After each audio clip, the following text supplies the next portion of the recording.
Hey guys, it's the end of 2023 and I'm at my grandma's house here in Japan. Just wanted to wish you guys a happy new year in person and thank you so much for your support. Throughout 2023, every time I've seen a banger of a video, like a 10 out of 10, maybe game of the year, I took that video, made a copy, and placed it inside a folder.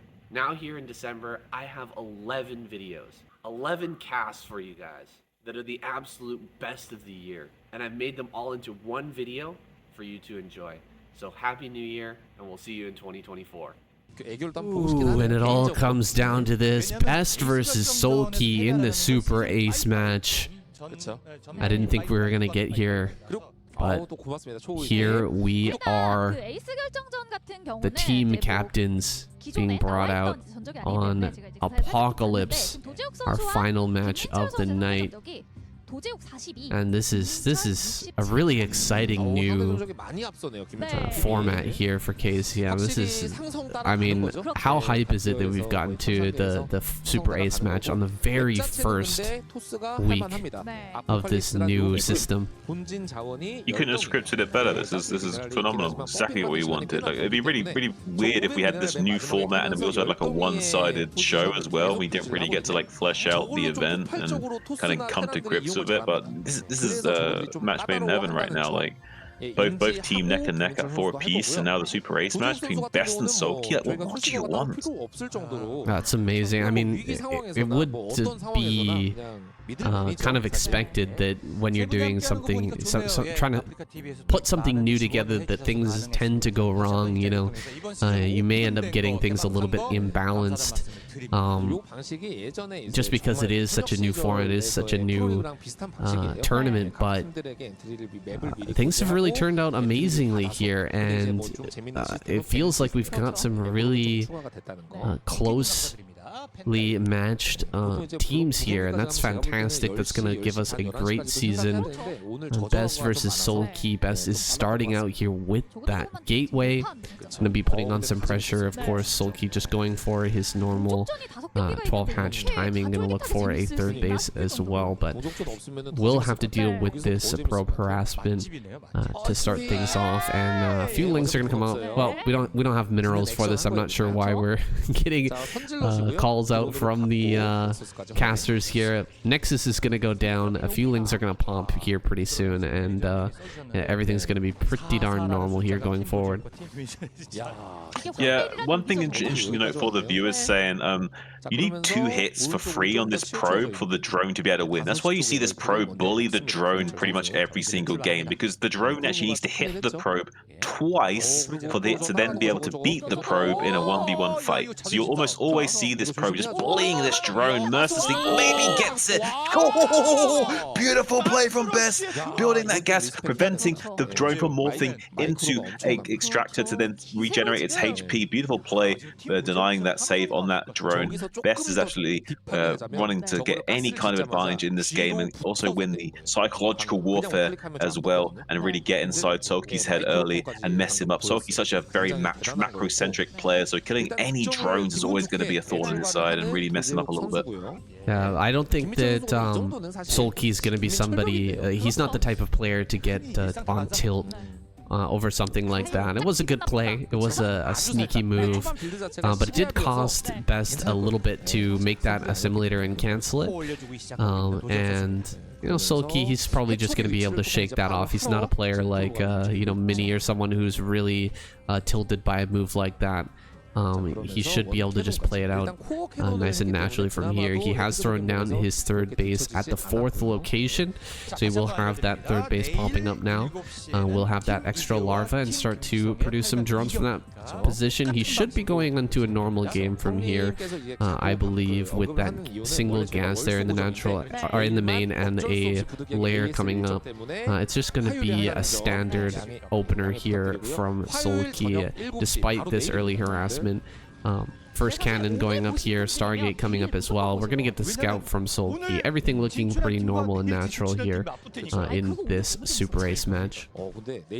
Yeah, probably just going to be a 3-hatch Spire into 5-hatch Hydra or 6-hatch Hydra, something along these lines. You see a lot of pressure from Vest moving out with these 3 zealots. Can be a little bit risky to do this, but with the probe scout confirming the position of the Lings and the amount, he felt a little bit confident to try and move out with these zealots to try and hide them in these little nooks and crannies, and maybe he can get some damage done at this 3rd base location by sneaking out this 1 zealot on the right-hand side of the map, as you can see, making its way over there now. We'll be able to build maybe a little bit of damage to Sulky here, but with the Lings in position, he should be able to make his way over there after killing this probe scout if he wanted to try and make sure there's no way of losing anything here, because there's no need to set all of your Zerglings to the expansion of your opponent when you know you can't bust them. So Sulky now has got a few Lings positioned on the right-hand side, as we can see, in anticipation for this, and we'll be checking the front with the Zerglings now to confirm the core just spinning, so he knows there's an upgrade being made right now, so we can assume there's going to be some kind of Zealot there timing. Yeah, it looks like Best got a little bit freaked out there by seeing that number of Lings in his opponent's natural when he lost his probe, but there's not really anything coming here crazy from Sulky, no sort of Hydraless bust. So this extra cannon going to be cancelled here once the Corsair arrives. A nice little optimization there by Best. This Zealot that was sent out on the map, as you mentioned earlier, is going to be caught here, trying to slip its way into the 3rd base. That's not going to get any damage. So a lot of back and forth here between these two guys. They're both trying to secure little advantages here, but being dealt with very nicely on both sides. We've got quite a few Lings here ready to take on these Zealots. They don't have +1 just yet, so now could be the right time to dive upon them and try to get the trade out here before that +1 is done. These Lings are not going to be too useful once that +1's finished, so maybe he wants to do that. Maybe he just wants to use them to threaten a counterattack, although there are 2 cannons here. You can't really do that. Oh, just barely missing that Overlord there on the right side. So getting some good value out of these units, forcing out those extra Lings, getting a couple of Overlords here. Best is doing well, but Sulky's firing back here. He's getting into his economy, getting out those 6 hatches. He's going to have a nice transition here as well. Yeah, Sulky's going to be ramping up very soon. He's really good at just building such a flood of units that it's really hard to keep up with players of these caliber, which can produce just such a huge amount of Hydras. It doesn't seem to matter how much Storm you've got, and you can keep pushing that T button and trying to Storm over and over again, but eventually you run out of energy and they overwhelm you. And that's what you see these pro gamer Zergs do so well. They just make such a crazy amount of units that it just seems unstoppable. And Sulky's one of the best in the business at this kind of macro-centric way of playing, and left to his own devices will overrun you. So we see Best now making his way to the 3rd base location with these Zealots trying to come down here. Beautiful Sim City, but not a lot of Hydras to defend, only 4. So the Zealots will get on top of those and punish those quite quickly, and maybe kill not only all the 4 of those Hydras, but trade off some of the Lings as well. So pretty good catch, I would say, from Best, but not the most ideal trade. Still losing these Zealots this early, it takes away a lot of the meat in his army that he needs to be able to come out onto the map here. So I think for the time being, Sulky's going to be in a bit of a commanding position, while also trying to deal with these annoying Corsairs soon. Yeah, the position there from Sulky was looking very, very nice, but he didn't move the larva into that crack between the evolution chamber and the hatchery. It's just an honest mistake. If he had moved that over there, he placed a Hydra in between there, we wouldn't have seen any damage from those Zealots, but a little tiny bit of damage. It's not really going to be the end of the world here. DT is out on the map now. This is a scary DT because we don't have Overlord speed just yet, and these Corsairs are still running rampant. Nice pick off on one of those Corsairs. There's still 5 here, but I don't think they're going to be able to get any damage in this position. Can they get over to that 3rd base and kill off the Overlord there and make some space for the DT to slip in? That's going to be the next question here on our mind. Still sharking around, still looking. There's a lot of Hydras now over in this position, so I don't think he'll be able to get any damage over here. No, I don't think a lot. We see some Overlords being sniped, which is pretty normal when you see this kind of committal to Corsair. If we see any more start to go down, we can start to be a little bit worried for Sulky, but he's staying floating above water right now. He's doing okay. He's got got plenty of Hydras to defend the remainder of these Overlords from these Corsairs. A DT is just kind of waiting in the wings for these Overlords to be dealt with so we can come in and kill some drones, but as long as Sulky doesn't make any kind of blunders here, should be no damage found for Best, so really well done. And we see the Robo coming online as well, so we'll be having those precious observers coming out soon to make sure no lurker contains can be set up, and we'll be having the protection needed to keep the onslaught going and preventing the Zerg from setting up fortified positions with those higher tier units. Yeah, I really like what you said there, that this amount of Overlord damage is kind of par for the course. You're going to get this no matter what, but anything more than this it's going to start to be really painful for the Zerg player. You really need to start defending your Overlords perfectly from here, and Best, I don't think we're going to see any more Corsairs because unlikely that we're going to get more damage from those. He's just going to keep these as active on the map as possible. Look for mistakes from Sulky. Oh no, this one drone actually, when there's a drone waiting, is going to be forced around the backside, so that's going to limit the number of lurkers that are going to be able to be produced here, and it's also going to slow down the teching of Sulky, so that's a bit frustrating. You may want to put an extra drone on there or two. I'm not sure, but that's really unfortunate. I mean, I love the positioning of that evolution chamber. It makes it so difficult to attack in that spot, but with the drone mining being messed up, it's hardly worth it. You can sometimes fix that by like manually making the drones wait to then like reset the cycles up so they then become resynchronized and don't bump in and get in each other's way, but a lot of the time you can't fix it, and it's just you just have to send more drones to mine or kill the evolution chamber. See the shuttle now coming into the main base of Sulky. There is some Hydras waiting here with an Overlord, so I don't think too much will be done here. Maybe one drone could be sniped before the High Templar would die, but it doesn't really gonna matter too much for him to find such little damage. And the High Templar, the DT is actually already injured as well, so that DT would die very quickly in that main base of Sulky. Nothing going to be found there for the time being. We see some Hydras on the eastern flank here trying to get something done, takes off one of these Dragoons out and backs away with the Overlord dying to the Corsair. So not really anything happening in this game for the time being, but Sulky's sitting on the same supply as Best, so that's actually really indicative of the things being quite well and healthy for the Zerg. So Best actually kind of maybe feel like he will want to have to try and do something here.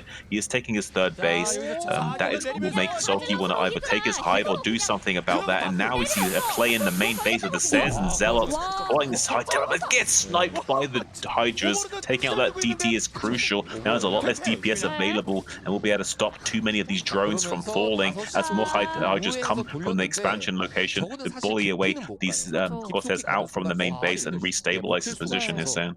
Yeah, he's going to stabilize his position, but meanwhile, Best moving down towards the bottom right. He's going to push through here before lurkers are set up really in position, but he's going to lose the observer. Observer goes down. That's so painful. He's not going to be able to push through here without an observer. Nice storms getting thrown down, but pretty good dodges from Sulky as well. Yeah, really good dodges here, keeping most of those alive, and yeah, you're not going to be able to push through without an observer. There's a second observer coming forward, but it looks like Best is going to back away.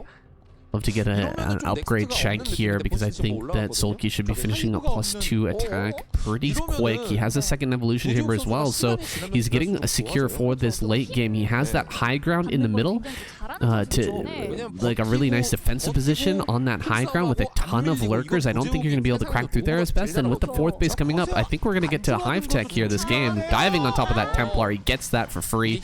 Yeah, really bad decision to try and break up that ramp. You're just not going to be able to do it very easily here as Best. He's going to try and take the center left base now. That could be a little bit difficult to defend because you know, you've got that high ground position, but there's like a second attack path down here to the left that's very, very close to where Sulky is defending, that he could send army through that area and try to, you know, take out that base. He may be going for counterattacks as well. We're going to see hive here very soon. More and more hatches are coming down. Sulky really getting into that nasty late game you talked about earlier with huge macro waves coming out of the Zerg. And I don't think Best wants to take it late game. I think him taking this 9 o'clock means he wants to end the game. I think he's worried that if he takes this, he gets the High Temple of the Lings. Maybe this could be huge. Any small little plays like this is really big news. It doesn't seem like a big deal, but any damage done at this stage in the game could be the thing that turns the tide. If there's just a few storms like not available to the Protoss when they need them most, it can be crucial, and it's like make it so that a position that could very easily be broken is now not breakable. So anything like that for a few Lings for a High Temple is a really big deal at this stage of the game. Now the shuttle's being found by the Hydra in the main base, being taken up by this guy. This is really bad for Best saying. Yeah, he saw those shuttles in the natural there with those Lings. That was a huge scout. He's even got a lurker here in the main. I love that that he's actually added on this lurker here. This makes it so much harder to deal damage with these Zealot drops, and he pushes that back easily shoves that away. He's gonna bring some more Lings forward. He's got the Defiler Mound down now. He's gonna have Crack upgrade here pretty soon. He's on triple evolution chamber. He's so ready for this late game, and I just don't think Best is. He hasn't really done that damage, and he's got his 4th base up. He's just saturating that now, but Sulky is fine here. 4 base to 4 base is fine as long as you're going up to Hive and really getting those upgrades rolling. Yeah, I think that this is a position that Best is needing to crack open and win now or lose, and so far he's losing, and he's trying to come in and make do of what he can, but it's going to be really tough. There's a small window here where he can maybe make something happen, but he just doesn't have enough Storm available, and now with all these lurkers being levied against him and set up in this big, nice, beautiful line, it might be just too much for him to break through, and so he has so many units waiting in the wings. There's another drop in the main base with a Storm trying to desperately get something done. A few drones going down and Storm on that lurker too, so he's finding something for his efforts now, but units have been cut off from retreat. He's going to cut off the head of the snake of Best as well, not let any of these units rejoin with their brethren, which they so desperately need to do. The only way you can make this kind of strategy work is if you keep rejoining and reinforcing this Protoss ball over and over again. He's cut off that now. Beautiful Storm in the 3rd base though of Sulky, taking out more drones, but it's not really going to matter too much for Sulky. He can reproduce those drones very easily. Using this big standing army of Best is now going to be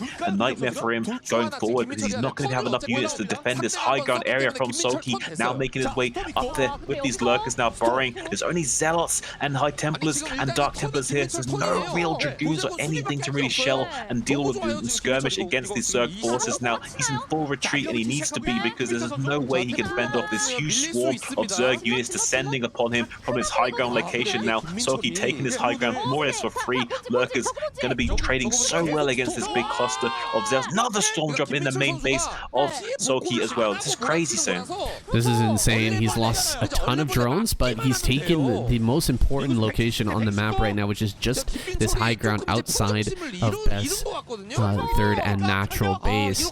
It's so painful to try and get up here. He's going to try and run up the right-hand side, get on top of this. We've got storms here for these Hydras and Lurkers. Nice storms, actually, on a lot of this, but he picks off the Observer and forces everything back. A counterattack down here to the 6 o'clock is going to be dealing quite a bit of damage to the drone count. Sulky is trying to do multiple things here right now, which is hold that high ground and re-drone, defend all of these different attacks that are going on, and the storms that are happening. Look at this. He's got a High Templar with 75 energy. He could get the massive storm here on all these transferring drones. They actually split up though, and it looks like he won't be able to get the really big drone kills here.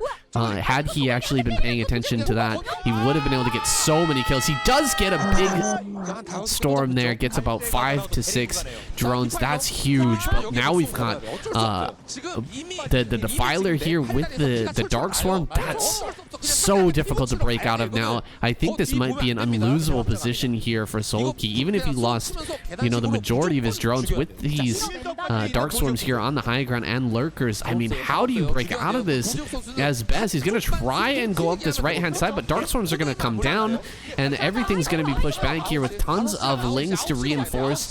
The only thing dealing damage right now is Zealots and these... Oh my god, another High Templar drop down here in the bottom right. So much is going on right now. Dark Swarm's down here on this 3rd base. It's been cut off. He can't really reinforce that position, so just a few Lings and a Dark Swarm are going to be able to deal with that. Best desperately needs to break out of here, but I just don't think he can. Well, this is absolutely insane. This game is absolutely crazy right now. Soki as a macro god fighting against this Terra Best right now. I can't believe, like, Best is like the silverback gorilla desperately trying to fight off this monster that is Soki. He's just an unstoppable monster. Best is just smashing away at his economy over and over again, trying to hammer down on the production capabilities of this macro god. And he's starting to do it. The cracks were starting to show there for Soki for quite a while, but not enough. Like, there's just too many units, and there's no way you can get up this position. The Defilers and the Lurkers already taking the high ground with the Dark Swarm support. There's some beautiful plays from Best, though, with these dropship plays. We see another Dark Templar drop in the main base of Soki, trying to, like, take out the head of the snake rather than having to fight it off all at once, and now pushing into the main of the force of this Zerg as well from the west hand side. Not able quite have. Oh, this is crazy. What's going on in this game right now? So much is happening. Oh, so many kills here with these DTs. It's insane. Just massacring that drone line, killing off all of those units back there as well. But eventually, Solki hangs on, and he kills the base in the top right as well. We've got some storms here available for Best, but he's on one base mining right now. That's all he can afford. It's almost less than one base, though, for Solki, because he's been battered down so badly in his drone count, but he's still holding on. He's still pushing things back. He's got enough here to hold off this army. There's a decent contingent of Dragoons, but those earlier Dragoons, the Dragoons that were picked off in the attack onto the third base earlier, is still hurting Best here. Another drop of a Dark Templar here in the main. He's got 12 kills, 13 kills. He's killed so many drones, but I just don't know if he can actually break out of this. Yeah, I don't know. He's going to catch this Dark Templar eventually in the main base. Meanwhile, trying to break out onto the high ground. There is a small weakness here and a small pocket of vulnerability for Best to exploit. Defiler coming in on the right-hand side to try and maybe do something. I don't think he has energy to do anything. And there's no units here to really buffer against this force coming from this flank. So now, Best has a little bit of a positional advantage now to try and play with. We see a little bit of a reaction here from Soki, sending another Dark Swarm and some Lurkers over to the eastern side to try and force that back and trying to stabilize and maintain this game state. But so far, Best is coming into the natural expansion with this Dark Templar. 19 kills on this Dark Templar thus far. Best is just doing the impossible right now, and it's just demolishing this macro god. What is happening in this game, Sayum? Oh my god. 21 kill DT, still hero. Going down towards the third base. Let's see if he can get any more. No, he finally does get picked off, but there's something still in the main base. Best is dealing even more damage here. It is insane that he's managed to maintain this level of damage on Solki. You said it before, it shouldn't matter here at drone kills, but drone kill after drone kill has been going down over and over and over again, and now he's pushing forward into the maw here of Solki, and he might be able to just finish him off. Big hits here with some of these huge storms going down at that fourth base, just crushing those drone counts and killing off these final lurkers here. He's managed to do it. I think Best will push through to the victory here. He doesn't have a fourth base, though. We have to remember that. The third base is just about mined out. Solki, he's losing the remainder of his units, though. He's got nothing left here to defend this base. This is all the drones he really has right now, and it's all being taken down. There's an Archon over here at the bottom right. This is insane. Absolutely crazy game. But I think Best has finally managed to take it down. Absolute insanity here. I'm really impressed by this handsome gorilla silverback ape that is Best. What a force. What a... I'm speechless. GG. What? Wow. Wow. Crazy. What a phenomenon. Crazy game. What a Soki shouldn't lose this game. It's crazy. Oh, it's unbelievable. He had the position. He had that high ground right out in front of Best Natural, but the constant High Templar drops, the DT drops, the Zealot drops over and over and over again, just battering away at that economy.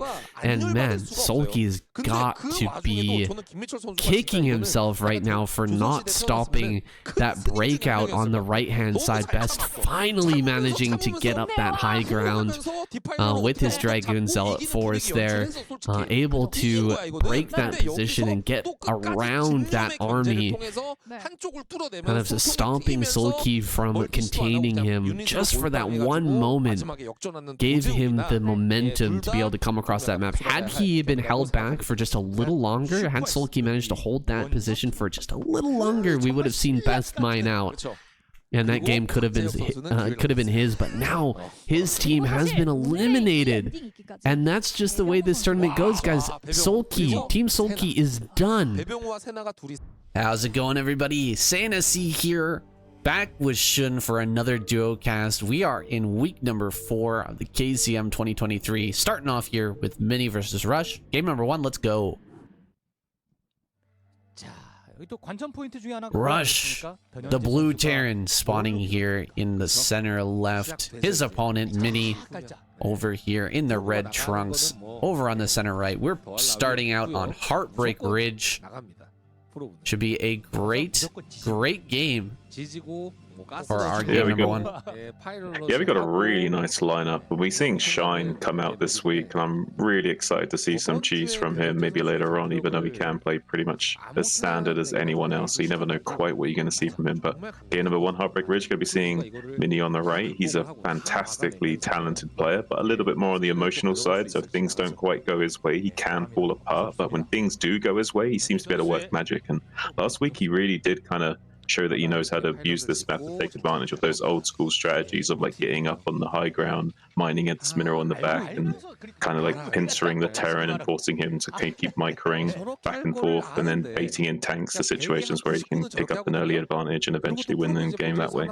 Yeah, that was such a dirty game last week with the Dragoons on the high ground. It seemed like he had his opponent pinned from the very start. But that was something that you can't really repeat twice in a row. I'm sure Rush watched that game and he's going to be on the lookout for that kind of play. We may end up seeing a bunker on that high ground just to prevent any actions like that from occurring again.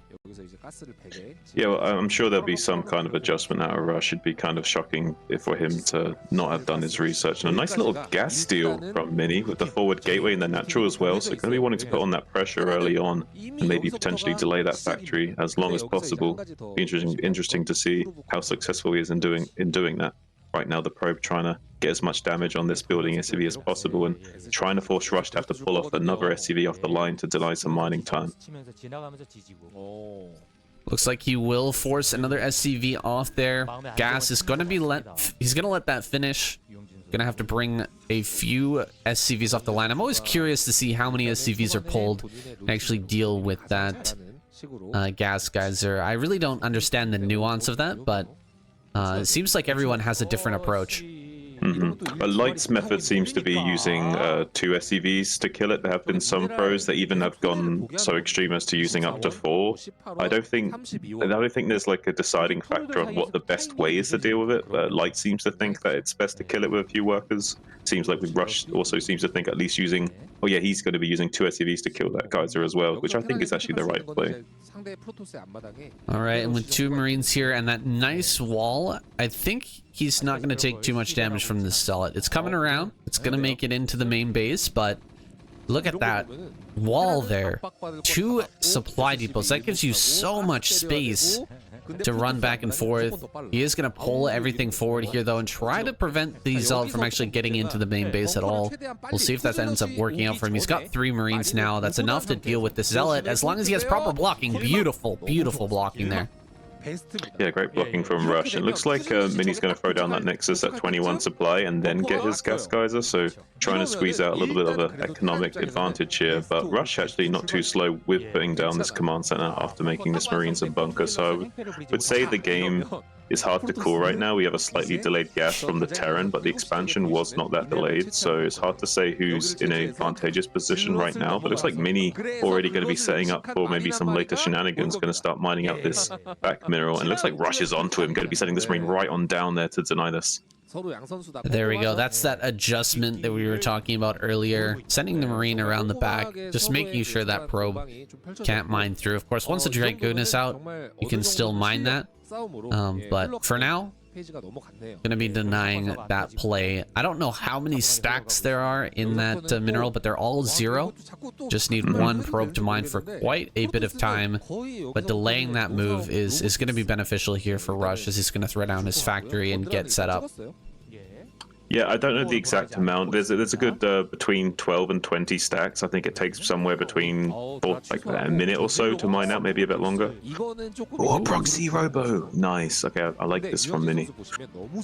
Robo at the third base. This is very, very strong play against a gasless fast expand. Can walk the Reaver down into the natural, start hitting that bunker. Alternatively, you could wait for a shuttle and fly in around the back, start to drop on that high ground, maybe drop into the main as well. We'll see what he decides to do with this.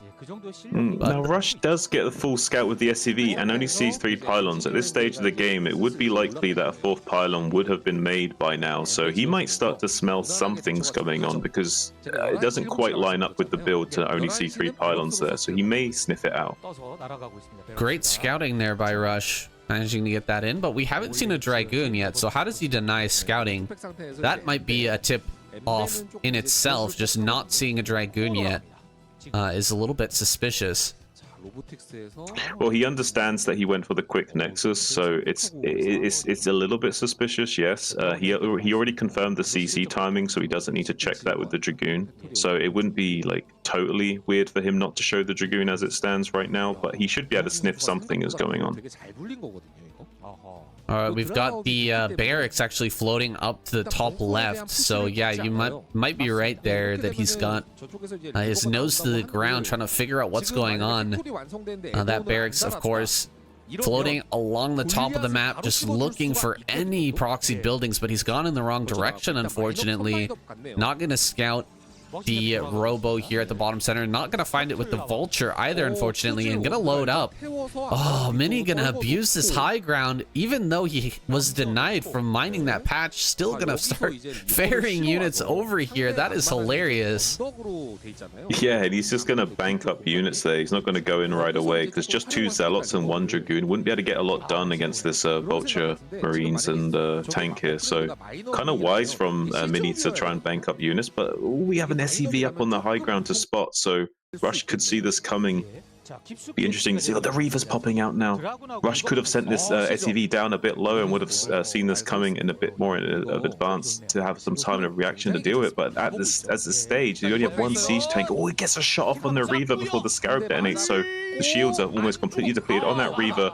And now with the high ground position, looks like we might see an elevator in the main as well from Mini. Going to be trying to take out a shot on that tank. A really good shot on the tank there. Gets one more. He will get the tank as well. Taking quite a bit of damage on this Reaver, though. I saw a couple of shots go off there from the unsieged tank, actually hitting that. Gonna bring another Dragoon here into the main. Loses it immediately, though, and that tank's gonna be fine. Good pull of the SCVs. Keeps those alive. Gonna load up one last Dragoon and see if he can get anything done here. Going up to the top part of the main base. One more shot. Oh, another dud, it looks like. Yeah, both those last 2 hits were duds. This third one looks like it's going to dud as well.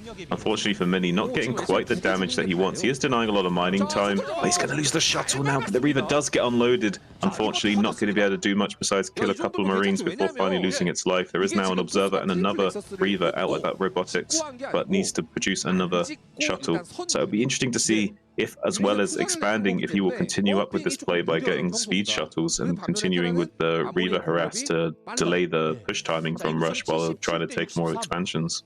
Well, Mini, during all of that action, hopped up to over 1,000 minerals. So you could tell he was really focused on taking or doing some serious damage to Rush during that attack. But what is his follow-up? Another Nexus, some more gateways down in the main. Looks like he wants to go for just a speed shuttle follow-up to this play, but he's probably going to lose this robotics facility at some point, I imagine.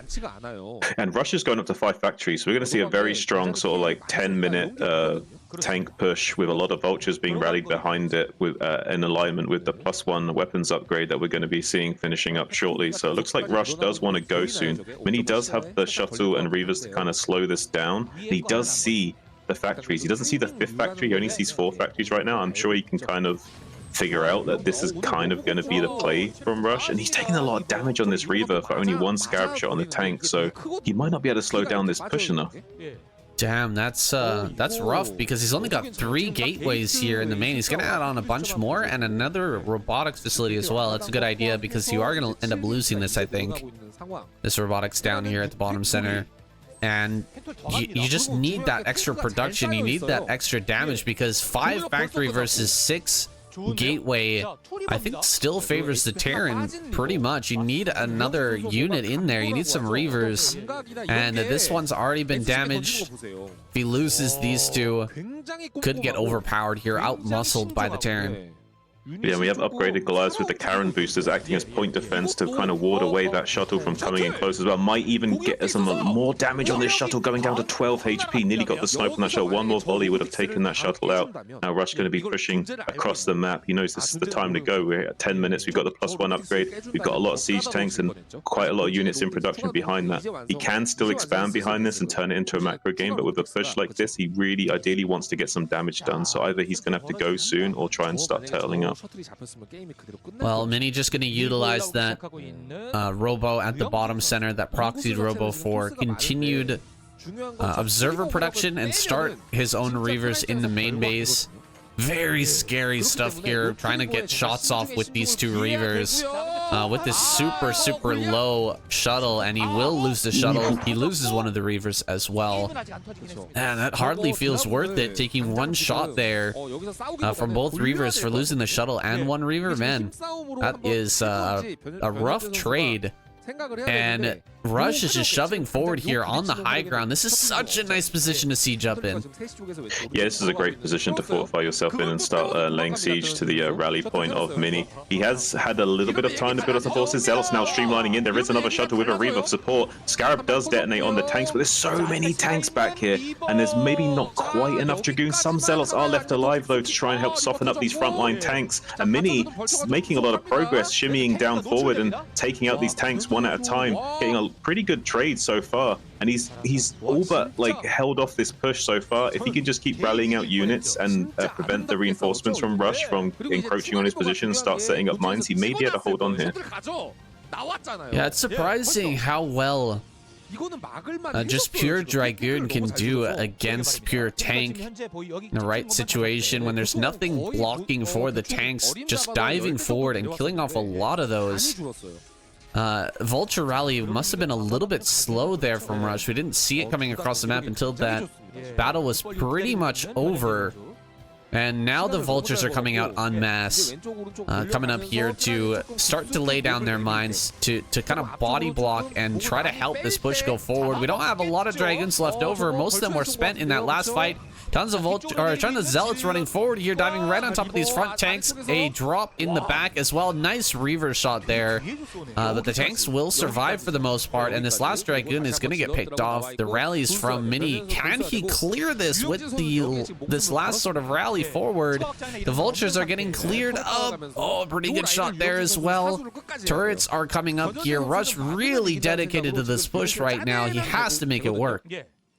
Yeah, if he secures this ridgeline, it could be really bad news for Mini. So Mini's fighting with tooth and nail to get up on this ridgeline. It's the only way he can trade cost efficiently with these tanks, and he is doing a good job of getting up on there and taking out huge pot shots with these Scarabs and whittling down the tank count of Rush. So far trading fairly cost efficiently, but his army is also being slowly whittled down. He's just hanging on by a thread right now, and Rush is also desperately trying to reinforce this position. There is only a handful of tanks left, so if Mini can get enough flood of Zealots out, he could overwhelm the position and flip the table on Rush, but he's gonna have to make that move happen soon.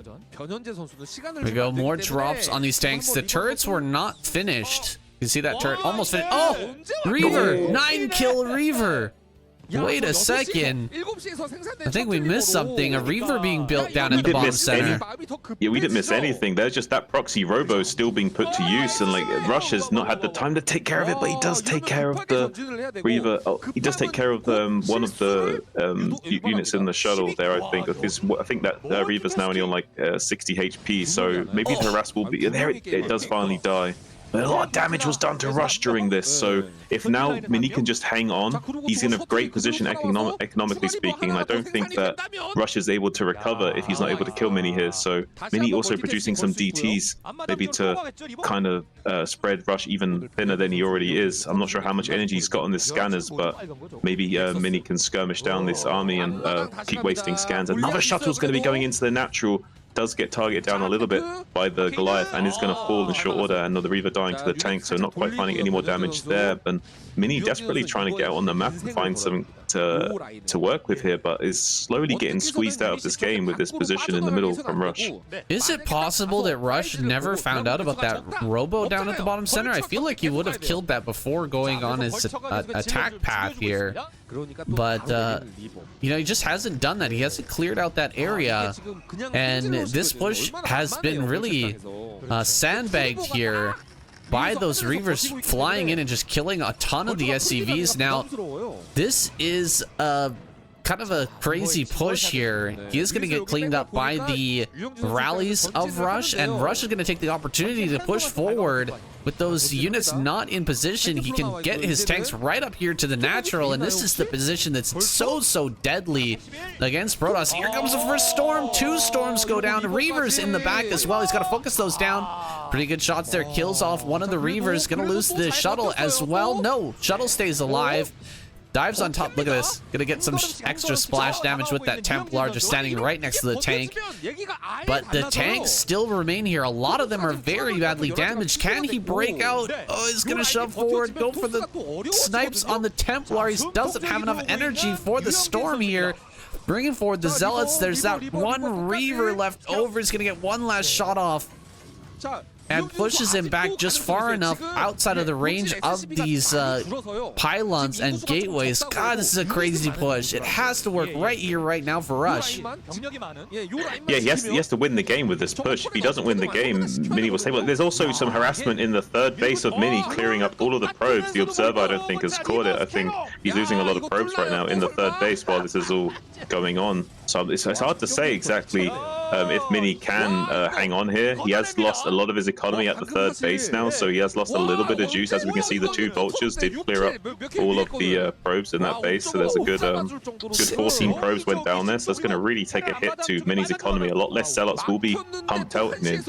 I'm not sure how many SCVs there are though, so there was a lot of SCVs being killed in that harassment. So if Rush was making SCVs behind that and refortified his economy a little bit, he is drying up in his main base though. Yeah, he is a little bit light on his SCV. This is a really tough game to call. I think Mini can maybe do it, especially if he keeps harassing the mineral line like this from this proxy robo location. Oh my god, a big transfer of workers here. All of them are gonna get picked off. This is so tough. I feel like this is a game where you actually want to take the middle for Rush. Maybe float a command center out there and just snag that base. Because you're right underneath your push. If you do that base, oh, he's gonna lose these 2 tanks. Oh man, this is getting really bad now. Yeah, these oh, look at these SCVs. Oh, he has to run the SCVs. He better pray for duds. He needs duds right now because okay, that was probably one of the best case scenarios for the Terran player. Those SCVs managing to escape with their lives. There could be a lot more dead SCVs. He's going to lose quite a few still, and now looks like the time to go. But Mini doesn't have a lot here actually. These 6 siege tanks are set up really nicely. Beautiful storms from Mini to soften up the units, but there's still not quite enough Protoss infantry to finish them off. So the position is not yet breached. So Mini hanging on by a thread, but has done a great job of restabilizing his economy. Now has a lot of probes mining back at this third base and has a lot more juice, but he has also become mined out. He's only mining on this one base, as is Rush, and that does favor the Terran in the long term. And right now, a lot of probes are going down to the siege tank on the low ground and the vultures in a run-by situation. So right now, neither player really has much of an economy going, and everyone's just like trying to get the job done with as few units as possible. Oh, these DTs coming in. Can he get the tank? Oh, he got it. He got one tank. Is he gonna get the other one? Oh, so close. I think there's just one hit left on that tank. Coming up with the Zealots. He's gonna go right for that tank. He knows he has to kill that. Oh, it stays alive. That tank with the proper scans can actually hit the probes from the low ground. Very, very frustrating stuff because Mini is completely mined out. This is the only place he's got probes, and one tank shot can kill so many in this position. There we go. Some mines finally being laid down. It does get picked off though by that Reaver tank here. Gonna be helping out a little bit, but it unsieges at the most unfortunate time in the storms, clearing up the majority of the remaining SCVs. I don't know how many SCVs he has at this point, but it is not many. This is really coming down to the wire here. Another Reaver gonna be brought forward. Oh my god, so many Reavers have been brought into this game. It's crazy. Beautiful Reaver micro from Mini. This is pure insanity, saying he's still killing so many SCVs. The Vulture does slip by into the third base, gonna start picking away at the remainder, and then the TIE Templar getting inside. This game is absolutely nuts, saying it looks like the shuttle's gonna be getting into the main base, but he gets taken down from the turret shot and Goliath volley. Oh, so painful losing that last shuttle there. I don't think he can make another. He's only got 173 minerals, and he's being completely denied from mining out here on the map. I think Rush has done it. I think he's done it, yeah, just barely. He's gonna get these Templar. These are so important right now. Templar are going down. Gonna make an Archon here to keep that last one alive. He has no Dragoons, so Vultures are insanely valuable here. Yeah, this is the same problem in PvZ. You need Dragoons to escort the High Templars, or they're so brittle and easily exploitable like this. And it looks like, unfortunately, I don't think there's any more money for Mini as well as Rush. So I think Rush has the unit composition required to finish the game, although Mini is still mining a little bit, so it's hard to say for certain how the game will play out. It looks like now Rush is finally completely denying the mining, though, so that should be the nail in the coffin that he needs to finish this game. It's hard to quite tell. I can't see everything on the map right now. Wow, what a game one, boys. Gonna bring the gas miners out here. Just 3 workers. Okay, actually, he's got a few more. I don't know where those came from. Maybe somewhere in the main base. I didn't see any at the mineral patches there, so maybe they were all stacked up on the gas. But he will get that mineral mining going, and he's finally done it. Diving into the main, he gets the GG. Mini taps out, but a fantastic showing from him. I'm surprised he doesn't get that clapper. Give him the clapper, Shun. That was insane. Alright, our final game of the night. No more need for that lineup, the bottom of the screen, and no need for a anti-spoiler either. We've made it all the way to game 8. The absolute best possible scenario, the best case scenario here for a week of KCM. It's all come down to this.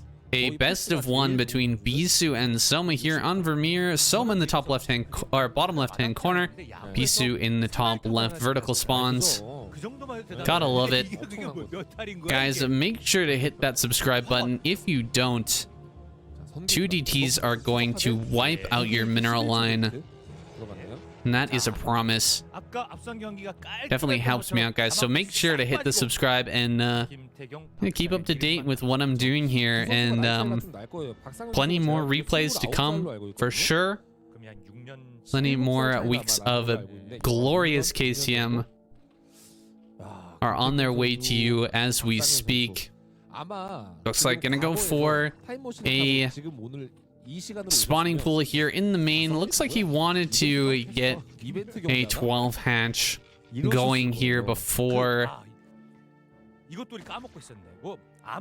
the probe arrived, but just couldn't quite make it in time. Bisu's timing. Able to get that probe out just in the nick of time here and prevent that from going down. He will cancel his pylon, but not able to block there. Nicely done. Soma gets his hatchery going. And everything looking good here. Everything looking good for Soma.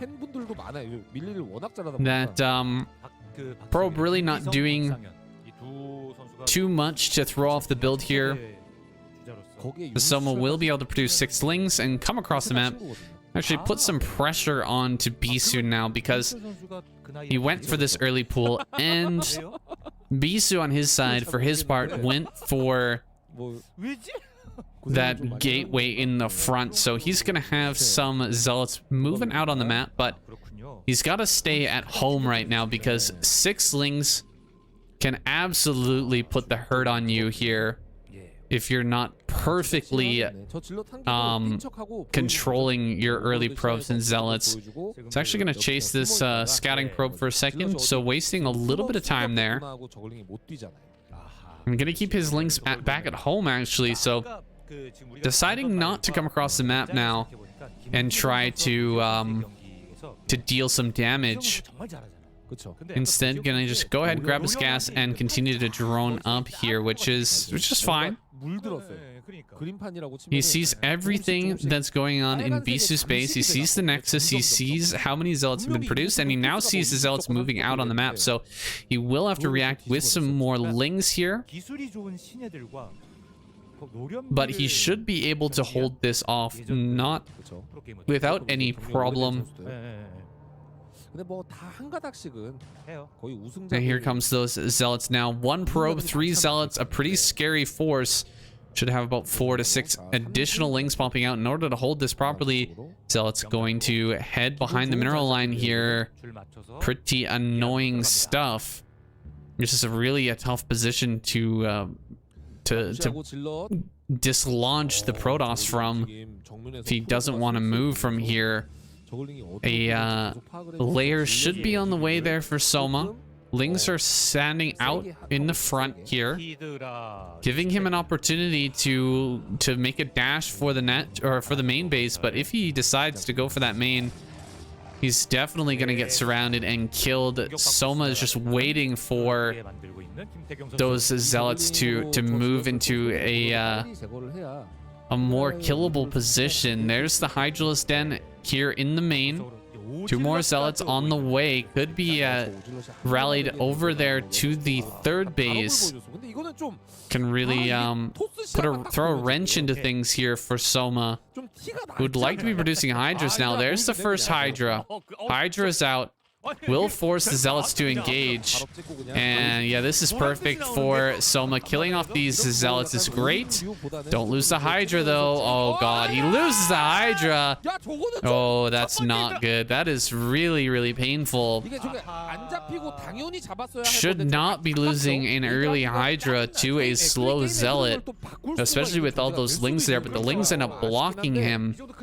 And looks like straight up switching into drone production after that. Forcing out a cannon here, of course. Bisu, you know, he can't afford to just sit here with just 1 cannon, whereas Soma could be going for a bust. He's not going to go for that bust. Great surround there. Kills that zealot.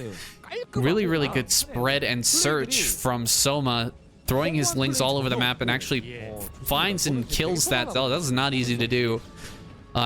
But he does manage to make it happen, and now he's cleared the map, so he's feeling nice and safe here. Just defending his overlords is the main priority. Of course, there's the overlord here in the middle. Can he get up there in time to save that? Really important that he does so, and does actually keep the overlord alive. Gonna search for another overlord here in the main, but Soma's droning up extremely heavily now with just about 4-5 Hydras being produced. Actually, more Hydras popping out here, so he may want to go and kill that Wallen at the front. He's got speed. Range should be done momentarily. Maybe he wants to get that +1. He could absolutely take that down. Let's see how close this is. We don't actually get to see how close the +1 is at this point, but it's got to be getting really, really close now. Focus on the...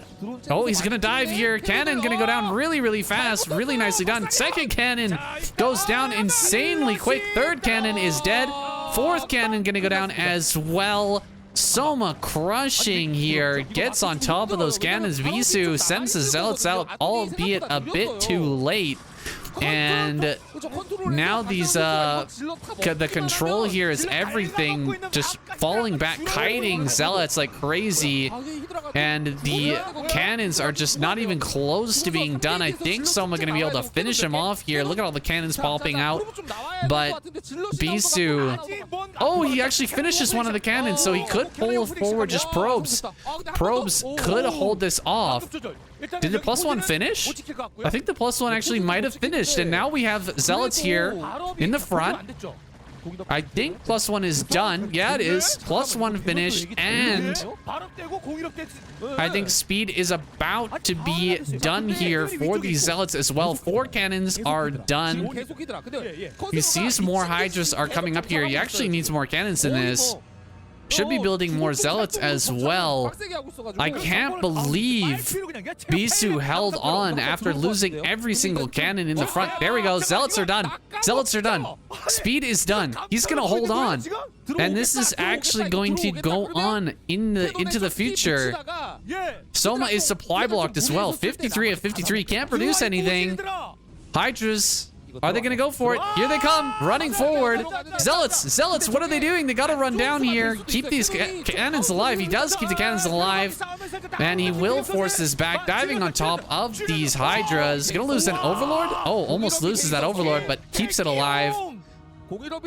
Zealot's going to be chasing down here. Really good micro from Soma. But the +1 Zealots are really too strong with that speed. Soma gonna have to return all the way to his side of the map. Not many drones here at all.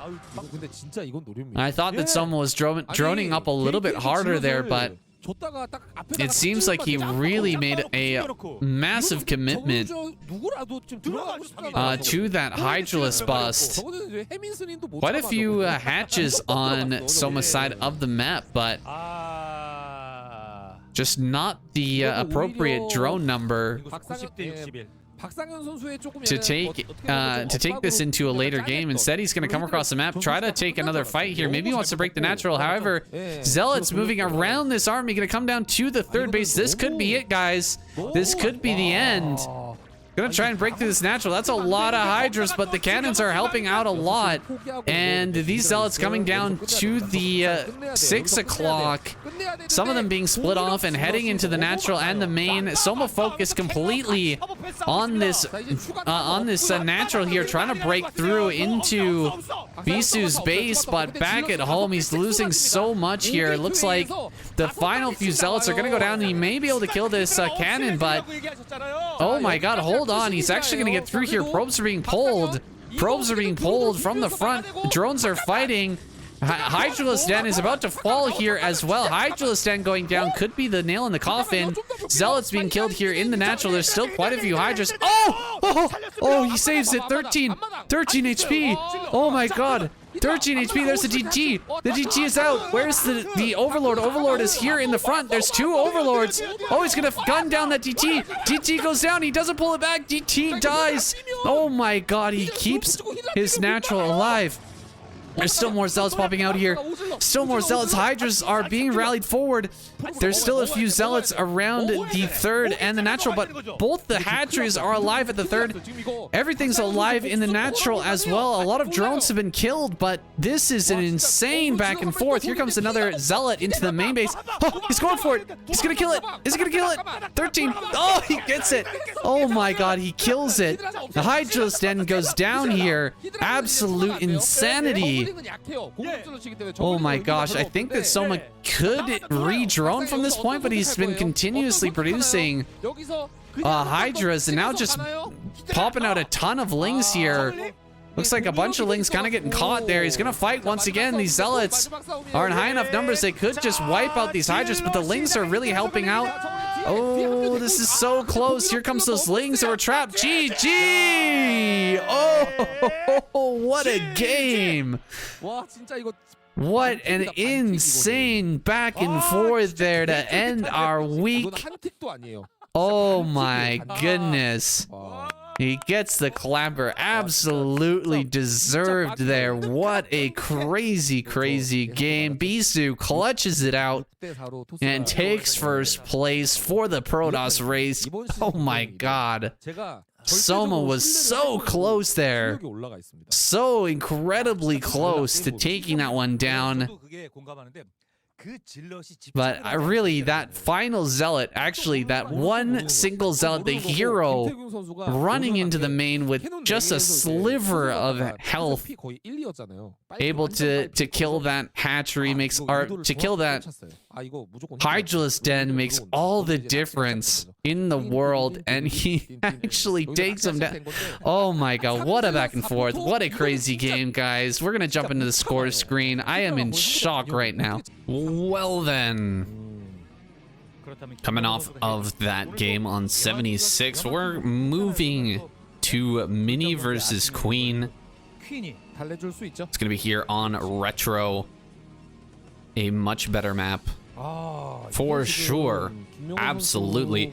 I heard this is about ASL, but it's not anything to do with spoilers.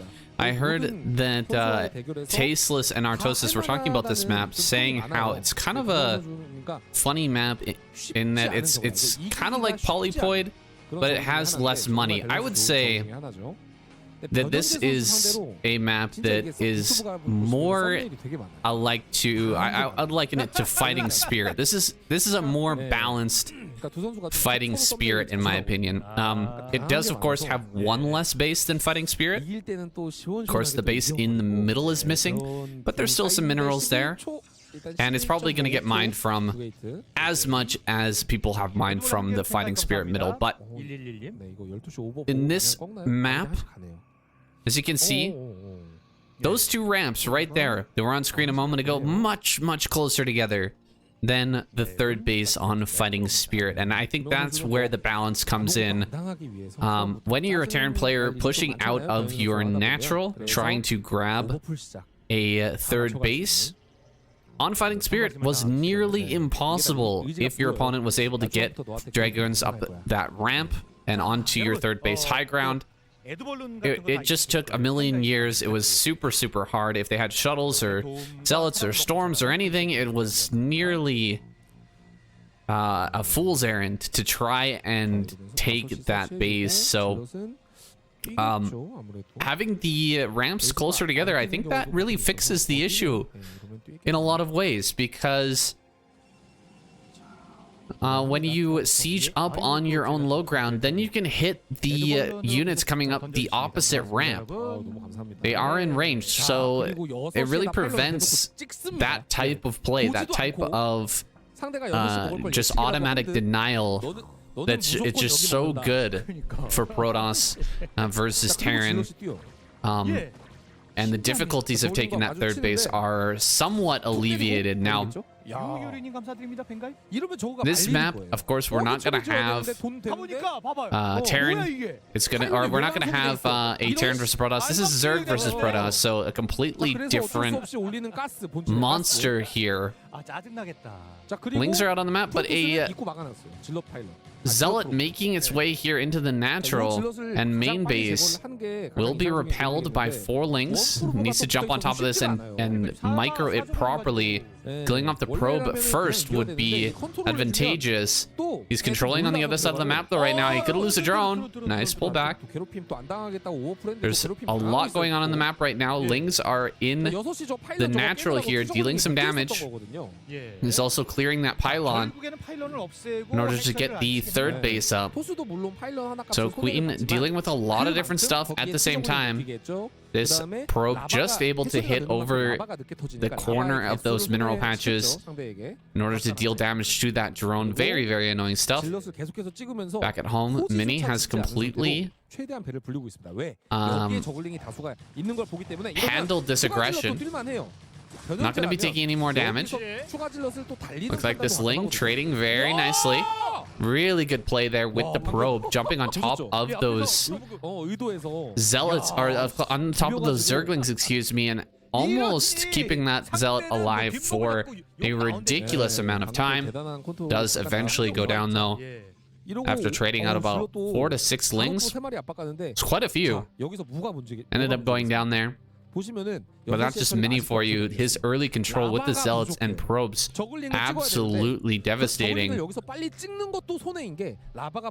Queen, not enough lings here to hold this attack. 3 zealots on the way. A few more lings gonna pop out. I think this just gets crushed. It should just get completely annihilated here. Is he gonna lose a drone? Not quite, and he's gonna get behind the minerals once again. So again, gonna force a bad trade here from Queen. Getting right in behind these mineral patches. A layer on the way here. Does finish up. But Queen's been slowed down quite a bit. I mean, his drone count not that good. Doesn't have gas here at the natural. Doesn't have any drones at the third base. And he's built a ton of lings here with which he can't actually put on any aggression. Instead, he's just trying to get rid of these zealots. And it's taking a long time to get rid of them. The trade is not going to go well here. He does manage to pick off one of the zealots, but again, tucking itself way deep behind these minerals. Going to make it impossible to trade nicely against that. A few more zealots going to sneaking out the side here, trying to get out around the map. A couple of lings going to run by. One ling gets in there, one ring. One ling manages to breach the main base. Gonna be able to see all the tech coming here. Sees the Stargate. The Stargate is a bit late. Mini dealing with micro issues of his own. Perhaps missing his gas timing or something like that. Because it looks like the Spire and the Stargate are gonna come up at the same time. 4 more zealots making their way here into the natural, and there's not a lot of lings here. He is going to surround and kill this last zealot. Maybe enough ling. No, I don't think so. Running up the ramp here as well is really, really dirty. Tons of drones being pulled in order to fight this, but he could end up losing a lot of those. One drone has fallen so far. Great control here on both sides. Mini blocking up this ramp. A few more lings going to pump out on this side, and eventually he will surround and kill this. But another zealot heading down towards the third base. Looks like Queen is on top of that. Few lings being sent over to that location. First Corsair is out on the map, but we should have Scourge here as well. So I don't anticipate any Overlords falling here. The drone count not looking too hot at the moment, and most of the drones were pulled from the natural, unfortunately. Another great place to trade here. Unbelievable amount of kills there for that one single zealot, and another one gonna wander in immediately after and create even more of a problem here for Queen. Super annoying stuff. Look at that. Drones popping out at this location. He's just going to run on behind the mineral patches once again. He's still holding the ramp, by the way. The ramp into the main is still held. There's still no drones mining at the natural. He's finally going to pop out a Muta. And that should end the hold here on the between the natural and the main. But so much economic damage has been done here, even though it's not drones dying per se. Just slowing down the mining, forcing this number of lings, forcing the drones out of the natural for so long has made things really hard now for Queen. He's gonna go for one more drone. Can he get it? No, not gonna get that. And all of these zealots have been cleaned. So, you know, we got credit where credit is due. I think that Queen did a really good job of holding in so many different locations with so much going on. He's managed to get a reasonable drone count out now. But I feel that Mini has the advantage here. You can see it in the supply, the Templo advantage as well. He has thrown away quite a few zealots, quite a lot of zealots in order to get this damage, but his economy is looking fantastic. He hasn't been harassed at all. He's got plenty of cannons to defend himself against these potential mutilas here. He's got a ton of Corsairs ready to go. Should be getting the +1 as well. Hydralisk Den on the way here for Queen, but he's just sitting back at home waiting with these mutilas. knows he doesn't have the overall numbers to take on these Corsairs. And Air Dominance here going to go to Mini. He's even adding on a Archon here. Archon going to come out, I think, with those Zealots and the few Corsairs there. Yeah, I think 1 or 2 rounds of Zealots, and probably Mini going to just go here across the map, try to deal some damage. Sees the Archon is out. Queen with a lot of Scourge ready to go. Is he going to be able to get the connections that he desperately needs in order to push back these Corsairs to pick off a bunch of them and sort of even things out? Take Air Dominance, push everything back. He is getting rid of that one probe that was sent out to take the 3rd base. So that is definitely a good kill. Great micro here from Queen as well. Not allowing himself to be damaged by this Archon. Not allowing any hits from the Archon here, but continuously hitting these Zealots. Massive wave of Corsair there. Almost getting hit by the Scourge. +1 is done. It's about 6 Corsairs, so they can 2-hit. It's like this Archon gonna get surrounded and killed by the Lings. Really nice job. He got maybe 1 or 2 shots on the Mutas, but overall, Queen handling this perfectly. Micro, absolutely fantastic. Oh my god. These Corsairs just crush the hell out of these Scourge here. There was so many Scourge that went down. I think 1 Corsair might have fallen. We're still 8 Corsairs though, and a 3rd base is on the way now. I think we should end up seeing Queen taking a 4th base here, droning up really, really heavy and preparing for the next stage of the game. Probably a Queen's Nest coming down. That's the way I've learned that Queen likes to play. But he may think about going for some sort of timing here. No, a 4th base does indeed go down in the bottom right-hand corner. A whole bunch of drones should be getting added on here. And the next stages of tech, Lurkers should be coming out here soon. And then eventually into Crackling and Defiler. Now, still flying around here. He's going to go after some of these Templar. 1 Templar goes down. He forced another Storm. 3 Templars have fallen. That Storm kind of helping him out a little bit to get rid of more Templar. We started with 4, now we're down to 1 Templar. That was some fantastic micro and decision making there by Queen in order to get rid of those additional Templar there and just limit the number of Storm that's going to be available for this next fight. Great Storm there. Oh my god. So damaging. Dealing a ton of DPS to these Hydras that are now very, very low. He's going to be running up on them. Some Hydras coming from the left side, though, going to jump on top of these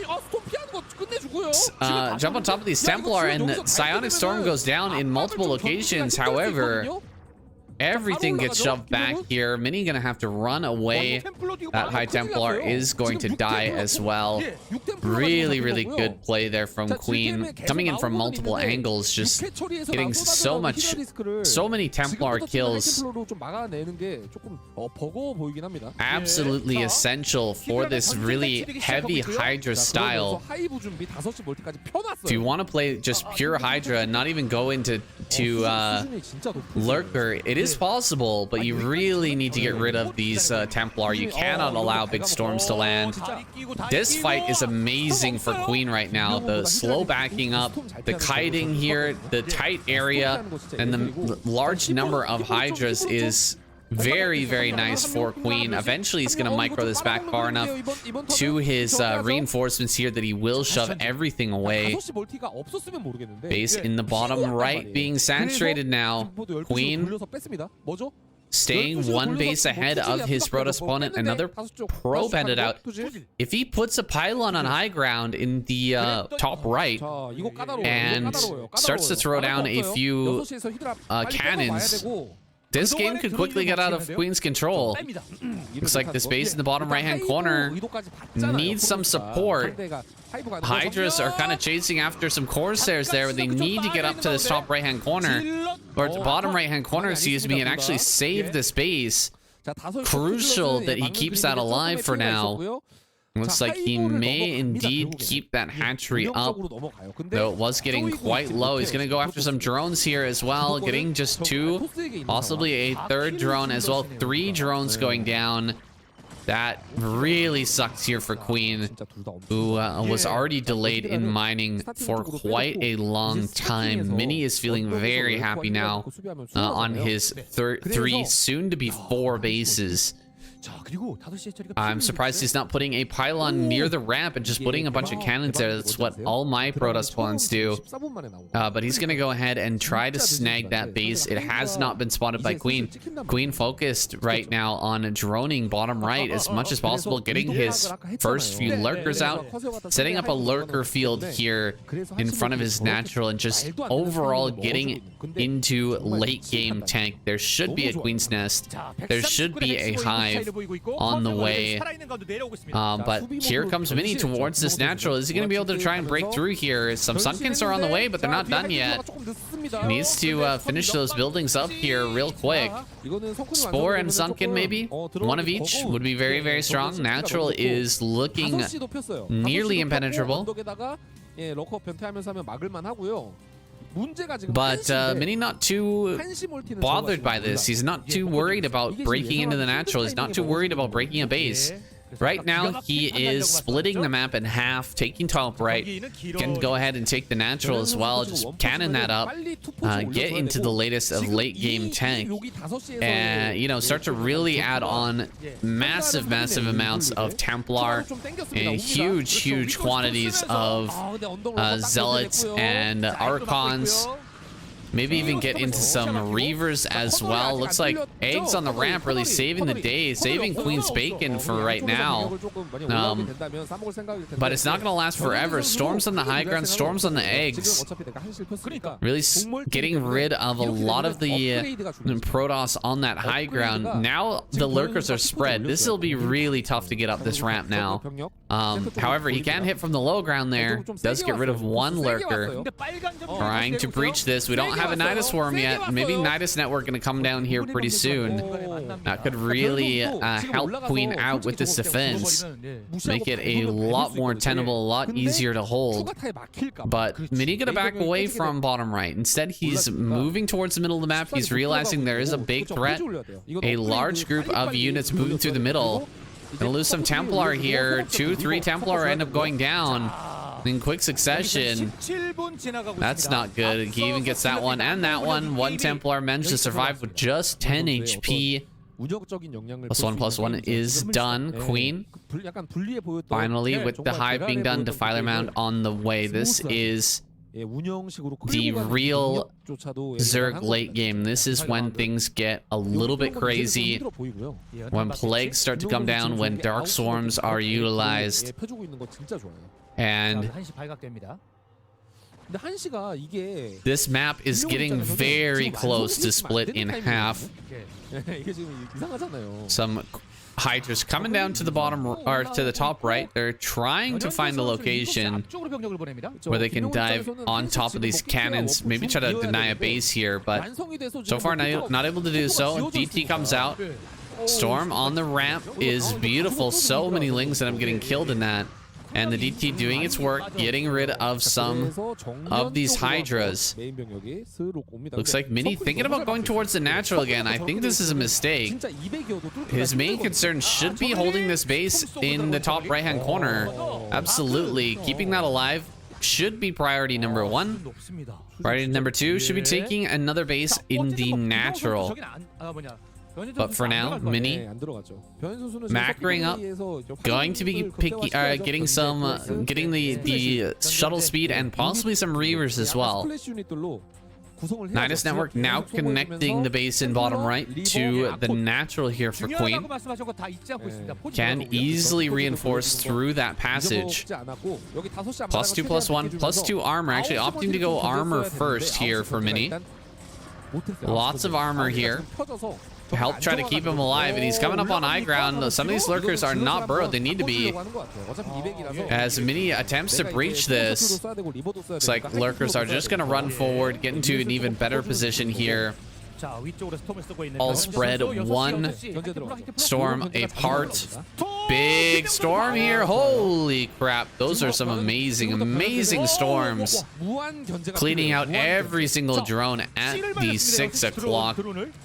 Queen is not going to be happy about that when he returns his screen to that location. Absolutely, that's gotta hurt. And now we've got not too many drones left over. And another drop gonna come through here. Oh my god. Unbelievable amount of kills here. He kills every drone at that location. 8 kills on this Templar. I bet you another 8 on those other 2 Templar as well. Drone kills are just crazy at this point in the game. We got Mini completely maxed out. He's going to be taking the upper right. He does have quite a few Dragoons in this army, but he's starting to transition over. Another high Templar drop here. Going for the space, looking for some juicy targets here. Oh, the storm pretty good on a lot of those lurkers, but Scourge do come out and deal with that dropship. Big army moving throughout the map here for Mini. Not quite maxed out anymore. Did lose a lot of supply in those shuttles. Now gonna max out once again. Where is his next target? He gonna head down to bottom right once more? This ramp is looking more and more difficult to breach now. With this number of lurkers on the low ground, plus this really tight area to try and run through, he's gonna go for a plague. No? No plague? I really thought we were gonna see a plague there. Oh, another big storm in the bottom right here. Queen eating a massive amount of damage. Losing tons of drones. Looks like he did manage to pull back quite a few, though. Big flag there. Beautiful. Okay. We were waiting for it for quite a while. Finally, Queen pulls it out. Able to get a massive plague on a ton of Dragoons and Zealots there. And also an observer as well, it appears. Another shuttle moving through the map. Another plague comes down on these units. The catch-up absolutely spread over everyone. Every one of these units. Another Templar drop coming through. Can he actually get this storm off? Nicely done. Big storms here. Oh, barely able to dodge out of that one. It was very close. Scourge come forward and kill that shuttle, but man, these drone kills have been absolutely horrendous for Queen here. He's just been getting ravaged. Looks like trying to breach this high ground, but this is a really tough place to get through. Trying to run up this very small ramp against Sunken Colony plus Lurker is not a recipe for success. Looks like a Defiler gonna make his way around the right-hand side of the map. Some DTs out here. Really decent. Cleaning out a lot of the Lings on this side. And maybe even killing those lurkers as well. Another drop coming through. Mini absolutely relentless with these drops. Huge kills. Can get one more. Oh my god. So many kills on these Templar. We have hardly any drones at this point.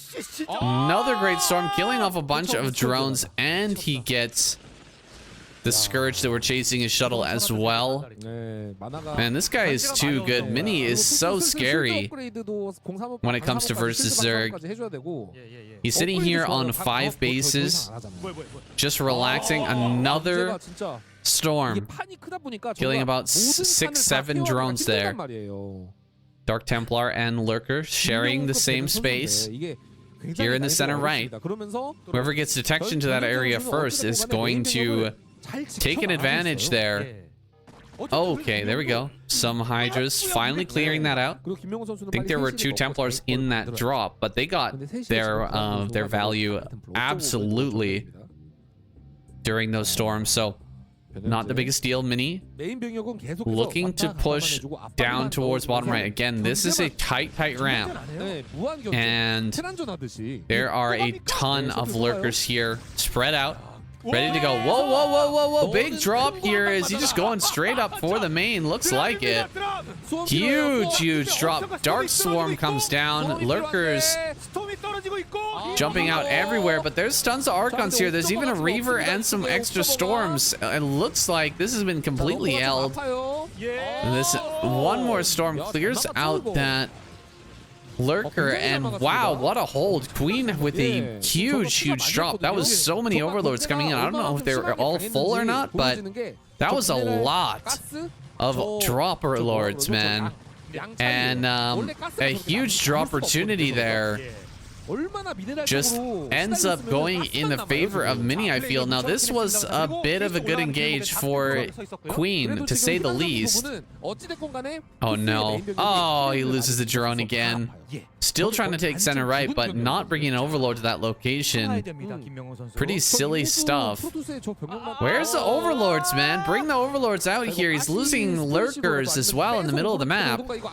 You cannot be losing these. Looks like Mini gonna break through in the center right here, and Queen, what is he doing with all his Overlords, man? He needs some detection.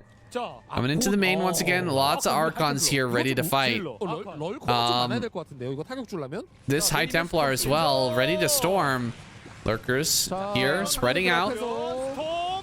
Great storm there, hitting 2 Lurkers.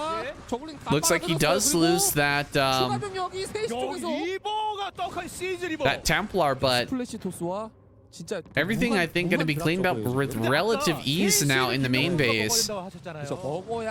Queen trying some crazy stuff, but it's just not working out. Looks like he's circumventing the center right because he realizes with Reaver and Templar on that high ground, it's going to be nearly impossible to get through. Here comes that Reaver moving back into position, but tons of cannons here. He's actually going around this. This is interesting. Very curious. The thought process here of Queen coming around from the north side, going right next to the natural, and then bombing down towards center right. He's going to try and hit this from both sides. Try to break through here and actually stop this base from going down is absolutely essential. Gonna get that last Lurker, and Mini with this base will officially split the map in half. Half going to the Zerg player, half going to the Protoss, and that's never a good situation for the Zerg player. You always want to be ahead on bases, even if it's only one base at the end of the game. It might give you enough to hold on, and looks like Queen actually breaks this location. Wow, relentless rallies from Queen finally make the difference. Tons of Lurkers on Brood here. It looks like he wants to bring those up for the defense. As long as he can get over here and to secure this base in the center right. Oh, some storms going down. Oh my god. Oh my god. So many kills here. 6 kills already. 9 kills now. 10 kills. Oh my goodness. 14 kills on this single Lurker. We'll get one more here. And a total of 15. Now this, I don't think makes the biggest difference in the world, just because, you know, Mini's already mining with a ton of workers. He has so many workers working for him. I don't think just killing off a couple of workers at that location is going to make the biggest difference, but taking out the space in the center right could mean life or death in this game. Lurkers running up here, surrounding this army, but most of it's already on high ground. A ton of drones are evacuating this position. You can definitely get over here and surround this army, but I don't think he can save this hatch. It looks like the hatch will end up going down. The hatch in the center right still hasn't been produced here. I'm really shocked that Queen has not decided to take that base yet. Looks like he finally brings forward. Oh my god, he didn't get the connection there. Oh man. Hatchery here in the middle. Looks like he's gonna mine from the middle now. Queen hilarious. Looks like he actually thinking about doing that too. This base on the center right, I mean, it doesn't have a whole lot of minerals left, but it's still valuable. And if Queen can, or if Mini can hold this and mine from it, that would be really advantageous for him. Though he just lost the Reaver, I don't know if he's gonna be able to hold this. Queen with a lot of defenses in center right now, and he's got complete map control. He's very far behind in supply, about 50 supply behind, or 40 supply behind. But that gap is closing now. Mini is on 200-200. And Queen is approaching that. What is the game plan here from Mini? I guess it's going to be take center left. Take center left, put a Nexus there, hold that base. And now coming through the center, that is way too many lurkers here. Gotta start to break through with Reavers and then bring the Zealots forward after most of the lurkers are dead. That's kind of the only way to do it here. Picking off some of these lurkers. Doing a great job getting some excellent value out of these Reavers. He picks up and backs up. Reaver staying alive here, running south. There's way too many lurkers in this location once again, not really realizing it. Ends up losing a ton of Zealots there. Here he comes, gonna drop some more Scarabs. Great shots on these Lings. Needs to start pushing through here. Ever so slowly with the Reavers. Plague on the Reavers here, really nice. Getting that plague down. They are so squishy now. Just a couple of good Hydralisk hits will absolutely kill that. Darkstorm there. Plague possible. There's a beautiful plague getting all of these units. Pretty much everything on the field now for Mini has been plagued at this point. High Templar. Archon on that high ground. Just needs to add a Reaver and some cannons and the defense is complete. Queen really mining now from the center right and the center. It's hilarious. We were actually talking about this today, but surprised to see that we already have someone mining the middle. Archon's running forward here. Reaver's definitely the way to deal with them. Archons as well, really strong at killing them. Queen, I think, throwing away a lot here. This is kind of insane. 16 kill, 24 kill Reaver. Absolutely crushing it. And Queen, man, that was pretty wasteful. He threw away a lot there to try and push forward. I guess he's gonna bring it home with this re-rally here of Hydras, but that was pretty wild. Looks like Nexus in the center left, but no probes to mine from that location. Some lurkers coming down, but they will be surrounded and killed. This is a crazy game, boys. This is a really wild one. I'm not sure who's going to end up taking this, but Queen, I mean, he's got a lot of money here. He's got that fresh base in the bottom right. The center right is still pretty fresh as well. This base is like almost mined out. Queen managed to mine most of those minerals before it ended up getting taken over by Mini, and yeah, that's not going to net him a whole lot of profits. Meanwhile, middle of the map is being mined. I think there's quite a bit of minerals here as well. Bottom right's being mined, center right's being mined. Everything is going well here for Queen, and as long as he doesn't lose any of these locations, he should be able to eventually grind out a win here in the long game. Defiler getting crushed there. Nice play. may be able to pick off these Reavers. All he needs is a couple of good Hydralisk shots. You know, 4 or 5 Hydras run forward and just right-click on a Reaver. It's going to disappear.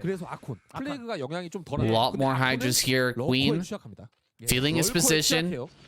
Getting ready for another full-on frontal assault here, running forward against these Archons, Reavers, Zealots, and High Templar. Going after that Reaver, but it is under Darkstorm. Darkstorm working against him in this instance. Queen with a lot of lurkers ready to fight. They're going to go for it again. And running forward here. Does lose the Reaver and the shuttle. Ooh, that's painful. Losing those Reavers.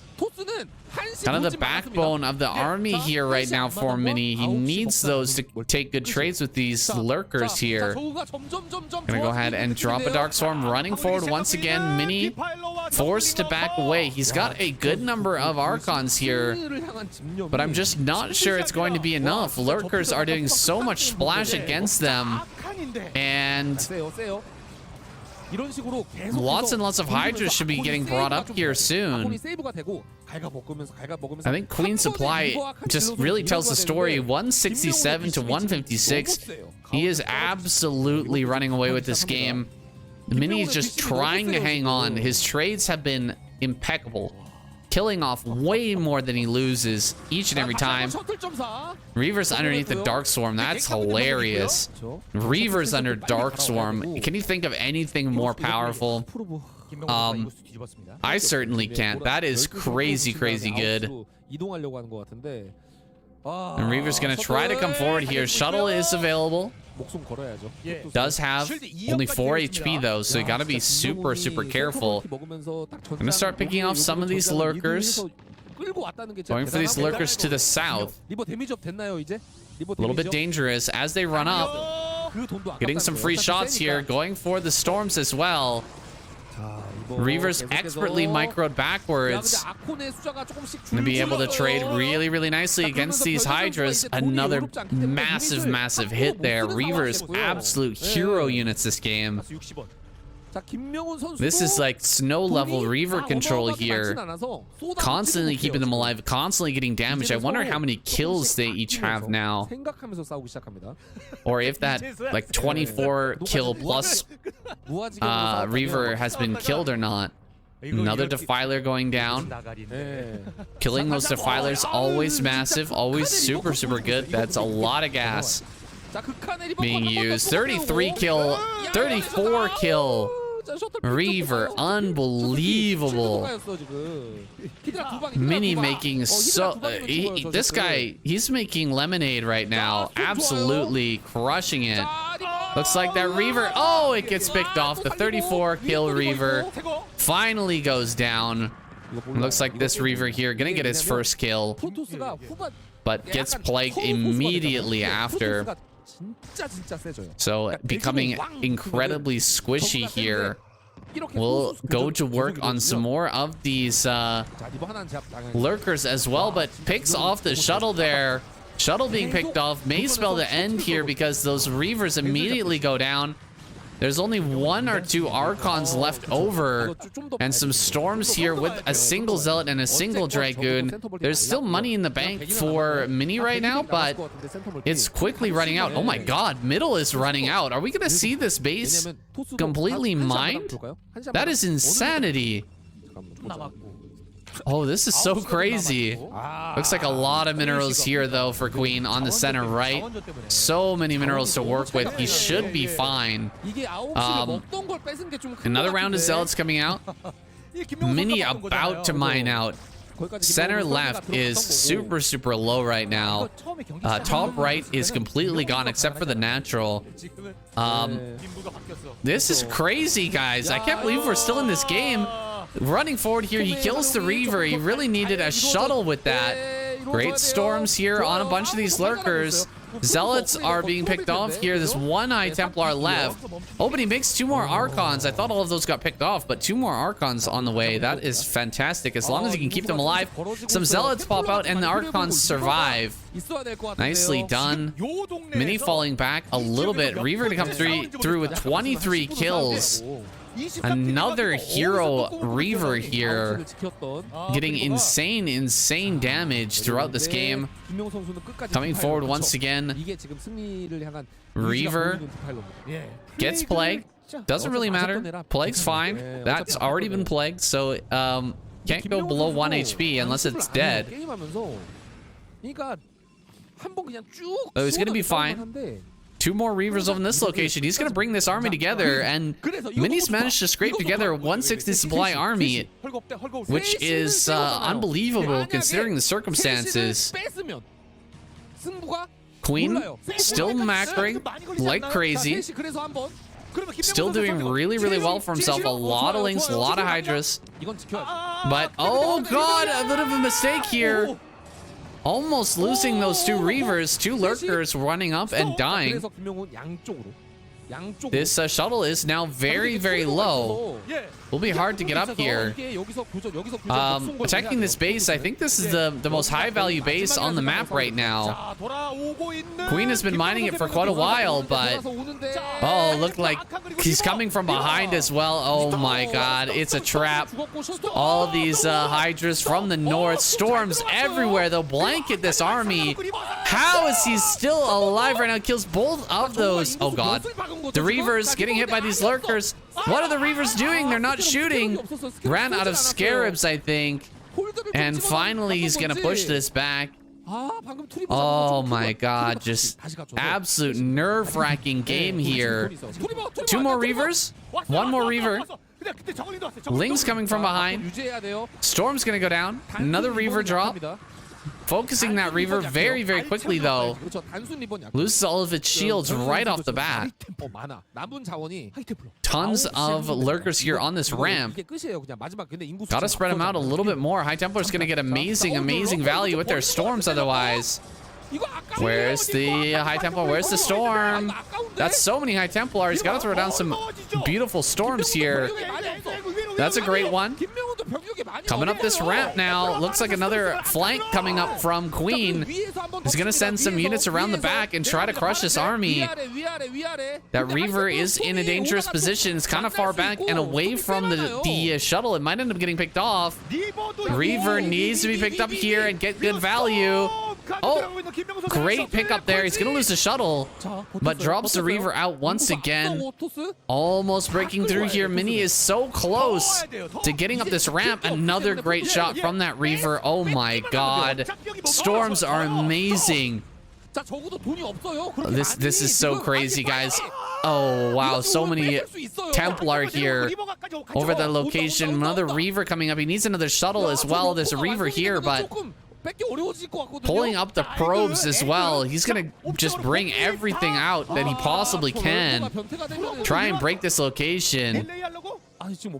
He needs to get up here and deny this base, otherwise he's just gonna straight up lose. So much money here being mined by Queen, and he's almost managed to do it. He loses the Reaver though. Kind of standing here in range of this Lurker as well. It looks like on hold position. Needs to back up a little bit. Losing another Archon there. Archon's such high value targets. Picking them off is huge. And the middle's been mined out. Are you kidding me? Okay. This is a historic day, guys. The middle of Retro has been mined out. That's so funny. I was actually in the Discord today, kind of thinking about this, talking about this with some people, some fans in the Discord. If that middle base would ever be mined, if we'd ever see someone mine it, and I thought maybe TVT, somebody in the comments mentioned, or somebody in the Discord mentioned ZVP. I didn't really give it any credit, but credit to you, man. That's a great prediction, and it's coming true right here, right now. Queen mines it out. He's absolutely needed that money as well, because we're going all the way here. This game is going the distance. Mini is completely mined out now. He has no money incoming at the moment. He's gonna lose the Templar there on the low ground. Every single unit here is absolutely critical. He needs to break this base, or this game will end in a Protoss defeat. Now, alternatively, on the other side, Queen, he's still mining here. This is his last base, his last mining base. He's got a few mineral patches in the main, so he can potentially mine a little bit more. But once this base is gone, that's pretty much that. That's pretty much all he's going to have. Actually, Mini running out of scarabs here. I think he's realizing it. He's going to go for it. Running up the ramp. He's going to try and get up into position here where he can get some good storm. Storm! Where is it? Oh, no energy. 39 energy here. He's just not going to be able to do it. He tried. He tried to make it up here.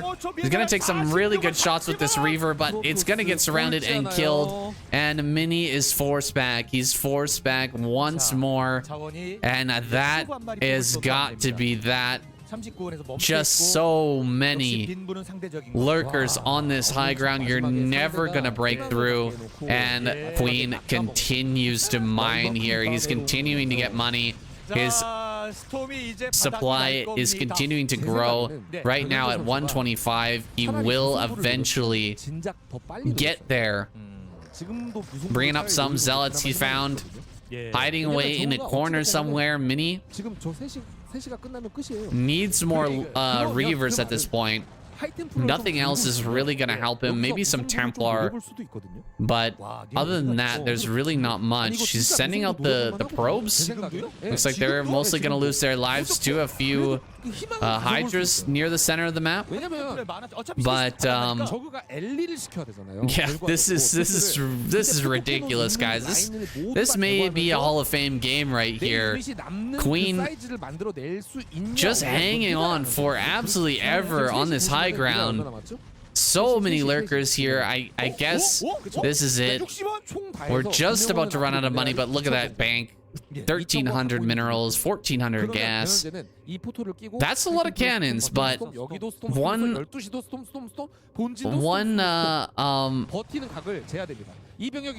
Defiler should be able to break that. A couple of storms go down. He double storms there by accident. He's going to fall back. I think this is the time now where Mini kind of has to reassess here, fall back, and try to perhaps drag this out into a eventual tie. That is a possibility. However, he lost a few Templar there. And I think that Queen can break this eventually. Gonna drop some Dark Swarms here. Archon there. Storm on top of these units. Nothing can hit under these Dark Swarms, so the cannons are completely useless. He's gonna run up to high ground and defend from here. He's gonna force Queen to kill every single building, I think. Trying to force a draw is a long, drawn-out process. If Queen starts to get near to Mac... Okay. Never mind. Forget what I was about to say. Mini taps out. Queen is victorious. Gets the clamper as well. What I was kind of thinking there is that I've been in this situation before. I've been in base or mine out situations before, and you know, maybe one player has a really big advantage, and then they keep throwing things away, trying to end the game, and then they keep throwing things away, and then they start to run out of money. And when the aggressing player starts to run out of money, that's when the game becomes really slow, because for example, in that one, if Queen had ran out of mining at the center right, and then his bank started to dry up, you know, he had only like, you know, 1,000 minerals left or 500 minerals left, and everything that he had on the screen or on that he had already built, that's when things get a little bit wild, because you start to calculate every single move down to the very most minuscule spell and ability, in order to make sure, to make the calculation absolutely certain that you're able to kill every single cannon, every single building, and every single Templar, every single unit of the Protoss before you run out of money and just ends up in a draw. But that didn't happen. Okay, well, I guess the Protoss squad has decided sending out Snow next is going to be the right choice here. We're on Nemesis with Snow in the bottom right. Queen in the top right. Looks like a 12 or 11 hatch coming out of Queen. And on the other side, it appears Snow going to be going for a gateway pressure here into expand. There is an eventuality I haven't mentioned yet, but that is the possibility that Snow could, or sorry, Queen could end up taking out all 4 Protoss players and winning that all-kill prize. He's already done 2 so far, and he's playing absolutely out of his mind. So this could be just a straight up Queen sweep. See what I did there? But this is Nemesis. It is a very interesting map. We've seen some great games on this map as of late. Even a really good PVZ in ASL round of 8. I won't spoil anything for you, but if you haven't seen any of the round of 8 yet, definitely have some great games ahead of you, and I'm sure we have some more great games ahead of us here in the KZM. Here comes that first Zealot, looking for some damage here. Could definitely get a drone. Not if even one drone goes down here, the 11 hatch will be for naught. He might as well have gone overpool at that point. But so far, not even a single drone has fallen. A great micro from Queen. And the Zealot will lodge itself behind those mineral patches. The Zealot trying to come out there, waiting for the opportunity to snap a drone or two here or there, but just not able to get anything done so far. And Queen successful with his 11 hatch. Gonna surround and eventually kill this Zealot here. Only trading out 2 Lings to do so. Is stuck at 18 supply, but I think this is a planned out time to get stuck here. Should have an Overlord popping in just 1 or 2 more seconds, and then will continue to produce those drones. He's got a lot of Lings out here, so he can definitely pressure his opponent right now, and should be starting to layer here in a second. There's the Overlord popping here, and the layer will indeed start. Oh wait, did we actually see the layer go down? It looks like a lot of pressure going onto these buildings here at the front. I'm just watching the gas here from Queen. He did spend it on something. I think it was the lair, but I'm not 100% sure. Oh god, the Zealot gets trapped. Zealot is trapped here. Lings could flood in. Okay, that's actually just 1 Zealot wide here at the top. Oh, is he gonna run by? Oh, he's trying to get the gateway. He's trying to do everything at the same time. He ends up going after the probe. Hydra Den here in the main, and Snow actually gets his probe there into Queen's main to spot that out. So very big scout here on the side of Snow. I can't believe he didn't get that gateway, man. He was hitting it for quite a long time, and it seemed like he was just going to focus that down, but then he went after the Zealots, and then he switched onto the probe. Just kind of haphazard control there from Queen. He's supply blocked again at 27 of 27. He really needs to be producing some units right now because these Zealots are coming across the map unchallenged, and there's Larva just sitting here not being utilized. Oh my god, this is bad, guys. This is real bad. He's gonna have to try and delay here as much as he can with just a few Lings that have popped out. He's still supply blocked, guys. He's still supply blocked, 27 to 27. This is not an intentional like a timing or anything like that. Finally an Overlord pops. He can start to make some units. You can see bursting up to 32 supply immediately, so spending his larva here right up to 35 actually. Still has some larva though remaining. He's gonna start a couple of more Overlords. Oh, one does pop out. He's gonna lose a drone or two here at the natural to this one single Zealot. This is a very common strategy from Protoss to send the majority of their forces to one of the bases and send a single Zealot in to try and get damage while the The rest of the Zealots are being dealt with. An Overlord, I think, went down just now. Or it might have managed to slip over top of that that gap there, just north of the Protoss's natural. Finally, will bring some Hydras up here so he can deal with the Zealots. The Dragoon was out on the map trying to pick off that Overlord. It looks like it didn't actually get that done. And more Hydras are coming down here towards the natural. Queen still does have to deal with these Zealots back here, though, first. He can't just send the rest of his Hydras across the map just yet. Ling's coming around the side here. He is going to trap and kill these Zealots eventually, and it looks like basically for free, because the Zealots are just going to sit back and buy as much time as possible. It looks like he's managed to buy enough time at least to get his cannons up and operational. Range is now done, so he can actually hit this forge just out of range of the cannon and will be able to deny that +1 upgrade. So Queen, a small win there. Has a ton of Hydras coming across the map here. Looks like he did add on additional hatcheries, though. So there is a way out here from this position. Zergling Hydra, will he try to bust here? Snow thinks he will, so he pulls the probes to the front, ready to defend with 5 cannons and a 6th on the way. Can he hold here? He runs forward, looks for some damage. Not able to get a single cannon here, and this should be the end of the pressure. Snow's still not convinced, though. Gonna keep the probes out here in the front. Keeping himself safe for now, but he should be able to send those back to mining in a few seconds here as additional Zealots do pop out. And that last cannon does finish up. Actually needs to send these back to mining now. It's just a little bit too much lost mining time here, and it's time for Snow to start really pumping up his gateway number. There we go, sending those back to work finally. Queen, on the other hand, with his 5 hatches, going to be powering up very, very hard.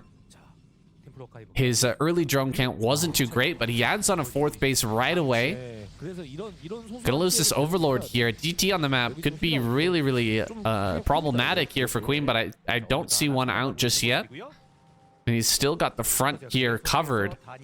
As more Zealots come, though, eventually these will be pushed away. A drone here at the front, that's not supposed to be there. That's not supposed to be there. It ends up getting picked off, and the Hydras will retreat. Now there's an option for Snow to get out on the map with a DT or something. For now, he's just going to send Zealots across the map, and 2 Sunkens are coming up at the 3rd base. So Queen is planning a turtle play here. He's really going to turtle up on these 2 bases and eventually get that 4th base up and saturated. A Spire on the way to follow up this early Hydra's pressure. It's pretty common that we do see this. Because you're forcing out, forcing your opponent to, build up their army really, really quickly here. There's Hydras already on the field, so you can't just build Corsairs or you will end up dying. Snow only has 2 Corsairs here. Therefore, if we do have a giant Mutalisk switch, there's just not going to be a whole lot of anti-air for Snow. And if he pushes out here with just Templar Zealot, those mutas that are going to pop out here shortly could pretty quickly rip those Templar apart and just clean up the army. I think Queen closed off the assimilators on his side of that center right base, so these Templars won't be able to make it through into the main. There you go, have a shot of that on screen now. Can slip out here into the center of the map, and he's going to take the base in the center right. So Snow getting his 3rd base on the way already, but Queen has his 4th done, so he's not too concerned about that at the moment. Some Zealot's going to run in here to the natural. There's just not any Hydras here. Where are all the Hydras? The drones get pulled to try and keep these Sunkens alive, but he really dives hard here onto the Sunkens and kills off a ton of them. There's Mutas popping out finally, but a lot of drones have gone down. 2 Sunkens have fallen as well. He finally does clean this up, but that was a little bit rough for Queen. Lost more than he really should have with his turtle position. Should have been an easy hold there. Maybe messing up a little bit with the positioning of his buildings. Dropship shuttle coming in here towards the main. An overlord is in position to spot this. He sees it. He sees it, but does he react? I don't see the mutas moving in this direction, unfortunately. Mutas are actually headed up to the top left where Snow's generating a threat with 4 zealots here. Gonna try and jump on top of that. Maybe dive on some drones if he can. Hydra's coming back towards the natural. Mutas are cleaning up in the third, but that drop in the main could be really painful. 2 DTs here, maybe? Or a Templar. Either one could kill a ton of drones. Mutas have cleaned up at the third. Everything's starting to die down now, so the moment of panic here has passed. When you're dealing with all the zealots running around, when you're dealing with all of that craziness, it's a really good opportunity to drop the Zerg player and deal a lot of damage, but that moment has now passed. Dark Archon on the way here. Snow taking a page out of Best's book. Best, really the guy who's known for using the Dark Archon in his play against Zerg is, and also against Protoss. With the feedback on Templar, I mean, he's kind of started to change things a little bit here, as you can tell. Started to change the meta slightly to where Protoss are really thinking this is a good idea. So with the Mutalisk out on the field, he's going to have to be careful not to get caught by the Dark Archon with the Maelstrom and then just stormed to death. But that has not been revealed yet to Queen. He has no idea about the Dark Archon unless he flies in. He's probably not going to know about it until it's too late. We could see him break off a single muta and try to scout that out, but you just don't know here. There's a lot of unknowns on the field for Queen at the moment. He's going to clear out those 2 assimilators down at 6 o'clock. He already killed the one, I believe, inside that base as well, leading in towards Snow's main, so Snow can't easily take a 4th. Down at the 6 o'clock, he'll have to use drops in order to get through there, so that's a pretty good play. He only killed one of the assimilators, actually. So killing only one of the assimilators is pretty smart. It's gonna block out the Dragoons from getting through there, but you can still run Lings and Hydras between when there's only one assimilator killed. I'm surprised we don't see Zerg players do that more frequently. Just kill one assimilator into each base, and that really cuts off the ability for the Protoss to break in, but it doesn't slow down very much the Zerg's ability to get into an area. Making some lurkers over here at this location just to keep these Hydras alive. I think he'll cancel once the Zealots have been driven back by the Mutas. And Snow is looking to get down here and kill this small group of army. Maelstrom is ready. There it is. Maelstrom on all the Mutalisks. There's the storm. 2 storms to finish them off. Every single Muta goes down there. A beautiful play and usage for Snow of that Dark Archon. Double Defiler Mound. Hilarious. Must have made a mistake there. Unless he wants to get Plague and Consume at the same time, it really doesn't seem worth it. Big drop here into the main. Just 3 Zealots, though. I thought that was going to be DTs, but there's a ton of units here for Queen, so you're just going to burrow these lurkers and immediately push that back. +2, +1 is done for Queen. He's actually ahead in upgrades right now. That is huge.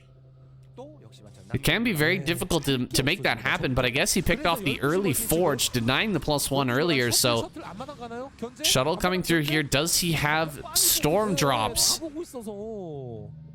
Not able to get through this natural. Very well turtled here is Queen. Tons and tons of Dragoons are out, but mentioned earlier, there's a double Defiler Mound ready, so 2 Defiler Mounds means he's gonna have his Dark Storm out here very, very quickly. Gonna have Plague as well. Looks like going for the drop. There's no drones over at this location, so not really worth it. Do we have Scourge? This is a slow dropship, so Scourge could easily pick this off. Oh, Hydra's gonna find this. There's the Scourge. He does get it. One Storm will come out, but doesn't kill a single Hydra. Really good defense from Queen so far. Look at this turtled position. Only 2 lurkers here, but that's so many Sunkens, and Lings are gonna pour out from this third base. Just cover these Dragons. There's no Zealots with this army, so 3 Dragons end up going down for the cost of just, you know, a handful of Lings, a Sunken Colony, and a couple lurkers. Not bad at all for Queen in his defense.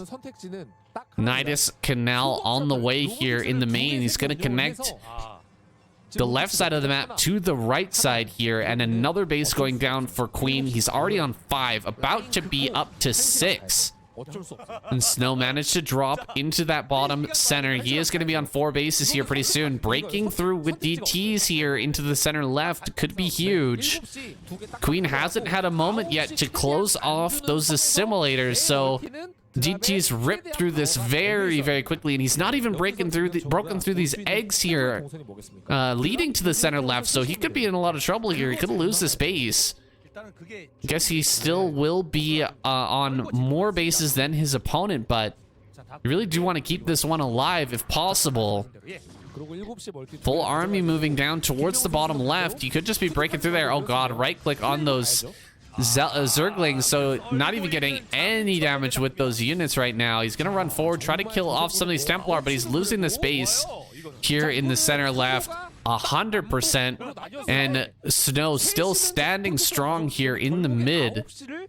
+2/+2 is now done, kind of evening out the odds here for the Protoss, making his army equally as strong to the Zerg at the moment. And Zerg completely maxed out. Same goes for Snow. This could be a very long game now, guys, with Snow trying to take the bottom left as well. We're nearly splitting this map in half at this point, and it'll really be up to Queen to try to take this base and try to deny the bases in the bottom left. That'll be the most important part of this match. Whether or not Snow can get that base up in the bottom left or not. A ton of units here. We may end up seeing a drop as well. Drop can be really strong in these situations when Protoss is spread very, very thin around the map. There it is. Drops being loaded up here. He doesn't see it with the observer. It's just barely out of the vision range. Oh, Dark Archon on the center right. Has the energy for the Maelstrom. Zealots are going to spot this coming in. He could end up denying this drop completely. Oh, he sees it and backs away. Queen recognizing that he would end up getting Maelstrom there, just gonna come back and drop in the main area of the map. He does not want to take that fight just yet. The center right, honestly, not too big of a deal. You really don't need to break that base. There's not a whole lot of minerals there, and it's already been mined for quite a long time. It will mine out soon. Much, much more important is the bottom left and the center left here for Queen. He's got to get down here and stop his opponent from getting really nice and set up here. Probes being transferred are going to get caught by the lurkers. Good plague there. He should throw down a Darkstorm as well. There it is. He has the energy upgrade already. Those 2 Defiler Mounds really paying off here. Able to cast double spells, Plague and Darkswarm, to really push his advantage in this area. A lot of Lings and Lurkers are going to be heading down towards this spot here very, very soon, but the Archons should be able to clean up before they arrive. Lings streaming down here right now. Gonna try and take a fight with these Archons or dive on this Templar. Even better, go for those Templar. He gets 2, could get a 3rd. The Cracklings deal so much damage. The DPS is so fast. But Snow does hold on to the bottom left, and Queen, he looks to be heading towards the natural here. There's quite a few Templar, but he's got the Darkswarm, he's got the Plague. Could start to throw these down. Oh, he loses the Defiler, unfortunately. So without Defiler support, makes it infinitely more difficult to break through this location, with Dragoons actually able to deal damage along with the cannons. A lot of stuff here for Queen. piling up at the natural. He's making more lurkers. He's rallying down, of course, more defilers and lings here to this area. Breaking through here is very, very important. The probes heading out, getting absolutely destroyed there. Lining them up and knocking them down right now. Queen heading in towards the natural. Where's the Dark Swarm? Where's the Plague? Oh, another Defiler thrown in and lost for Queen. He's dropping into the main. He actually picks off the Robotic Support Bay, which is kind of a brilliant pick-off, actually. Not allowing Snow to build any more Reavers at this point. Hopefully he's got a few queued up at that robotics facility. Otherwise he won't have any more popping out here. Reavers are so important in this late game. Because Snow, all he needs to do is defend this natural and defend bottom left, and he should be okay to take this game. Queen still yet to take center left. And these positions are getting stronger and stronger. Snow putting together that Reaver, Templar, Archon army that is so incredibly hard to attack into. Another Defiler down in the bottom left. Is he actually going to get a spell off? Lurkers diving upon this army. A lot of them end up getting stormed down. Here's the shuttle with the Reaver. Should be able to drop off here and hold this location. Queen having a hard time getting all of his units together and moving in order to break one of these locations. It's so hard to get your stuff moving when you're way beyond the ability to control group everything, but it's even harder to make it stop. So if you send your army in and you realize, okay, I'm not going to be able to break this position, I have to discontinue this attack. Box clicking everything away from that attack is very, very difficult, especially when things are streaming all across the map. He is lined up here. He's ready to go right in front of the natural. This is going to be the moment here. Can Queen break through? If not, this game will continue. Sending through a lot of units here. The Dark Swarms are good. The Plagues are amazing. He's going to get the shuttle, so this Reaver is no longer mobile. A lot of lurkers running forward here. Not many Hydras with this army. Actually, no Hydras with this army. Lurker's going to run forward. Storm's thrown down in the front line here, and the Reaver backs away. Good shots here by Snow. He's going to get quite a bit of damage with this one. Reaver. Oh, the Storm plus the Reaver shot. Amazing. Slowing this down. He finally kills off that Reaver. Big moment there for Queen. He's going to push through and could end up taking out this Nexus, but I mean, a lot of stuff is coming down here for Snow. He's dropped to 138 supply, but he still does have quite a few units here surrounding this army. Oh my god, so much coming down here for Queen. Is he just going to run away with this?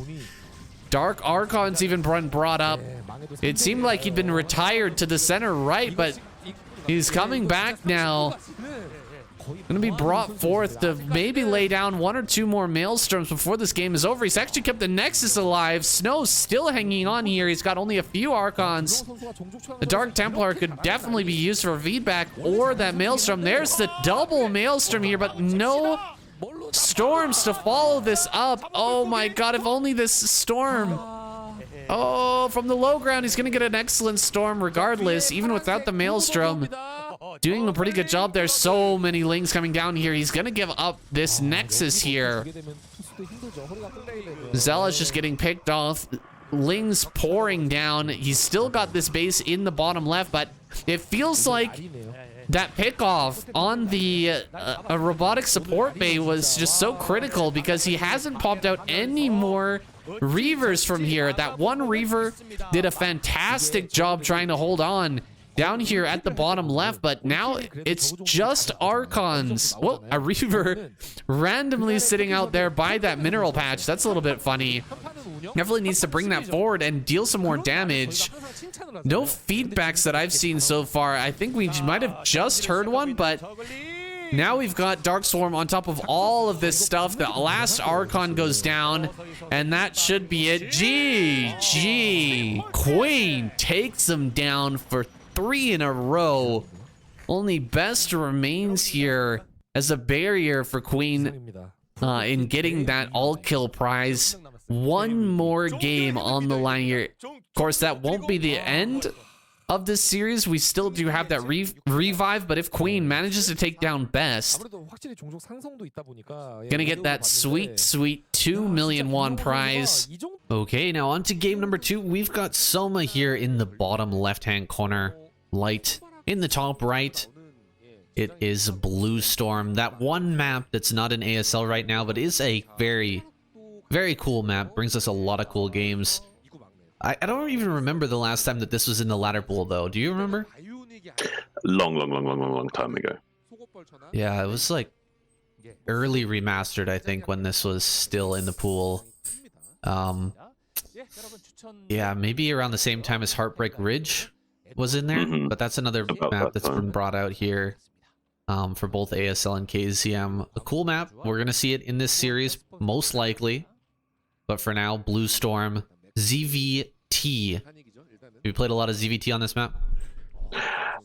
Back in the day, I have. I have no idea how I'd play on this map these days, but it looks like Soma gonna wisely choose for an early pool just to make sure he's safe against any kind of like potential 8 racks BBSGs that we might see from Light. Wisely is going to be walling in on this position and going for gas, but the way the barracks is orientated in the wall in, it's very hard to go bio with this position in the top right. You're kind of forced to go mech just because the Marines are like popping out on the outside of the wall. It kind of makes it impossible to do a straight up 1 Rex bio build here. Right. And yeah, this matchup has changed probably the most out of any matchups over the over the time span of remastered and just pre-remastered. A little bit before it was super popular for a while to go bio and then transition into mech builds. There's been, Goliath builds got really popular for a while.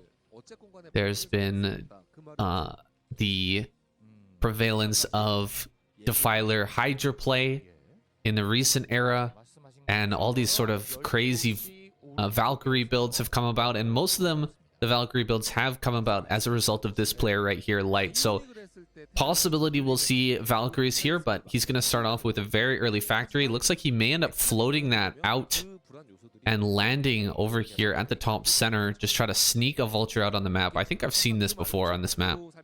Yeah, you saw this in the first week we casted the game here, where we saw the exact same thing. I wonder if he will also do the same thing that Royal did then and go for the same Wraith follow-up. I think we might see that here. It looks like Soma went for the 11 pull into Fast Lair, so probably unlikely to going to be any Hydralisk focus play. Probably going to be straight into really fast muters. Oh, and this again, I think this happened with Royal as well, right? This got spotted right away. Seems like Zergs are really onto this play. Seems like a good move, and right into double starport as well. Yeah, this does seem like the play to go for in TVZ on these positions on this map. Seems to be a very strong way you can play. Like I said earlier, about because of the barracks forcing Marines on the outside of the wall kind of does limit your bio options. So some kind of fast tech play into starport seems to be the way to go, and doubling down on that with 2 starports seems to be maybe even a stronger choice than just going for the single one. And Light, he has some marvelous control with Wraith. There was a time when this build was really, really popular as just something to throw in to mix in with your regular bio play, and it seems to be making a comeback, especially on this map. But a few of these players are really, really good at controlling these Wraiths, and Light is one of them. He's even been known to split off groups of Wraiths in the past, like have a few Wraiths hitting one position, and then as the mutas are drawn towards that group of Wraiths, come in with another group and start killing drones, because you're incredibly low on drones here as the Zerg player, especially if you're going mutas. But it looks like he's actually going Hydras here. Yeah, he's going to go up to like 5-6 Hydra to be safe against the initial Wraiths, because he knows he's going to be dealing with quite a few Wraiths and quite possibly with Cloak soon as well. So he needs to have quite a few Hydras out to defend his drone line. He could opt to go for Spores, like we saw in the last game, to give him more, to make him safer later on, so he can go for counterattacks and rely on the Spores for defense. But in this case, we see the Soma opting for the Hydralisk play, so we can put on some pressure at the front. Sometimes you can get some work done by getting Hydra speed early on and picking off SCVs as they come to try and repair the bunker. But with these positions in this choke, I don't think Soma's going to find much economic damage here. Oh, getting that supply depot is really nice. It's going to supply block for a bit. I didn't see another supply depot on the way inside the base, so this could delay the Wraith production for quite a long time. I don't know if he's actually going to dive in here. He is still sending units across the map, but jumping on a bunker can be pretty tough. He's making some more Hydras, saying he might actually go for a bust here. Be interesting if he does decide to try and pounce on this bunker, or at least force SCVs off the line to then snipe to reduce the economic power of Light here. Overlord speed is also ready. Overlord speed here. The Wraiths are leaving. This could be the moment here for someone to pull the trigger. Going around the back, looking for just a singular Hydralisk crossing the map here. Could be a good pick-off. And Soma's going for it, it looks like. Diving.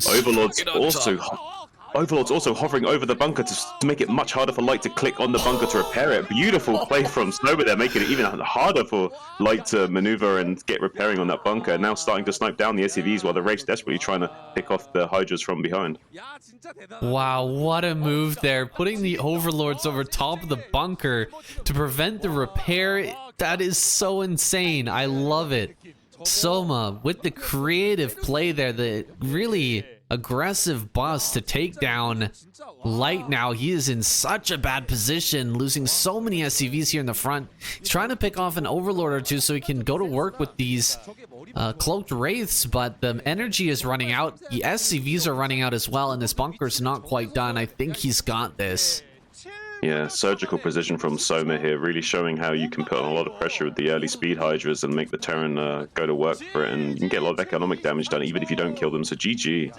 Wow, a pimpest play there. I'm gonna put that one in my notebook, save that file for later. That was a beautiful, beautiful move. He gets the little clapper there from KCM and from Piano as well, and we're jumping into game number 3. Okay, our next game on Retro, gonna be Snow versus Hero. Snow down here in the bottom left, Hero in the top right. Cross map position. It was a pretty wild game there. Game number 7. Now here in match number 8. We'll see what Hero can bring out here. Try and take down Snow. Secure that victory, which Queen has set them up for so nicely. Or will Snow be able to reverse sweep here, get himself an all kill? Definitely, if Snow manages to take down Hero and Shine, he will absolutely earn himself that all kill. So we've got the hatchery here on the way. I'm surprised that Hero wanted to go for an actually 12 hatch. He went 12 hatch here, which is even harder to hold on against something like a Cannon Rush. Maybe Cannon Rush is not really good here on this map. I'm not sure. I'm not a Protoss player, and I rarely ever deal with Cannon Rush on ladder because I always go overpool. It just feels way, way better. If you lose even a single drone in the early game, overpool is already better than an 11 or a 12 hatch. So I just feel like it's sturdier. Seems like Hero and the other Zergs, the pro Zergs, maybe they don't agree, but that's just the way I like to play. I don't like to deal with those shenanigans like we saw in the last game. Building a Zealot and doing a Cannon Rush is just so dirty. But one Zealot coming across the map here. No Forge just yet. Right on into Nexus. He sees the quickness of that hatch, so knows immediately he needs to get his economy rolling. That Zealot not coming into the main base. Instead, heading over here to the third, waiting for a second Zealot to arrive so that he can deal more damage and hide the fact that he's gone Zealots here, because as you can see, Hero has not scouted yet.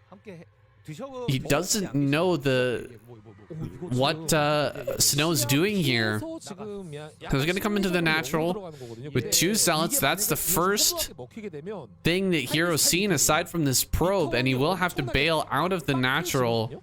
We'll see what kind of damage he can do with these 2 zealots blocking the ramp for now, but Lings are here. Lings are hatching in the natural as well. Only 4 Lings here in the main. Drones could definitely end up dying here. He's gonna run behind the mineral patches. With all of those Lings popping out, he wouldn't be able to do too much, so he just hides these units. Will try his best to trade efficiently here against the Lings. And back at home and getting his wall up set. And his probes transferred. Actually, a little bit late on transferring these probes. This is not good. Look at Snow's base right now. He's got no probes at the natural. And he is doing a great job of microing here, but eventually those do get cleaned up. Lair is on the way here. Drones are on the way at this location. Where are the probes? He's just building probes here at the natural, not really transferring. Maybe they did arrive now. But more zealots are heading out on the map here to put on that additional pressure, force some more Lings out before the eventual transition into layer tech. Lings are going to come forward. They spot the 2 zealots coming here. That's a great scout. We'll be able to bring all the Lings into position here before they arrive. Sitting here on the ramp, not really doing much is Snow. You can't break this position, but you don't really need to because it's not in a location that can actually threaten your drones here. Mutas are going to be on the way shortly as well. He can continue to drone up. Goes around this army as well. He's got an Overlord near the natural. Actually, I think it's gone around. Where is that Overlord? Looking at the minimap here, it looks like he's actually running away with both Overlords. So doesn't have any information about what is going to be coming out further here. He surrounds on the ramp, going to kill these 2 zealots. Big moment here for our Zerg player, getting rid of these units. Very, very important stuff. Pushing them all back. Can begin his transition here into drone once again with that threat removed. Some hatcheries are coming up here, and I'm going to be watching very closely to the positioning here for Hero because I really haven't played this map. I want to know what's the best locations to put down the buildings here on this natural and on the 3rd base. That is an interesting location for the hatchery, but you can see the larvae do have some space to pop out, and 1 or 2 buildings between that 3rd hatch and the macro hatch here should be able to put a pretty decent wall for which to hide lurkers and sunkens behind, keep them safe from zealots. That's looking pretty darn good there. Another hatch coming up. I think that is the 6th hatch actually. So 6th hatch Hydra going to be the follow-up for Hero. And he may end up getting this Corsair. Ooh, that was some really good dodging. Still ate 1 Scourge hit though. Is about to be taken out here. I think the Scourge should be able to move to intercept. Oh, it's really, really close. Oh man, Snow, I don't know how he does this, keeping that alive forever. Zealots making their way over to the 3rd. Where are all the units? I think it's Mutas in the eggs right now that are about to pop out, but he didn't build any sunkens. Kind of craziness from Hero here. He really should have built sunkens if he's gonna go Muta. But he's doing a good job of running these drones around, just drilling on top of the zealots here. He does lose a few, but overall hold is pretty good. There we go. Now building a sunken finally. He's lucky that a zealot didn't run into the main during that, because that's typically the move for a Protoss player. Run a bunch of zealots into the 3rd, and then 1 or 2 run into the natural in the main. Get a bunch of damage.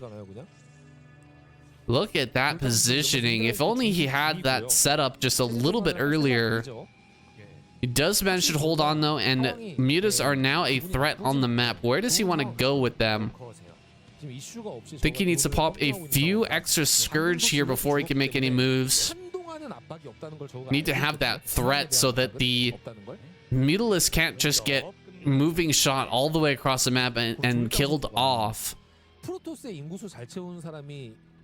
This doesn't seem perfect. I don't know about this this building positioning here. I guess with eggs move to the left side, you can block that between the hatches area. But generally, you want the sunken colonies right up against the hatcheries so that you can so that zealots can't really get good surface area on them.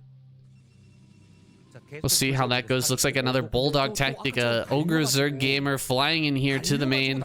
This is where you just send a whole ton of mutas to kill the cannon in the main and then take over that main base with Scourge as a threat to push back the Corsairs.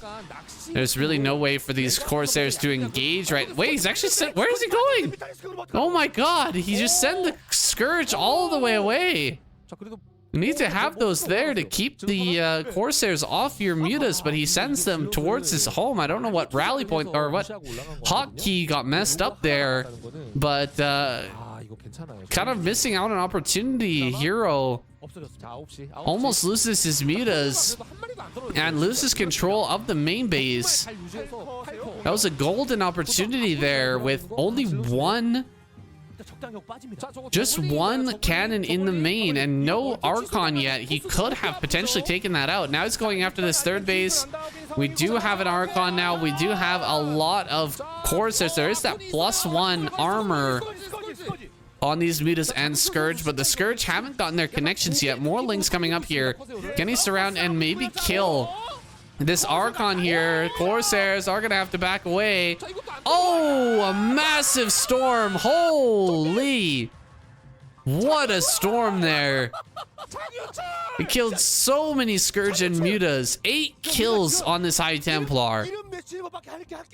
Damn, that was one of the best storms I have ever seen.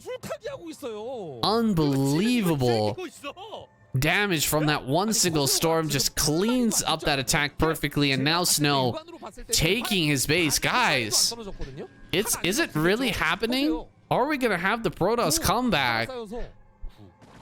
They did go out of the regular 8 weeks in first place. But with Queen's performance here today, I thought it was going to be a Zerg win.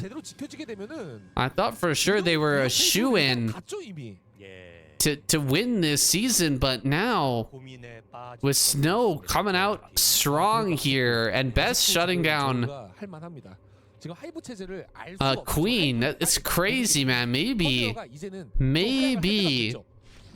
Snow can bring this one back. Corsairs here looking for some more kills. Definitely want to try and supply block Hero at this moment while he's heading to Hive and looking for a 4th base. Scourge here finally getting some good connections. They've been looking for those hits for the past several minutes at least. But Snow's been so good at microing those around and keeping away from the Scourge. His Corsair count is still relatively high here, and there's not really a good opportunity for Hero to build any more mutas. He's just gonna have to come forward and take the fights with Hydra. Trying to get this Templar. He really wants to get it. There we go. 2 Dark Templars here though, and do we have Overlord speed? No, we do not. And Overlord moving out here so slowly. That's definitely an oversight by Hero. Making the Hive before even making Overlord speed is pretty crazy. That's something you rarely ever see because DTs are so useful in this matchup. Lurkers are not morphing here yet, and it's just pure Hydra to defend this 4th base. Can he keep this alive? Okay, finally a Lurker egg pops. Lurker Egg on the ramp is really going to slow down this attack by Snow if he wants to do it at all. Hydra's here coming to high ground. Couple of kills for these DTs as the drones pass. Gonna get a couple of Hydras as well. The Overlord is so slow. Oh, is gonna get one. Oh, they barely slip away. Really good moves here by Snow, dealing a bunch of damage and getting off lightly here. A lot of lurkers morphing. This is one moment that haunts the nightmares of every Zerg player, is when you're morphing your lurkers and the Protoss army shows up and storms them all to death. I think Snow not able to make his move just yet, so going to back away. Another macro hatch here in the natural. Hero really starting to hit his macro stride here with that fourth base being saturated. Lurkers are pumping out en masse. Crazy crackling upgrade will be coming here soon for the Lynx. It's not quite done yet, but he'll be getting those upgrades soon. +2 armor, +1 attack for Snow is really, really strong. To just the +1 armor, +1 attack for the range on Hero. I don't know if he even has a single attack upgrade for melee just yet, because with 2 armor, those melee attacks from the Lings are going to be so weak. Here comes some storms here. Those lurkers are so stacked. He won't be able to get the storms on them, though. Look at that. He could have hit 5 lurkers with 1 storm there. They were just all on top of each other. Instead, he heads up here towards the top left, and Hero just going to take another base in this area. Wait, his lurkers are retreating. Maybe he doesn't want to take top left just yet. Instead, content to sit on 4 base, whereas Snow is taking his own 4th base right now. Cannons on high ground. Good job taking out the Archon. Just a surround with the Lings, able to take that down. Dark Templar, of course, very, very good at defense.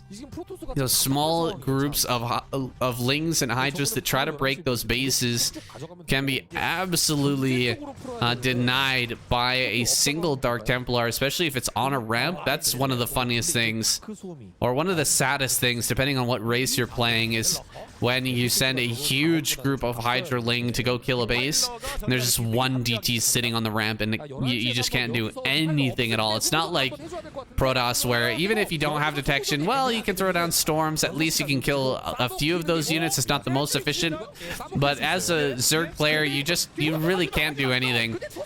Flank here with the lurkers. Big storm there. Actually kills his own observer, but he's still got 1 observer left over. Hydra flank is getting destroyed here, and the lurkers are dying. There we go. He gets another Templar at least.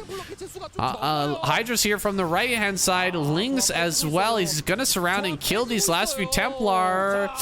Oh boy, this is getting scary here for Snow now. Can he hold on? Can he try to push this base up in the top left? He actually keeps the remainder of his army alive, but so many Dragoons were taken out there. Dragoons, the backbone of the army, take a very long time to build. And the larger they are in number, the stronger the Protoss army is, at least in the mid game. Now that we have Defilers out, it's not as big of a deal how many Dragoons you have. Plague. Oh man, that's so painful. Massive Plague going down on these units. Another group of Zealots gets plagued there, and these Zealots cannot engage with the Lurker army anymore. There is no way he can get through there with his present condition. Even with +3 armor, it makes no difference whatsoever to the plagued army. Gonna lose. You're just gonna get completely wrecked. +3 armor does nothing when all your units are at 1 HP. Oh, DT here in the fourth. What? 18, 19 kills? Oh no. Everything was going so well for Hero. He's still focusing on this armor. 25, 26, 27, 28. Oh my god, 27 kills. Oh man, Hero. He was doing so well, dude. The plagues were amazing. The army movement was fantastic. He was taking great trades here in the middle, and then 19 kill DT ruins his economy. He just has nothing now. Over at this fourth base, I don't know if he's even noticed yet. He hasn't transferred any more drones to this location. He's still fighting here in the center. He's bringing forth his Ling Hydra army. He's got to notice soon that the money is just not coming in like it used to. The upgrades are getting pretty good here for Hero now. He's like +2/+2, I think. Should be getting the melee upgrades as well at Dark Templar up towards the 5th base as well. And simultaneously attacking over here at the 4th. Oh god, this is gonna get so many kills. It's already at 4, 5. Oh man, everything going down in this base. No, 8 kills. Oh, combined 20 kill. No, more than that. Almost 30 kills between the two. Dark Templar. 4 more DTs being loaded up and sent into the top left-hand corner as well. Looks like a lot of Lings here trying to help out, trying to clear this. Cracklings are pretty good, but DT's one-shotting all of them. And the hatchery goes down. Oh man, this is getting crazy. Another base going down here at the bottom right. There's one DT to protect that, but the probe falls. Man, what a crazy, crazy game from Snow. He was looking to be in such a rough position right up until that DT came in and did amazing work in the 4th base. Now we've got Hero stuck at this point where he just doesn't have that many drones. He's trying to re-drone here, but at the same time, Snow can continue to get damaged if he gets this Templar drop off. Kills a bunch of drones. Oh my god. Okay, he wasn't paying attention. That was really, really scary stuff there. I thought he was gonna get so many drones from that. He's coming over here. Can he get some more kills? One Templar comes out. Oh, he gets that. Gets another storm off there, but loses the Templar. Not bad, not bad. Gets a few kills. 3-2 is done. 3-3 is done for the Hydralisk. 3-2 for the Lings. Really great upgrades here for Hero, but Snow is starting to take bottom left. If Snow gets bottom left, this is still a game that's kind of up in the air here. Actually, it'll be on, really on Hero to figure things out. If he manages to get that base. Oh, the Defiler gets sniped by 2 Dark Templars. Really good move. Where is he gonna go with this army? He has to deal with bottom right. He's gotta get down here and actually stop this base from going up. More and more lurkers being produced. Defiler's here. Gonna throw some Dark Storm down. Storm on a bunch of those lurkers, dealing so much damage. Another great storm there. Lurkers stacked up way too much. We get stormed to death here. Small groups of units is the way to go. Try to get some plagues off. Try to snipe some Templar before the main attack. You just cannot eat, 5 to 10 storms on top of your Lurker Hydra army and expect to win that fight. There's got to get in here and deal some damage. Try to pick off some of those high-tech units, those expensive units, before the battle actually happens. But meanwhile, while he's doing all of that, Snow is continuing to grow on the map. He's continuing to take bases.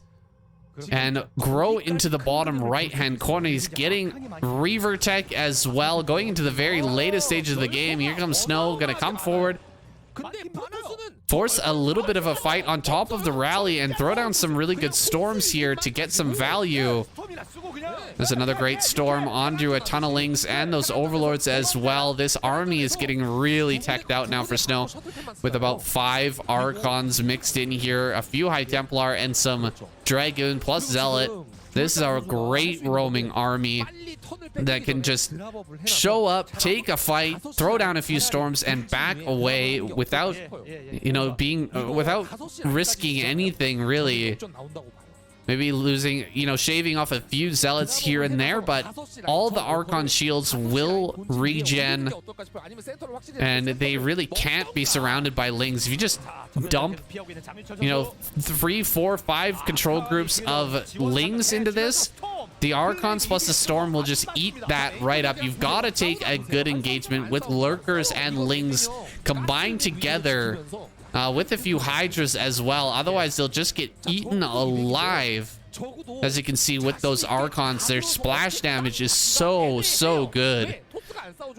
Here comes another shuttle heading over towards this top left. He's actually going to get in here again. Just a small corridor where Hero is not properly paying attention. He's not properly defending. Oh, man. So many kills again. A Dark Templar up here into the top left. Can he actually get a few kills? Few Lings getting picked off. He's gonna go after some of those drones at the 4th base. Storm. So many kills here. And the economy getting reset once again. So frustrating. 12 more kills on this Templar. Crazy damage. Big drop coming down here to the bottom right. He actually hasn't unloaded anything yet, but I think he should here in a moment. There we go. Lurkers and Lings into this base. There's a nice plague there. Gonna go after the Nexus with just 3 Lings. 4 Lings. Okay, a few more do come up, but the storms come out, and this Nexus will be saved. Oh, God, I'm starting to really get nervous here for Hero.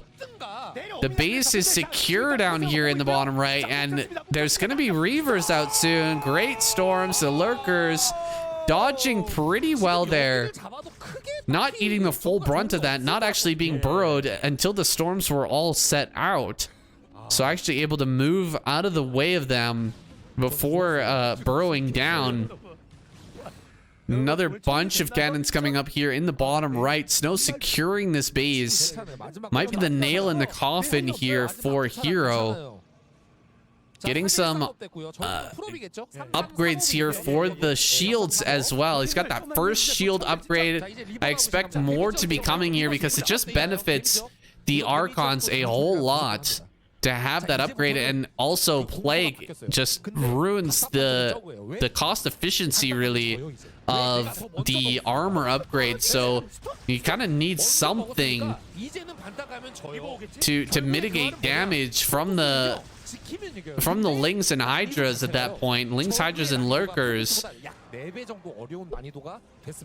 Looks like Hero spreading out here. I don't see any Defilers with this army, so he's got no opportunity to Plague, and Storms are just constantly whittling this down. He's gonna take the center. Oh my God, taking the center. We've seen this play out before, but Protoss has this fresh base in the bottom right. He's got so much money, and the Reavers are on the field ready to start ripping these Lurkers apart here. A few Archons coming forward. He's probably just going to kill this hatchery and be done with it. Here comes an attack over towards the bottom right-hand corner. Storms coming out. Reavers doing so much work here. A ton of the heavy lifting of this defense being left to the Reavers right now. And it's time to actually get Reaver damage and the upgrade for the amount of Scarabs you can have as well, because Reavers are going to be worth their weight in gold at this moment, as mostly what Hero's been able to field is just Ling, Hydra, and Lurker. I know some of you guys might be thinking maybe it's time to go into Ultra, but Reaver does even better against Ultra. They just rip Ultras to pieces, especially once you get that damage upgrade. The armor just does not matter. If you're dealing like 200 damage with the Scarab, I actually can't remember how much it is now. Is it 200? Is it 250? I actually don't know, but it deals so much damage that the armor of the Ultra just does not matter. You know, if it's 200 damage and it's minus 5 or minus 7 armor, it's like whatever, you know, 193 damage instead of 200. So it really punishes Ultras so badly. Really, you have to stick with Hydra here. You have to get good plagues. You have to spread lurkers, and you have to do big things like this. Drops into the bottom right hand corner. Here comes the Reavers. Where is he gonna drop them? Dropping some Hydras on top of them could be really good. Ling's coming forward, but the Reavers get picked up once again. There's no Defiler here. He needs a Defiler.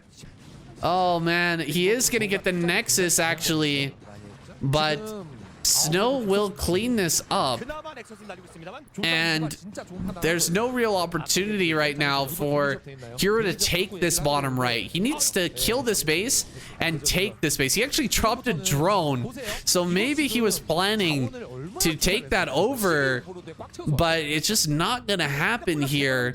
Snow is gonna retake that location and continue on the path of defense. No more attacks here from Snow, I don't think, unless we get to, you know, the very, very end game between these two, where eventually he will have to attack. I think Snow just needs to sit back here. Sit back, keep on casting storms, keep on making the best use of those Reavers as he can.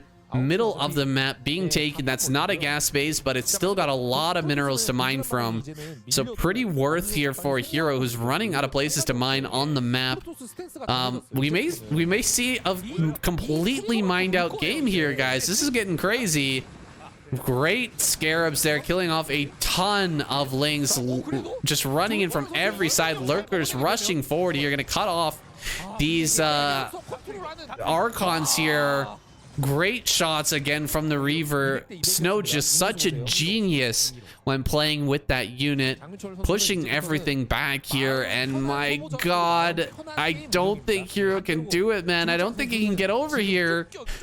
He's running low on minerals. He's starting to mine out in the upper left. He actually hasn't taken the gas in the upper left, so saving that for a little bit later.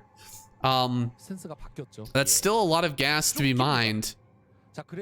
Greater Spire is done. He's gonna go for Guardians here, try to break one of these positions. Now Guardians are not good against Protoss for the most part. They're not good in big fights. Their damage is just mediocre at best,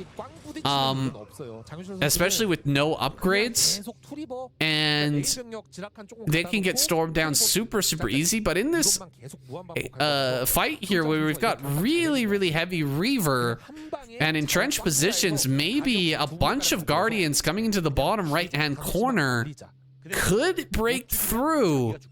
He could actually break this base and, you know, run in, kill all the Templar, and just defeat the cannons and then go for a drop. If he drops that location with a bunch of lurkers and gets on high ground after the Guardians have cleared things out, maybe I see a way that he could actually break this and take that away from Snow, actually start to mine off of that location. Here comes all the Guardians. He's got to spread these out. That is so many Guardians. I don't think I've ever seen this number of Guardians against Protoss ever. Here comes the Archons. Oh god, the Archons. He needed to drop actually underneath the Guardians and keep them safe from the Archons, but he drops here on top of the cannons and Reavers. The Reavers clear everything. The Guardians are going to come back forward. They will kill all of the Archons, but man, he really needed to keep his drop, all the stuff in these drops alive to help him break through. Oh, High Templar's gonna come up now. Psionic Storm landing on a bunch of these Guardians. The Archons are gonna run forward along with the Dragoons and finish these off. That was so many Guardians. I think that was like 20 Guardians that just got picked off there. 2 more Storms is gonna end them. And Snow hangs on to the bottom right. You can see Guardians, man. Guardians, man. They are just not that good. In this matchup, they really have a very limited time and place where they can be used effectively, and you know, not a lot of players practice with them because it's such a strange and kind of crazy scenario where they actually end up getting used. So, you know, can't fault Hero here for not attacking efficiently into that location. Lurkers running up on top of everything. Storms crushing a massive amount of Lurkers and Lings on the front line. And Snow just backs away after spending all of those spells. God, it's so inefficient to try and take a fight against this Protoss army in particular.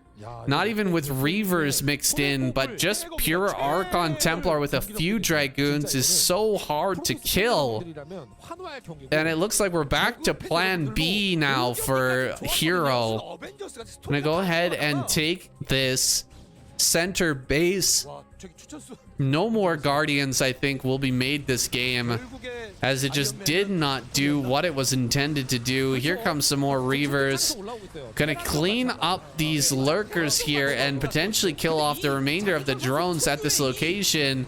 Plagues going down here. Lings storming in, but the Storm plus a Reaver just ripping them apart. Hydra's diving on top, but everything goes down. 5 Archons, 3 Reavers. So powerful. GG. Snow takes down the second to last Zerg player in our lineup and gets the clapper 100%. Definitely deserved there. That's the second time we've almost seen. Well, I guess it didn't quite go to mine out situation, but that was another great macro game for Retro. An awesome map. All right, here we go. Another one, boys. Bisu down here in the bottom right. Larva in the top left. Can he make a comeback, or will the domination continue? Final Larva, he's probably molding right about now. This man does not like to lose. He is an emotional player. Likes to clown on his opponents, play with his feet, mess around a lot. But when it comes to competition, this man does not mess around.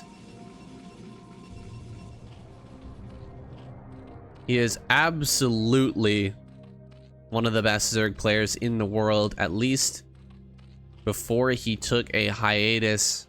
Coming back now, can he reclaim some of that glory? Can he take down Bisu, who's been showing us how Protoss was truly meant to be played? This guy is the embodiment of Protoss, and especially now in this era, man. Are we gonna see Bisu dominate once again like he did back in the day, or even more so? That's what we're here to answer today, boys. Drone here. Gonna be fighting off this probe. It's very hard to get the extra hits on the drone. Make this drone fire on the probe. You need 2 hits on the probe in order to win with the drone. So the probe will win outright if you just stand and fight. But once you've got a few hits on that, a drone can easily take that fight. Now, the third base is going to go down here at the 12 o'clock. Damn, I was really hoping to see Larva try at least once to take a natural. But it looks like he's going to take the third here at the normal third location. We're once again on Polypoid here, guys. This time across map positions. And a very quick Nexus here from our boy Bisu. Going into a gateway, but delaying that Zealot a little bit, getting that very quick Nexus. We're popping out additional Zealots here in order to hold off these first few Lings, but not a lot of Lings being produced by Larva. He just wants to get out the bare minimum to push away this probe and deal with this first Zealot. Just coming across the map. Here's the second Zealot. Does have to be careful of that now. We'll be backing away and adding on a few more. Uh-oh. He's actually supply blocked right now. Okay. The Overlord does finish. More Lings are in production. But is it going to be enough? He has 4. 2 more, 6. He's going to have a total of 10 when these next 2 pop out. Should be enough to deal with these 2 Zealots. But is Bisu going to send the rest across the map? So far, just waiting for the Scannon to finish. Dealing some damage to the third base. Seems like every game, Bisu just knows exactly what to do with his Zealots in order to get the maximum value. Even going to tuck them up in this tight little corner here. Very, very well done. It's going to be incredibly hard for Larva to take a decent fight against that. So far, just setting up a wall here. Making sure that these Zealots can't get out without at least attacking the Lings first. And 4 more drones in production. A Spire coming up as well. Seems like Larva just wants to play this style. Not really interested in doing anything else. Taking this as an opportunity to practice this completely normal macro style. Stock standard Zerg versus Protoss play. Kind of holding that in against a very, very strong opponent like Bisu. It is a great opportunity. Stargate coming up here.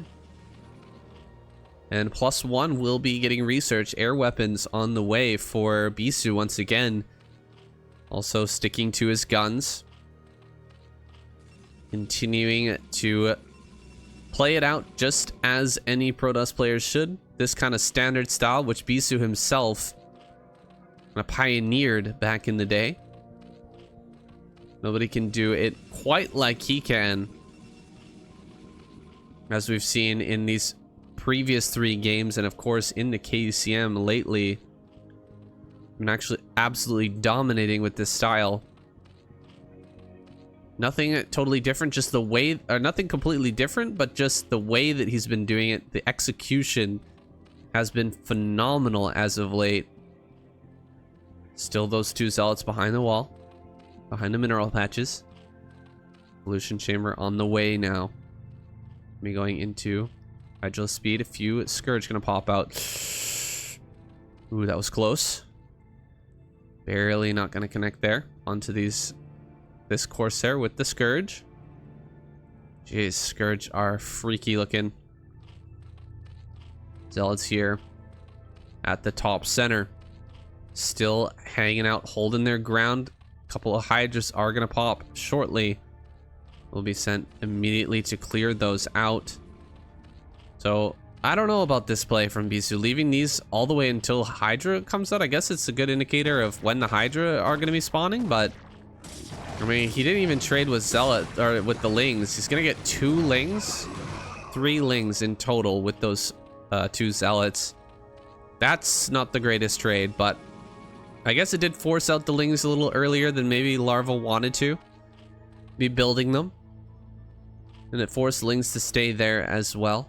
Hydras are now out though. And that type of play is no longer going to fly here against Larva. +1 is done. Speed is done as well. Basically going to get on the offensive here. Doesn't have many Corsairs though. What do we got? 5 Corsair. Okay, he's getting close to the number he wants. What he's going to need to start killing Overlords. without having to fear the Scourge. There it is, 6 + 1 Corsairs. It appears to be that number where Bisu feels confident in moving out. And it'll be up to Larva here, as usual. Oh, to defend against this appropriately and make sure that not too many Overlords fall. And that he defends these Zealots as well as he can. Coming in with the Corsair and the Zealot at the same time. Drawing a little bit of fire from those Hydras. Corsairs gonna move through the top now. We do have an Overlord here in the main base. That'll be an easy target for Bisu. Bisu flying into the main. Gonna get some work done here. First Overlord gonna go down. That will supply block. However, 3 Overlords on the way. Not this one here. Somewhere else. Overlords are popping. Overlord speed is on the way here. That is a good chunk of Overlords, but 5 Hydra will force that back. Gotta be more careful than that, though. Larva taking some damage. Lings out on the field. Third base on the way here. The pressure from Bisu is quite strong. Queen's Nest. Okay. Good. Finally, we're gonna see something different out of Larva in this game. Going up to a Queen's Nest. He's already droned himself to 51 as well. Another 6 on the way, so we're gonna see him get up to near 60 drone count. That's gonna be saturated on 4 bases. We've got the upgrades pumping here. I'll expect to see a couple more Evo chambers thrown down shortly as well. Lurker upgrade now on the way. He'll need to get into that pretty soon here if he wants to keep up with Bisu. Bisu taking his 3rd base. He should be taking his 4th soon after this completes. He is also at 60 workers. About as much as you're ever gonna want in a PvZ. Observatory is on the way. Single upgrade pumping here for Bisu as well. Now finishing up +1 armor. +1 armor has now begun. So a 2nd Evo chamber is rolling now for Larva. And there's the 3rd one. 3 Evo triple upgrade here on the way for Larva. He is planning to take this into a late game. Bisu responding accordingly. He is going to go ahead and snag that 4th base immediately. I'd love to see a couple of more forges in the main. There's 1 more forge. Double upgrades rolling now for Bisu are about to get started here.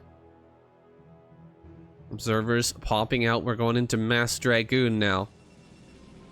First wave of Dragoons has popped. Looks like 1 cannon got picked off there.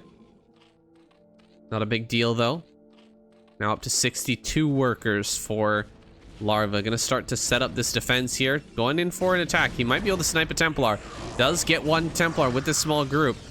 Move in and try to get a couple of Dragoons if he can. Going for this Dragoon. He is almost gonna get it. It's very, very close. He does get that 1 Dragoon. 1 more? No, just gonna back away. Trading out a few units for some damage here. Getting rid of the Dragoons is going to be crucial. Dragoon, the critical mass of Dragoon is super important in these next few battles. Whether or not he's able to break through some of these lurker positions is going to come down to how many Dragoons are available. Hydra coming forward here. Zealots meeting them in combat. We've got the zoom out as the lurker spines head down from high ground. Will force Bisu back for now. Zealot here in the top right. Looks like Larva interested in taking that base. Not going to commit to it just yet though. Just a few Hydras here on high ground. Looks like Bisu moving to counter. Should be able to shut that base down with about 5-6 Zealots. Just send them up there. Sending his control group of Zealots up to the right now. Lurkers morphing in, but he shouldn't be able to hold this position. Going after the drone. Oh, not able to get onto that extractor. Geyser, not able to make an extractor, excuse me. Link's moving down the side of the map. He's gonna go ahead and jump on some of these dragoons. Gets one dragon kill, gets a second dragon kill. Not gonna get much more than that though. Another drone coming down here. Looks like it will be picked off. Oh, it does get picked off. Should have kept that on a drone drill. Unfortunate stuff there for Larva. He really wants to get a 5th base rolling because the 4 bases of Bisu have arrived uncontested. Zealot's still going to move forward here, trying to fight against these Lings. It is +1 to +1 armor, so it takes 3 hits to kill. First defilers on the map. We have consumed. Plague is almost done here. Critical upgrade for Larva. Can he consume and drop some Dark Storms here? It looks like he won't be able to. Unfortunate stuff for Larva. He would love to have Darkstorm up here to help him to hold against this. Coming forward here with the observers. Those are critical. 2 observers only. Oh, no drone up there on the high ground either, so he's not actually able to take this base right now. Great storms and pushing forward here from Bisu. Looks like he may be able to crack this base, but meanwhile, Larva gonna take this one on the center left. And he's gonna initiate an attack here onto the 4th base. There's still quite a bit of reinforcements here for Bisu though, and he may be able to break this. Yeah, looks like he's gonna get through on both sides. Breaking the attack here at the 3rd base. Also getting in here on the top right. Lings making their way up to the front, trying to get some kills. Not able to though. Quick on the reflexes is Bisu. Gunning down those Lings with the storms immediately. Jumping in on top of some probes. Trying to get a few extra kills here. Gets a few. Just barely managing to snag the lead now is Larva. Archon sliding his way over here to the top right. Lings can surround and kill that very, very quickly, but with reinforcements, the Archon gonna do very, very well against it. 11 kill Archon here. What? 11-11? Look at that. You don't see that every day. All right, both these guys, twins, with 11 kills apiece. Moving through the middle of the map, high value Archons. Gonna be heading southward now, reacting to this movement from Larva. Zealot heading up here to the top right. Larva taking that base. What we got here? DT in the bottom left. Some dark storms, or some storms going down. No dark storm yet though. I haven't seen another defiler since we saw that first one get picked off. There's the next defiler. It's got full energy. This could be a big moment here for Larva. He's looking for a juicy plague on these units. Is he gonna get it? Yes, a nice plague there on quite a few of these dragoons. Lurkers on high ground. No defiler up there though. Once again, this could be broken by Bisu. However, looks like he's not quite interested in heading up that direction just yet. There's a couple of consumes going down here. He will be able to get another plague on some of these units. Go for the plague. There we go. A beautiful plague there. A lot of lurkers stacking up, getting hit by the storm. We'll have to back away immediately.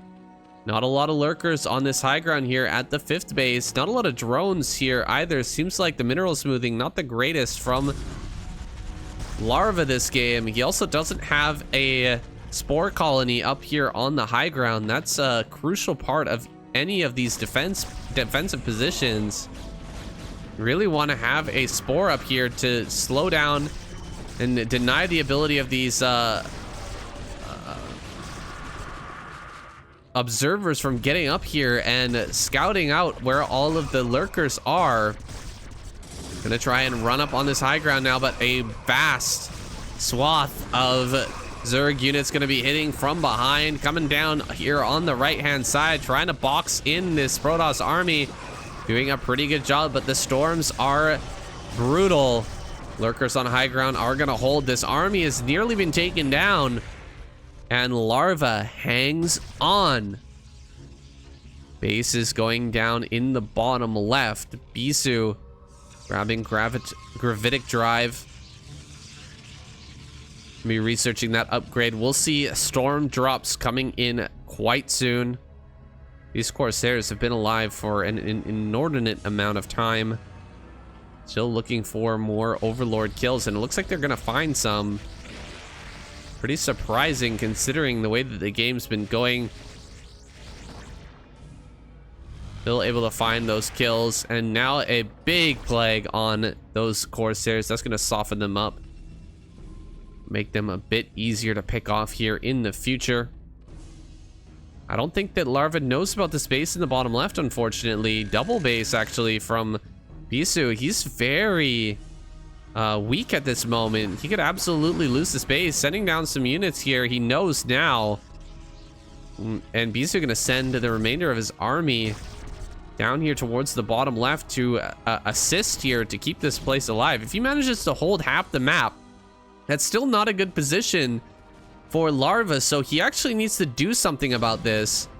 He needs to come around and actually kill this army, and then get this base. So important that he manages to do that here before things really settle in, because the storm drops are going to start to come through. Larva's not really going to be able to defend those. At least not very effectively. Oh, get a plague. Oh no, a plague misses there.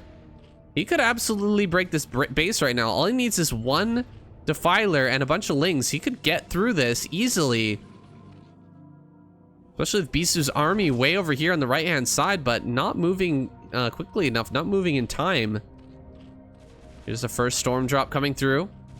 Can he actually make it through here? Oh my god, look at that. Look at that little hole there. Are you kidding me? All right. Looking for a juicier target here. Nice job pulling everything away. Gonna keep that storm drop alive for a little bit longer. Hydra's over here on the right-hand side. We need to see some Scourge pop out in order to deal with this. Coming up to the top right. Beautiful plague there on the low ground. Absolutely fantastic. We're almost at 3-3 now, running into some Hydras. That drop has been shut down, and now there's a good group of Ling and a Defiler here down at the bottom left. This is the moment. This is the moment. Here we go. Larva coming in. He's going to drop the Dark Swarm. Dark Swarm, Dark Swarm, Dark Swarm. Where is it? Dark Swarm. No? Okay. No Dark Swarm. We're going to go right up here and just kill all of the cannons. Then we're gonna go into the main. Dark Storm. Okay, finally Dark Storm does come down. Unfortunately, there is a storm here.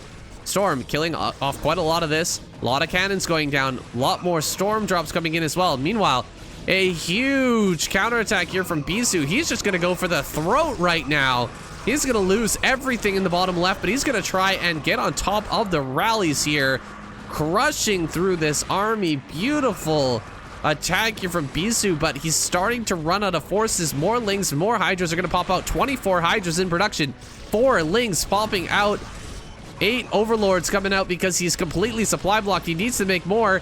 Lurkers running up here. These are the Lurkers on the defense at the 3rd base, or the 4th base, I think, over here. They're going to run forward. They're going to surround. Everything's going to die. Bisu loses an entire army, but over here on this side, he somehow manages to hang on to this base in the bottom left. Wow, quite the trade, guys. At the end of this video, I'll have to go back and give you guys another perspective on that, because we watched mostly this fight here at the natural. We kind of missed out on what happened down here, but that was a lot of chaos going on at the same time. We can only be in one place at a time. So here comes another drop. He's gonna jump in, get the storm. He gets 1 storm. He gets 2, 3 drones, looks like. Actually, more than that. He got a few drones on that gas geyser as well. Not bad for Bisu, killing off some of that economy. Still manages to hold the bottom left here. This is a scrappy game now, guys. Another base going down for Larva over here in the top right. Has quite a bit of minerals left over. Still quite a bit here. His main and natural mined out. The 3rd base is about to mine out as well. Here, getting low. Top right, not bad at all. Still quite a bit of minerals in that location. He's setting up Hydras to catch incoming drops, but of course, as always, you can move around here. There's no way to defend in all positions at the same time. Larva heading towards the south, center south. Not sure what's going on and what's the plan here. He wants to get in and kill this base, but it's getting relatively mined out. There's no way that Larva's going to take this base away and actually hold it. So I'm a little curious as to why he's attacking here. He is going to end up killing it, it looks like. I think mostly because I just don't think Bisu was ready for that. He just wasn't expecting it. But I don't know what this actually accomplishes. Bisu's just going to take this base again. Nearly 100%. Well, we're going to have another attack in with the 3-3 Lings. Crackling's able to break through this pretty darn fast. Oh, Scarab damage is coming in. And we're even getting Overlord sight range. Every upgrade going to be taken this game, it looks like. Killing off the cannons here. He could go for the Nexus as well. No, bringing up some more reinforcements here. Bisu. Scrappy game requires a scrappy army here. Plenty of DTs being mixed in now. They do incredibly well in these late game fights when you've got a lot of Lings and a lot of Hydras, but you don't have that many Overlords, you know, trailing your army. Things are getting really scrappy and difficult. Sometimes the Overlords are missed. Sometimes the detection is just not there. Here comes some upgraded Reavers. They've got that extra damage, attack damage buff on them. DT's shoving this forward. He's trying to get in here and attack into the top right. Big shots there from the Reaver. Barely winning the fight on the north side and actually starting to win the fight on the bottom and the left as well. This army is incredibly powerful. Unfortunately, loses the shuttle, so no escape for these two Reavers. I think gonna dive on top of them, pick them off now. Good job. He gets both the Reavers. That's the real scary part of this army. The Lurkers can deal with most of the rest of this. Lings are going to be sent up as well. Both players macroing out of their minds right now, keeping their money low despite being on an enormous number of bases. For both players, a lot of Templar are going to be added on now. More Reavers are coming up as well. Here comes the next attack from Bisu. Can he break this position? There's not too many Lurkers above this. Only a few more just now warping in. He's trying to come forward and pick off the Observers here, but the Archons are doing a good job. Oh, the last Observer. Oh, that's it. He just needs to kill this one Observer. No, he's not going to get it. Oh, man, this is brutal, brutal stuff for Larva. Looks like he's going to lose this base. So many Zealots here. So many Archons and DTs in this army.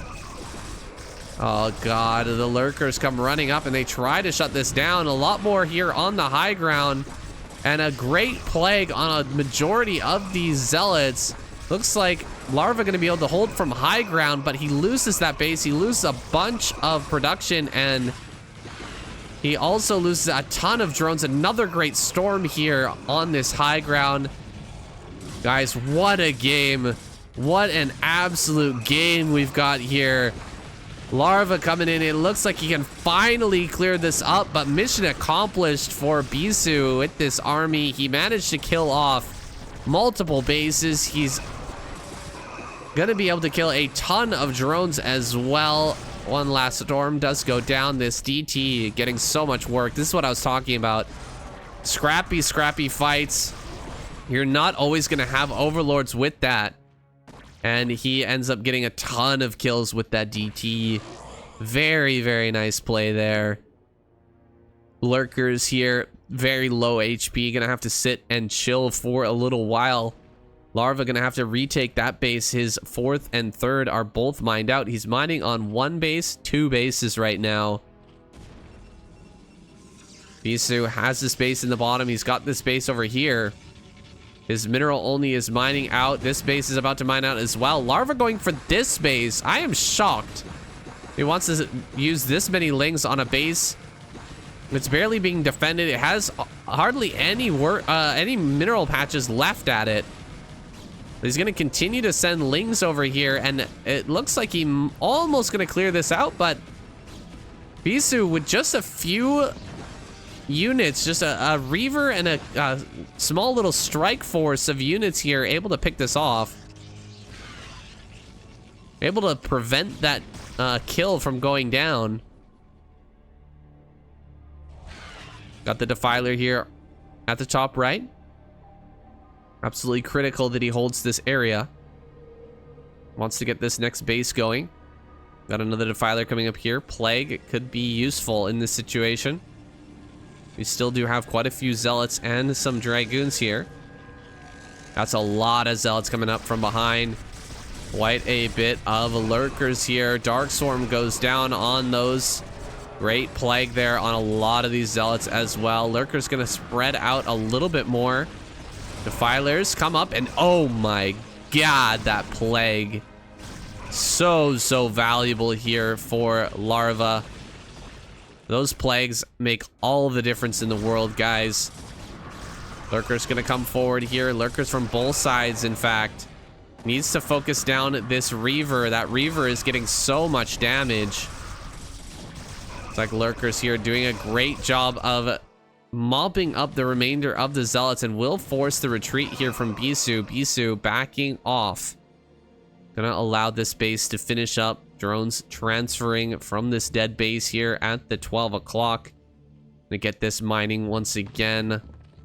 Both players struggling so hard in this game.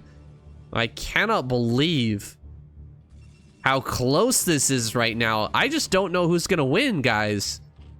54 to 57. Is it gonna be Larva? Can he actually hold on? He's got to take this base. And he's got to prevent this base.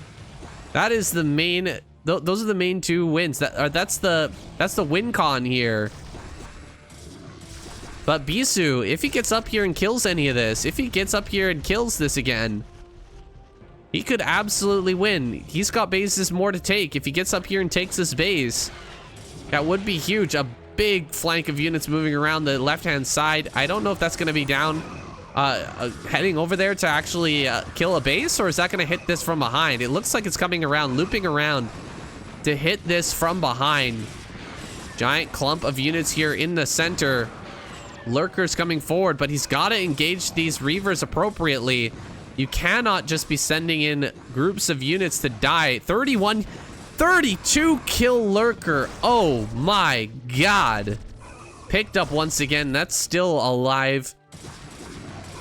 32 kill Lurker is insane. Oh! He loses it. Oh, that's so big. Oh, that's so big. Larva gets the Reaver shuttle. That insanely good Reaver there gets picked off, and now he's in a kind of a sticky situation.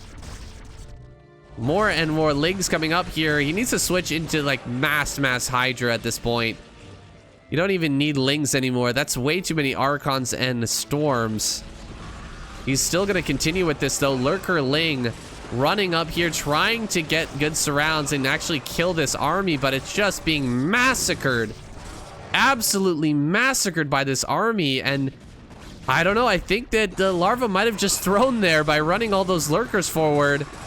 The Archon's gonna come up here and deal some serious damage to these drones. Drones have to be pulled away now. Ling's coming up. Oh man, that's so sad. Oh god. Why did he have to go for that attack? Why did he have to try and surround that army? I felt like he was fine if he just sat back for a little bit longer and mass up the Hydra, but he's gonna surround this Archon. Oh, kill the Archon, for God's sakes. Shoot that thing. These Archons have so many kills. 10 kills, 22 kills, 18 kills, 16 kills. Are you kidding me? Are you shitting me right now? This is insane amounts of kills. More Hydras popping out over here. This base is trying to go down, but looks like Larva gonna be able to shut that off. Only one base remains here for Bisu. He is so low on minerals. Has hardly anything left, but the same goes for Larva here. Oh, a drop with 4. Oh god, he's gotta move, Get this. Yes, Larva picks that off. Huge kill there. This game will continue. Long distance mining now for Bisu here at this bottom left natural. Base gonna come down here for Larva. Top right natural gonna be taken once again.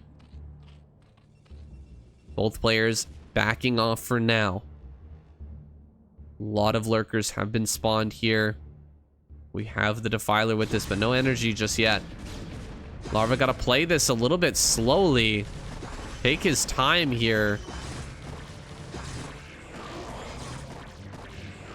He definitely wants to shut down this base, but you can't be throwing away any more armies like earlier, or Bisu's gonna counterattack and kill this base in the top right. This base has to live. We absolutely need this base to live here. Coming up, looking for a plague. Doesn't have the energy. Has it now. Here we go. More lurkers being morphed. More defilers here in the background. Plague goes down. Nice snipe there from Bisu to get rid of that Dragoon. Get rid of that Defiler. Dragoon does go down though. Some more plagues are going to follow. Here he comes. Another big plague here. Could be going down shortly. Dark Swarm running forward with the lurkers. Oh god, I don't know about this. Oh no, Larva. Back away, man. Take it slow, my brother. Take it slow. We do not need to dive on this right now. Getting some mining going. We need protection on this base as well. Trying to get in here. Dark Swarms are going down. Lurkers are shoving forward. Maybe he can do it. Maybe he can make this happen. He's actually protected this this Reaver, unfortunately. Reaver can't be killed underneath the Dark Swarm. The Hydras can't do it. They can't hit this they can't hit this. The Lurker's gonna have to run forward and finish it off. He does get that. Lurkers here on the left are doing quite well against these Archons that are trying to make their way forward. All Lurkers are incredibly low. More Storm Boys come down. Storm drops here to get rid of this. He's gonna have to cast a Storm to kill this one Hydra. That's pretty ridiculous. Coming down, he's gonna get this. Yes. Yes, he gets it. More Lynx coming down here. It's so close, my guys. It's so close. This base is almost gonna get taken out. Oh, he storms his own workers just to get rid of all those Lings. Killing off the Lynx. He's going on the counter attack here, trying to find a fight on the other side of the map. Bunch of probes are going to be pulled back into the main. He kills the remainder of the Lynx. He's actually going to keep this base alive. Counterattack is coming up here. I think that he can shut this down. There's a lot of Lynx, but not that many Hydras. Really could have used some more Hydras here, but the Cracklings are overwhelming in number. He manages to get on top of this and finishes it off. Oh, just barely not. Are you kidding me? Still hanging on here. Larva can't crack it. Needs to bring up the Lurkers and Hydras to finish off these Archons, but just couldn't quite do it. Are you shitting me right now? What is going on? Boys, lads, dudes, what is happening? How is this game still going? What the hell? Oh my god, here we go. Another drop headed up here to the top right. This might be the killer. If he can kill all these drones here to shut down this economy, that would be huge right now. Oh no, he backs away. He sees that there are Hydras. No, Hydras are moving back. Hydras are going after the observers. He's pulling away. Can he keep these drones alive? He's got to keep these drones alive. He turns around. Nicely done. Dodges the storms. Oh yes, beautiful dodging there. Larva keeps himself alive. Has a few lurkers here at the natural. Bisu gonna come forward. Can he get some big storms? He could go for the storms here. The storms could be huge. Big storm there on the bottom patches, but not getting the drones that he wanted to. There we go. He picks that off.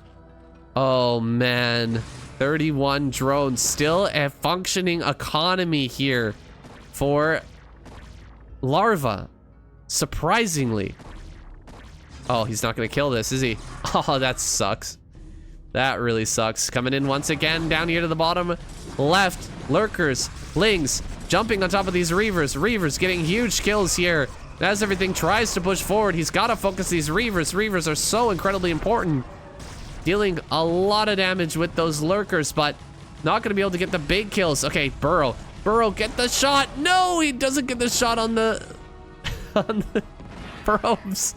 Oh my god. What is going on? Oh, this is unbelievable. Larva, another group coming down here, is gonna try and break one more time. Some more storms come down. We've got the Reaver. He's juggling the Reaver. Lings. Oh, I think he's gonna just barely be able to do it. Nice storm there, but he kills his own observer. There's no lurkers, though, to take advantage. Killing off all of the probes. He's gonna get the Nexus. Is this the end? 17 kill Reaver on high ground is finally gonna get picked off. And it looks like he's done it. Larva. Oh my goodness. Has there ever been a more well-earned win here? It's so impressive that these two have gone so closely back and forth, guys. Absolutely incredible. Looks like he's gonna lose that observer. Observer goes down. That means he can't really push through unless he's got more storms to kill this last lurker. 2 more lurkers, in fact. 2 more lurkers, yeah, will push him back. He's got 1 more storm. A plague goes down on the shuttle. Shuttle will be picked off here shortly, I think. Reaver trying to push down this ramp. Has quite a few kills, I'm sure. At this point, another Reaver getting dropped here. 0 kill Reaver with 2 HP. Loses the shuttle. He's trying to push forward here at the same time. Larva shut down at that bottom left. More Lings coming forward. Just trying to surround and finish off these last few units. 15 kill Archon, 10 kill Archon. The Reaver goes down, but there's still 2 Archons and a single High Templar. It's all come down to this. 2 High Templar, or 1 High Templar goes down. 2 Archons still left alive. The mineral patches are mining out. This is it. There's nothing left for Bisu. Only 28 workers. So 27 drones. Are you kidding me? Fighting with drones here in this final battle. Bisu going up to 20 kills on this 1 Archon. Still mining happily here is Larva, but that is it. That is all he has. Not a single worker on a gas. Actually, he should pull these workers off of gas. Although, maybe he could mine from here. I don't know where he's going to mine from. Ling's out in force. He has the army now. He can finally finish off this last little group. Another Reaver, though.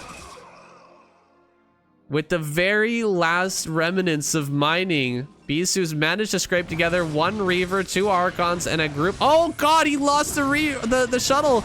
The Reaver is going to get surrounded and killed here. Oh, no, it manages to survive, but just barely. No way. No way is he going to take this. Oh, my God. He gets... No, it's still alive. 1 HP. Oh, man, it survived with 1 HP there, but finally got taken down. The drones are being ravaged. Down to just 14 workers. A storm on the ramp. All the workers go down. And Larva has been broken.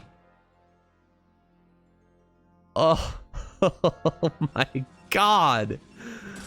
What is this game? Nothing in production for either player. 14 minerals in the bank here for Larva. He's still got some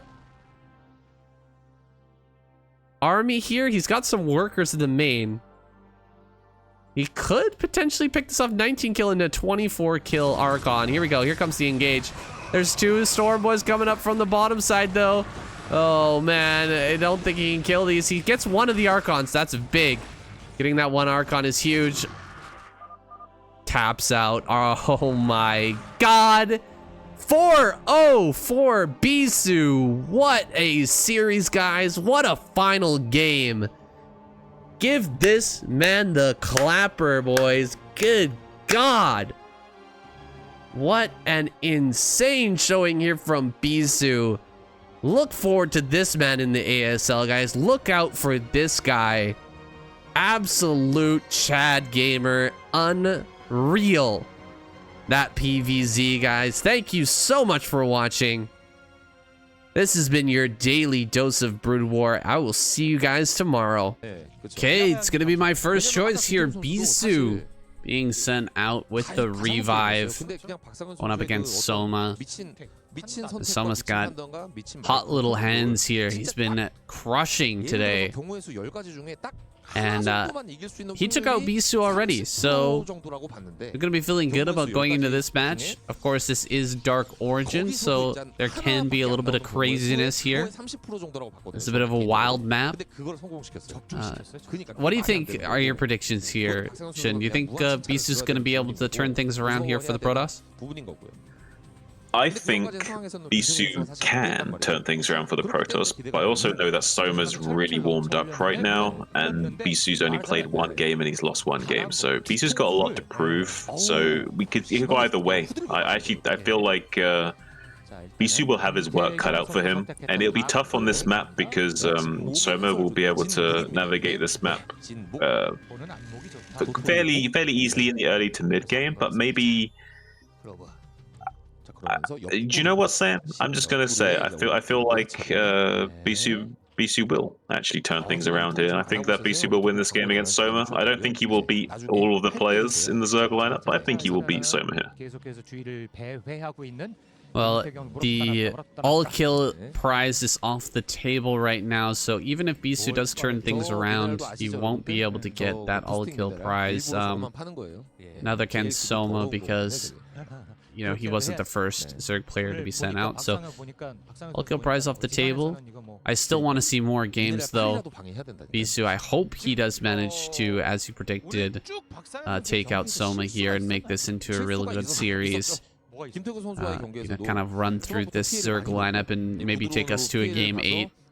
That's just a pipe dream at this point, but you know, Bisu absolutely capable of doing something like that. Now getting this Zealot into a tight little position here behind the third base is going to be experiencing some pressure here, though, as Lings are sent across the map. This Zealot probably should go to work on that hatch, or maybe try to run into the natural right now, because most of the Lings are out on the map. Okay, Lings are going to come back now, and the Zealot has not moved, so actually great play by Bisu, kind of predicting how Soma's going to play this one out and getting the most out of these first initial Zealots. Yeah, I can't fault Bisu's way of thinking here, and now he's finally going to start coming out with this Zealot because he wants to hit this egg in case there's a drone coming out. It will be really annoying because if the drone does hatch and he gets a free hit or two on the drone that comes out, he can just kill it for free, but as we can see, that is going to be another pair of Lings instead of a drone, and Bisu's going to be hiding back in that little hidey hole anyway. So one thing we can say about this situation, though, is that I don't think either player's like really doing anything too significant right now. They're just kind of like doing a lot of little skirmishes here. One thing that's really benefiting Bisu, though, is the lack of mining at this third base for so long. So there's no way that Soma can risk trying to make a drone there and trying to mine there. He's going to be going for the 973 as a result. Maybe he even feels forced to do this because of just how things are going right now, but I don't necessarily think he'll commit to a full Hydra bust. I can't imagine. I imagine this is just going to be like a bit of a fake to kind of force a bit of a reaction out of Bisu. It'd be really interesting to see if he does commit to a full Hydra bust here, but I'm not sure how he's going to navigate that. I think this is going to be the same build he used to beat Bisu earlier. I think we're going to see 2 drones on the gas. Yeah, 2 drones on the gas. Ling speed is going to come. Then we're going to get Hydra's speed, and about 4 or 5 Hydras are going to pop out. Or does he actually skip Hydra's speed with this build? I can't remember if we saw Hydra's speed or not. Well, he did get it eventually, but maybe he skips it at the beginning of this build. Right. Yeah, he's gonna try and overwhelm with Ling and Hydra once again. Hydra pops out here, and the Zealot sees it, so that's a lot of good information there for Bisu. I wanted to mention that earlier, but wow, more and more drones popping out here for Soma and Bisu. I mean, this is a full transition. He's not going to go for this full Hydra bust. Right, I was going to say, yeah, I really do think it's just a fake. I think he's trying to what he's doing, saying, is he's trying to telegraph, I'm doing the same thing as last time. That's what he's trying to do. He's trying to telegraph, this is what I'm doing to you. He wants Bisu to react to it like it's that, but really it's a transition. It's just he's really selling it to Bisu right now, you know? Yeah, he's selling it, and this cannon, third cannon, is not necessary right now. Is he going to cancel that, realizing that this is not a full-on bust? More Hydra's going to come up here and kind of threaten. There comes the Lings. He's going to get this around. I think that Bisu will definitely let this finish, and he's going to save the Overlord as well. Oh, this is great for Soma right now. He's not built the speed, and yeah, he got range instead of speed, so he completely faked out Bisu here, and he's just going to be killing this wall basically for free now. Wow, this is absolutely phenomenal setup for Soma here. He's such a genius. How does he navigate these early game situations like this?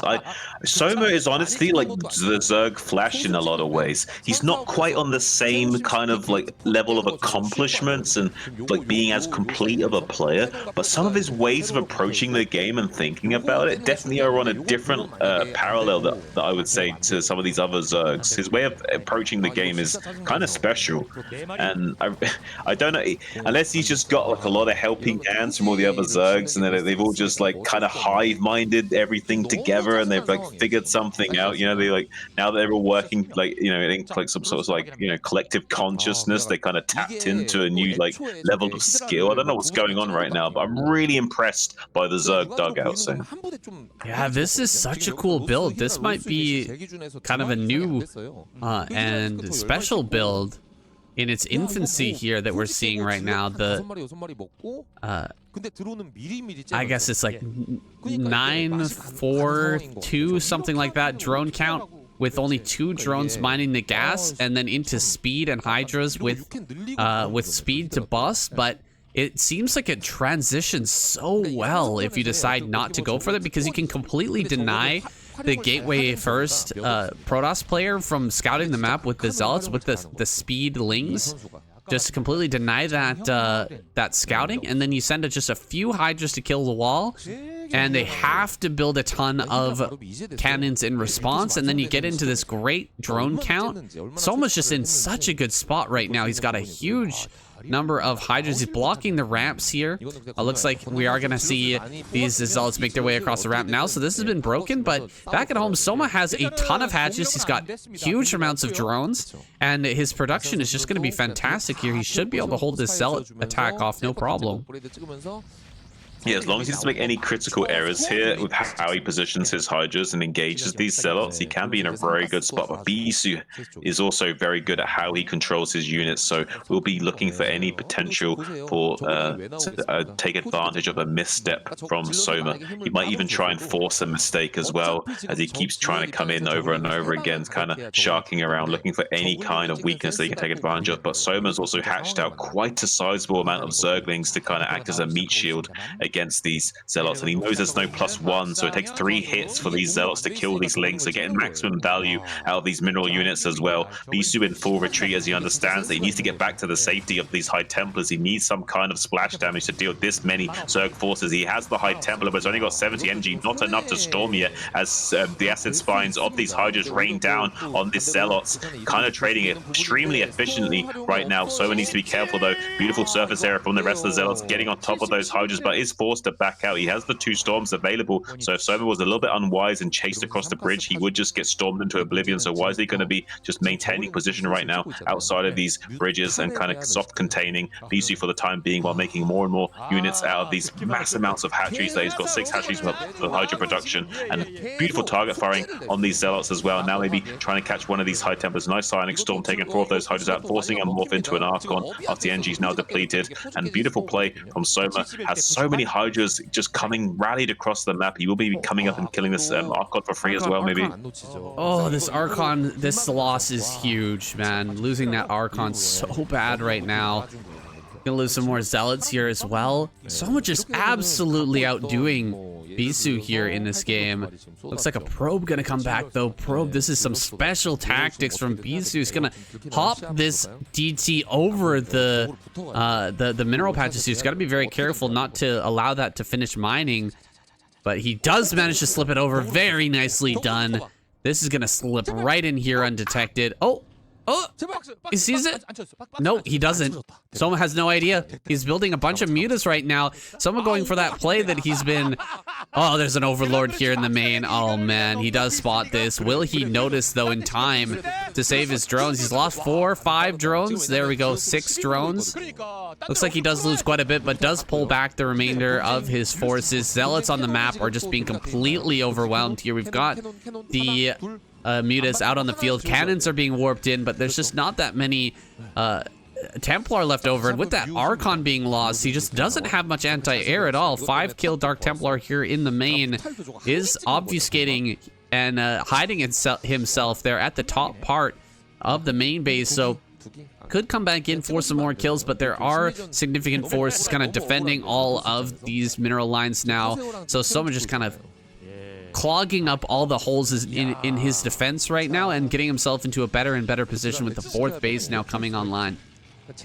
Yeah, and he's at 101 supply to 114 of Bisu. He's really close in supply. He's doing an absolute fantastic job, and Bisu's still on 2 bases as well. So Soma, if he wanted to, can either just like go macro and just get him to 4th base and be happy, or he could even, if he wanted to, try and challenge this 3rd base of Bisu as well. It's a little bit risky to do that coming across these bridges and this tight choke on the left-hand side. So instead, he's probably going to want to be skirmishing around, tries to get this probe with the mutas. Would have been a beautiful catch for Soma to deny that probe, setting up that nexus, unfortunately for him. But it was a really nice effort for him there to try and catch that one probe of just 2 mutas. I like the effort from Soma. I like the way of thinking. I really like this really min-maxy, really highly efficient, trying to squeeze out as much orange out of the juice way of thinking style of Zerg that we're seeing from Soma here today. So yeah, it's very funny, right? Did he make just 2 mutas here? Really? Is that what initially? Has he made any more mutas though? I feel like he made these. He made 2 mutas just to like get a little scouting going and to scare Bisu into making like 4 cannons in his main and natural. I feel like that's actually really worthwhile and like a 200 IQ play if that's actually what he did. No, he actually does add on more mutalists now.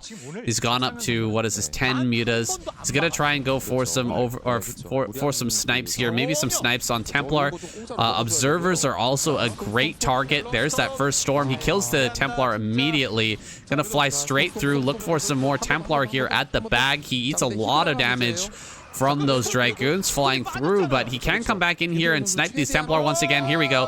1 more Templar goes down. 1 more Templar going to fall. Can he get it? He does. He gets that last Templar. Complete surround here with the Hydras hitting from all angles, and just pure Dragoon is not going to be enough. Soma going to overwhelm here in this position. Absolutely fantastic play from him. Once again going for that Hydra's transition. Oh god. So many Hydras getting wrecked there. That was crazy. Might actually give Bisu a fighting chance here. Yeah, I mean, that was a delicious blue goose sandwich for a while there, just nomming on that. Cleaning house, all those Dragoons just biting the dust, but then the Hydra's getting absolutely annihilated trying to come across the bridge there to that Psionic Storm, so evening things out quite significantly. Just that one storm, isn't it crazy how strong Protoss is? They push one button and suddenly the game's even again. That's crazy. Yeah, absolutely insane. Just, you know, few Hydras on the reinforcement path. He probably didn't have them hotkeyed yet. They go across that bridge at an odd angle and end up getting smoked. Now coming up here, gets another snipe. He's gonna try and get the Nexus. The Nexus. Oh, he gets the Nexus. Oh, that's so painful, Bisu. He almost had the hold here, but just didn't have his forces in position to keep that Nexus alive, and it took that earlier damage, so it falls very, very quickly. And, you know, these probes do not mine very well. Unfortunately, on this map, if you mine from the 3rd base and the Nexus gets killed, they don't return the mineral patches to the natural. They actually return the mineral patches to the minerals to the main. So it's very, very inefficient because the Nexus is actually closer to the 3rd third, then the natural just by air.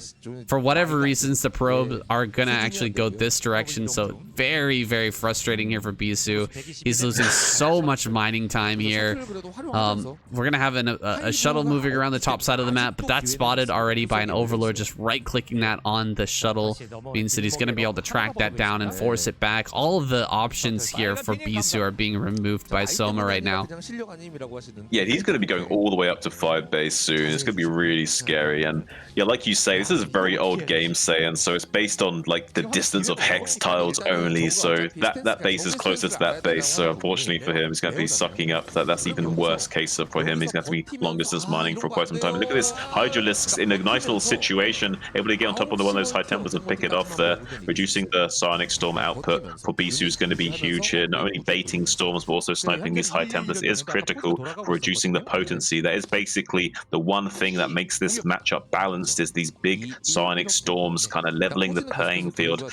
It does seem OP from the Zerg's perspective when the Psionic Storm rips your army apart, but to be fair, it's the only thing that keeps this matchup balanced, so it's a necessary evil for the Protoss, for the Zerg players have to deal with here. Look at this DT sneaking its way around the map, trying to target fire this hatchery down the top right. He's got to react quickly to that to make sure he doesn't lose that. Yeah, gets another DT over here at the third. High Templar? High Templar? Oh, no! Loses that shuttle. I hope there wasn't any High Templar in there. He really could have gotten a lot of damage with that had he dropped.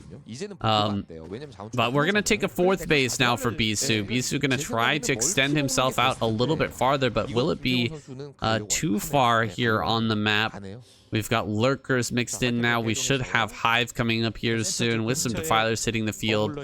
Things are going to get really spicy here for Soma. Soma actually holding the middle of the map is extremely critical on this map, Dark Origin. Middle of this map it's just crazy important that you're able to hold this position here. Absolutely, saying he gets him total control, and it allows him to lay siege to this 4th base location. Bisu knows that he now needs to kind of push back and get out onto the map a little bit, take out some of these lurkers, but there's just so many Hydras and unit cell for so many. 170 supply to 166 for Bisu, actually slightly ahead in supply for a few moments there was Soma. Really scary position to have to be in as a Protoss player, and yeah, it's really tough for him to have to defend this 4th base location while the Zerg has control, because eventually he can just borrow lurkers there, kill the pros, and now look at this. If he wants to, he can just come across these bridges in a moment's notice. Bisu can have to keep his forces split up there, one side keeping the bridges safe, and the other side trying to also defend this 4th base location. Soma's coming down with most of his forces now to try and pincer maneuver this whole army, now ready for another Blue Goose sandwich. But beautiful Psionic Storms just laying down on top of those Hydras and completely decimating that position. He is evening up the trade here. Soma ahead in supplies somehow still, but Bisu doing a nice job of bullying those back. Probes coming down to mine out this mineral field in the back to open up the main base of Soma. Bisu wants to go for a bit of a tactical play here. He wants to snipe this base in the bottom left and rotate round into the main base and try and take out the tech of Soma and try and go for a kill move, since he knows that defending this 4th base is going to be an untenable position for him in the long run. Oh man, he's going to lose a ton of probes that are falling back. He's going to get some zealots here into the main base, which is something, but Soma's overwhelming this position, taking Bisu to task here, forcing him back up onto the high ground. Oh, a lurker egg on the ramp. Oh, it's so painful. Oh man, you almost feel like the cringe here from Bisu as he spent so many probes to try and get this play going, and he gets the zealots back there only to find the lurker on the ramp to defend that. Soma just clearing out every possibility here, shutting down Bisu at every turn, not allowing him to take any ground. Bisu gonna try to shove forward here, but this may be his last move. Even though he's on 2 bases, he's got this high ground. He is just in such a horrible position with the middle of the map being completely controlled by Soma, and this army down here just in a perfect flanking position to deal with anything coming down here. The Hydras are going to come up from the bottom, and these Lurkers are going to push down from the top, and he should be able to just control this army and crush it. Lurkers being built here on the top just to buy a little bit of time. I'm surprised we don't see Soma's army, his full army, moving down here to crush this, but pretty soon he is going to bring that down and sort of just sandwich this. Here we go. Sandwich is complete. Army moving down from the top. Army moving up from the bottom. Bees are just barely managing to slip away onto that high ground. Some DTs up here in the top right doing a lot of damage, killing off a ton of drones during all this. But is that going to be enough to keep Bisu in this? I'm not so sure. He will snipe this hatchery, Saiyan, but I don't think that is going to be enough. I mean, Soma only has to maintain the game state and he can still win, right? Even losing that base, he's still in a great position. Eventually, Bisu's going to be the one. Beautiful storms are going to be helping him claw his way back into maybe somehow turning this way into a victory. And eventually, Soma will start to be mined out on these 3 bases and will be reduced to 2 base worth of production after he retakes that top right. So it is technically possible for Bisu to win this game. Say it's going to be very difficult, but he can actually navigate his way to do so. It's just a very, very arduous task for him, but he can make it work. Skirmishing down on the low ground like this with such a concave of lurkers is very, very inefficient. Bisu still trying to make it work though. Making more Archons up here, adding on more Templar. At least we've seen someone not be able to break across the bridges and kind of contain Bisu on the other side, but I'd like to see him do that soon. Move across the bridge and get something in between the rallies here for Bisu. Running forward here, he's gonna pick off some Templar. 2 Templar go down. There's only 1 left without a storm. This could be the breaking point for Bisu. Yeah, I really don't see how he can hold on for much longer. Just because he can technically win this game, it's almost going to be impossible for him to execute it just with how many forces he's losing right now. It's really impossible to keep your cool and navigate and maintain your composure throughout the amount of trading he would have to do to win this game. I don't think it's going to be in sight. His winning percentage is like dropping by the second right now. Double defile amount for both Consume and Plague simultaneously. Soma not messing around right now, really wants to go for gold, punishing Bisu in any way imaginable, and wants to even get these tech units out right now, get this Consume going and start just levying down a huge assault and siege onto Bisu, not giving him any chance of coming back in this game. He's now able to mine from this expansion because of these lurkers, so he's basically on 1 base worth of production, and Soma has lost all the mining of these 3 bases all at the same time while not having this 5th base ready. So Soma knows he's only on 1 base production for all the time being, so wants to be as cost efficient as possible, coming in with some Zerglings now,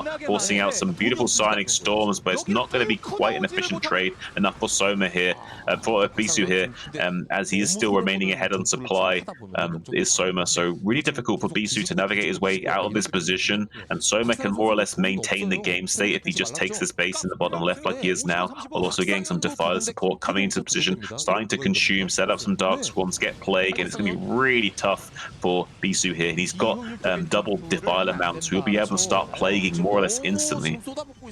Well, there's a lot of storms coming out here for Bisu, shoving back quite a few of these lurkers and hydras, but as that base in the top right comes up and it's not harassed, we're gonna see some really pull ahead here soon. Bisu actually with the supply advantage now, still shoving forward. We've got defilers on the map.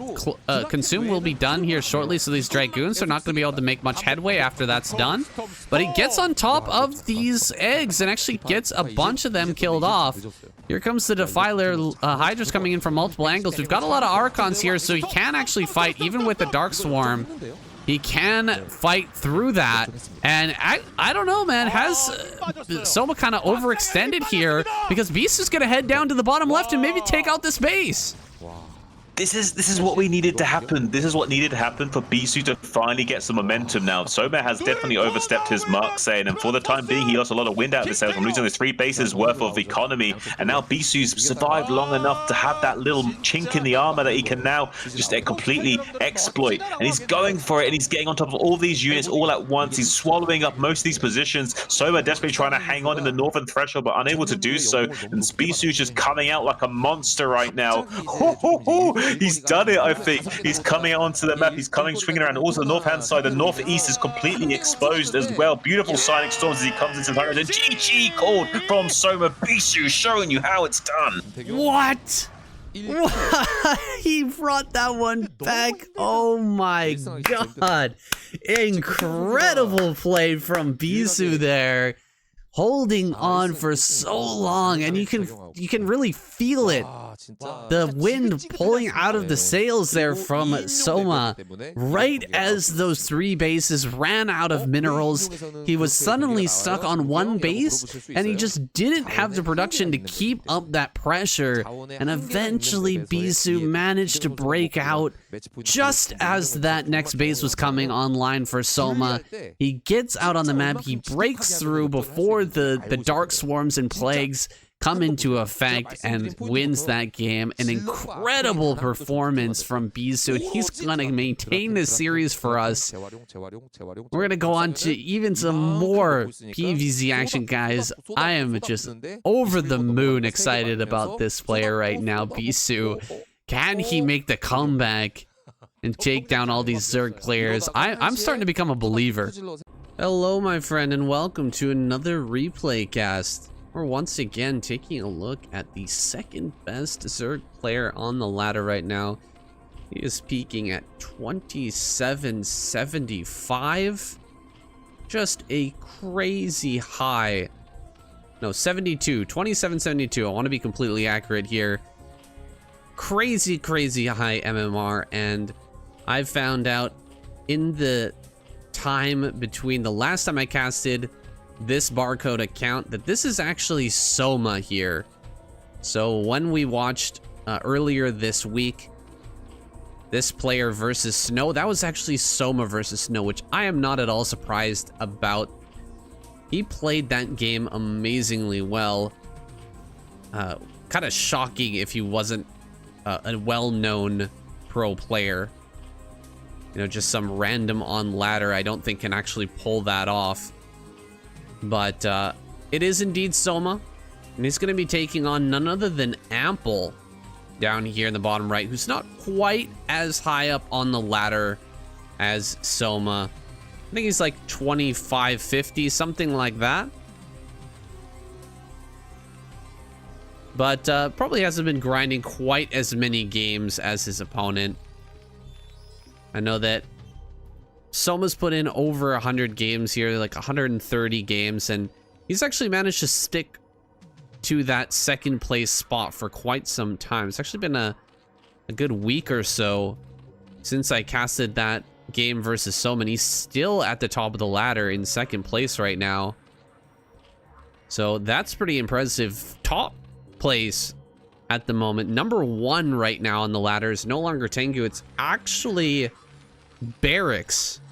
So Barracks is lighting it up on the ladder right now, and I'm looking for some games from him so I can kind of showcase him right now. He's really playing at the top of his game or not. Hopefully we can get him against some good pro players here coming up pretty soon. It's like this drone just barely getting away. 1 shot left on that. Kind of wanted to get as much information with that drone as he could. Didn't really see too much except the barracks and this wall in here. Back at home, SCV is here. It is present. We've got 4 lings about to pop out, and drones are being transferred. Everything looking pretty darn normal here, except for Ample out on the map right now. He's looking for that Overlord. It's been sent in a very defensive pattern here. The scouting pattern is not what you would generally expect, and had he actually gone through the regular pattern, like you go to here and then you kind of go along here, and then you head directly down to here. He could have gotten caught over this little water feature here on the map and might have actually been picked off. So good on Soma to send this to a really kind of crazy spot here on the map that's not going to get picked off.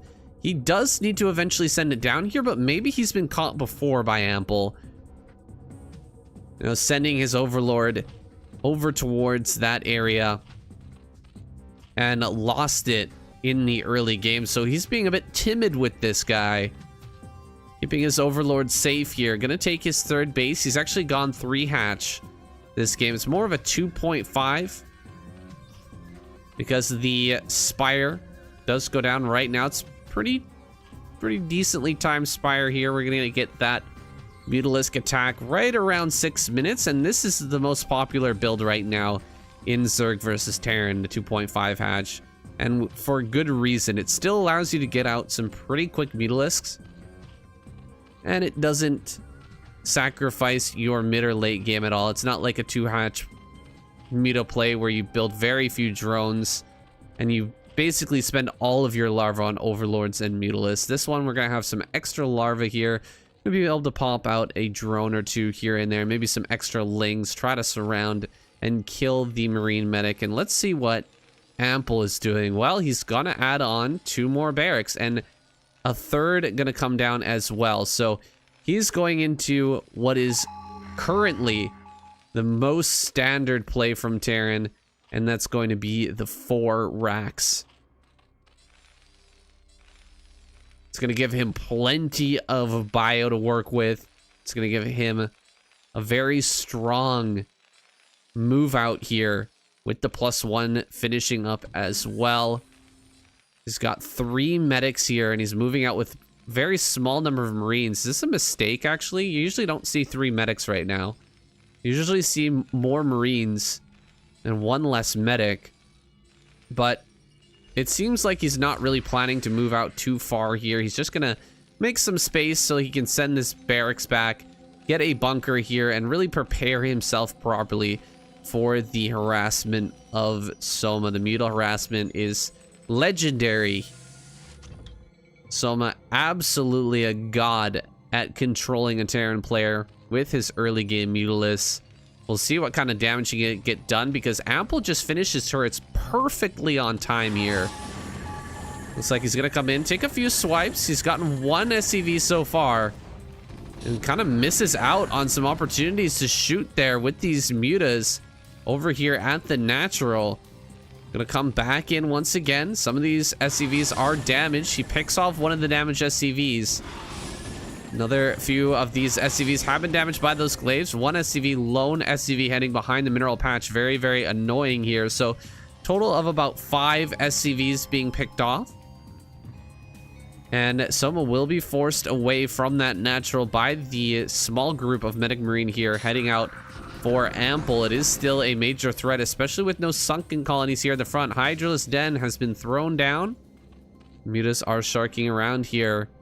Have taken some damage from those turrets, trading out some HP for the SCVs. Another group of Mutas going to combine here. We're almost at that 11 mark. We do want to wait a little bit longer here as Soma. Gonna take a little bit of a fight here. Losing 1 Muta. It's not the end of the world, but you do, again, want to wait for that upgrade to finish up. As that upgrade finishes, it's gonna give you quite a bit more power with this group of Mutas. He loses another one there. Good movement so far from Ample. Ample starting his transition as well. You can see factory is done. It's floating right now, so we're not going to see a tank push. Instead, going to go right up into, I believe it's going to be those science vessels. I don't see an armory in production, so no Valkyrie is going to come out here. Just pure standard play from Ample this game. Another good swipe there. +1 is just about to finish. These Mutas are going to be at the peak of their power here with 11 Mutas and +1 just now finishing. This is the time for Soma to decide. Does he want to try to surround and kill this Marine Medic force? Bring in the Lings, bring in the Mutas, and just try to overwhelm this? Or does he want to slowly pick away at it? Try to lower this force as much as possible. He's just keeping tabs. You can see he's moving back and forth. He's just making sure that the Marines aren't moving. And they are not right now. Group of Marines coming out to actually reinforce. Is going to get caught here by Soma. And look at how quickly they evaporate here. Uh-oh. Big force of Marines and medics heading up towards the top left. He's going to have to position perfectly. This is not easy to do. He gets right on top of that ramp. And I think this is perfect. He's actually managed to block this out. Really well done here by Soma. He's going to be able to hatch that lurker and get in range of these Marines to start dealing some damage. And maybe he can come around, surround, and kill this entire Marine medic force. That would be massive. Oh god, the lurker egg is actually getting very low. It dies. Lurker egg dies, but with the 11 meters here at the top of the ramp and 2 lurkers, you just cannot break through there. And Ample will be forced back. That was a bit of a scary situation. Almost getting broken there on that ramp. But Soma handling it brilliantly. Getting up into his hive. Not missing a beat here as the Defiler Mound is already halfway done. Scans are coming out. He's trying to figure out his position right now. Lurkers being thrown out on the map here. Maybe looking for a hold position play. I don't see a single Science Vessel yet. And he is going to jump on top of this. Look at that. Beautifully done. Soma overwhelming this force of Ample out on the map. This one Marine going to walk up there. Not going to do very well for himself. Ends up getting picked off. And how are we doing on the upgrades? No +1 armor just yet. But Soma's controlled this game so brilliantly that he's just found himself in a great position here. Doesn't even have any sunken colonies. That is crazy. He has 1 lurker at his natural, but he has continuously picked off these Marine medic groups. He's overwhelmed Ample in this game, which is superior control and superior macro. And now he's just sitting back at home. He doesn't have to do anything anymore. All he's got to do, sit here and wait for Defiler. That is it. Defiler, consume. Then he can go ahead and try to take his 4th base. It is on Ample right now to make a decision as to what he wants to do next. Does he want to go for dropships? I don't see any in the production tab. Oh, 2 are actually heading across the map. These are not full though. And an Overlord here right in the movement, the position here to catch these dropships as they fly by. That has caught the attention, I think, of Soma. Soma going to move his Mutas into position. Scourge on this side. Mutas on the other side. He spots it once again. Ample moving around this side. He's actually going to drop right here. He's realized, the jig is probably up here. And Soma is going to be able to react to this. So he's not going to get any damage done with these dropships. And you know what? That is just about the worst thing that can happen to a Terran player in this position. Is like, if you decide, you know what, to not build science vessels right now, and you go for dropships and those dropships get nothing done, it hurts so badly because you could have had another couple of irradiates here. You could have potentially delayed this a little bit longer, and now someone's just going to pretty easily take this 4th base. That feels bad. That feels really, really bad right now. Only 2 science vessels out here on the field. He's got another 2 coming out. But this could be 6 right now. He could have 6 science vessels. Instead, he's got 4. He's going to rotate between the 2 bases. Only 1 lurker over here means that is actually totally breakable. However, we've got Defilers out now. And more lurkers have been produced here on the high ground. He's ready to take this fight. We should see Ultralisk Cavern coming up, and there it is in the production tab. Ultralisks are on the way. Ooh, not able to get a spell here with that Defiler as it was walking out. Good snipe by Ample. Double Spore Colony, though. Not something you see every day, and that's going to actually kill one of these science vessels. Let's claim the first victim here. Those spores, they don't have a kill counter, but I certainly wish they did. Buildings really should have a kill counter so you can see, you know, how many kills a cannon got, or like how clutch a turret was in a certain fight. Would be pretty cool feature to add.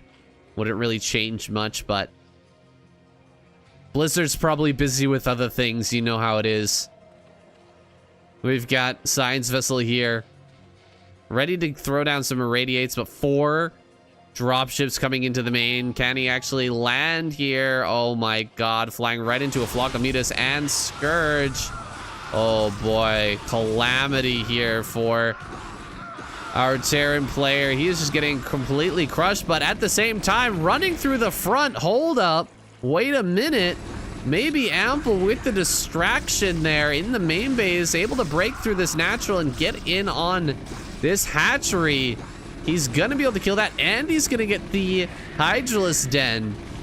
That is really big news here for Ample. Maybe able to swing this back around. I really thought that Soma was gonna take this one, but now looking at things, hey, he does lose some more science vessels. He's down to just 1 science vessel right now, which is not good, obviously.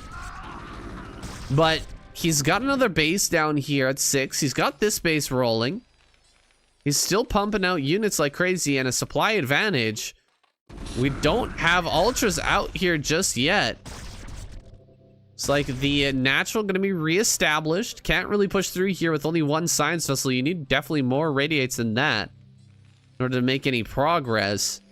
But that was great from Ample. Really, really great. I'll have to remember to do picture-in-picture so we can see that bust in detail, but a really nice distraction here. It looked dire. It looked deadly for Ample to throw away that much into the main and get nothing done, but you know what? He got something done. It wasn't with the drop, but it was at the front. And it was painful for Soma now transferring drones here to that 4th base. It's like some army gonna come forward here, get some irradiates down, and just punish the Zerg player here for sitting back passively and trying to reestablish these bases.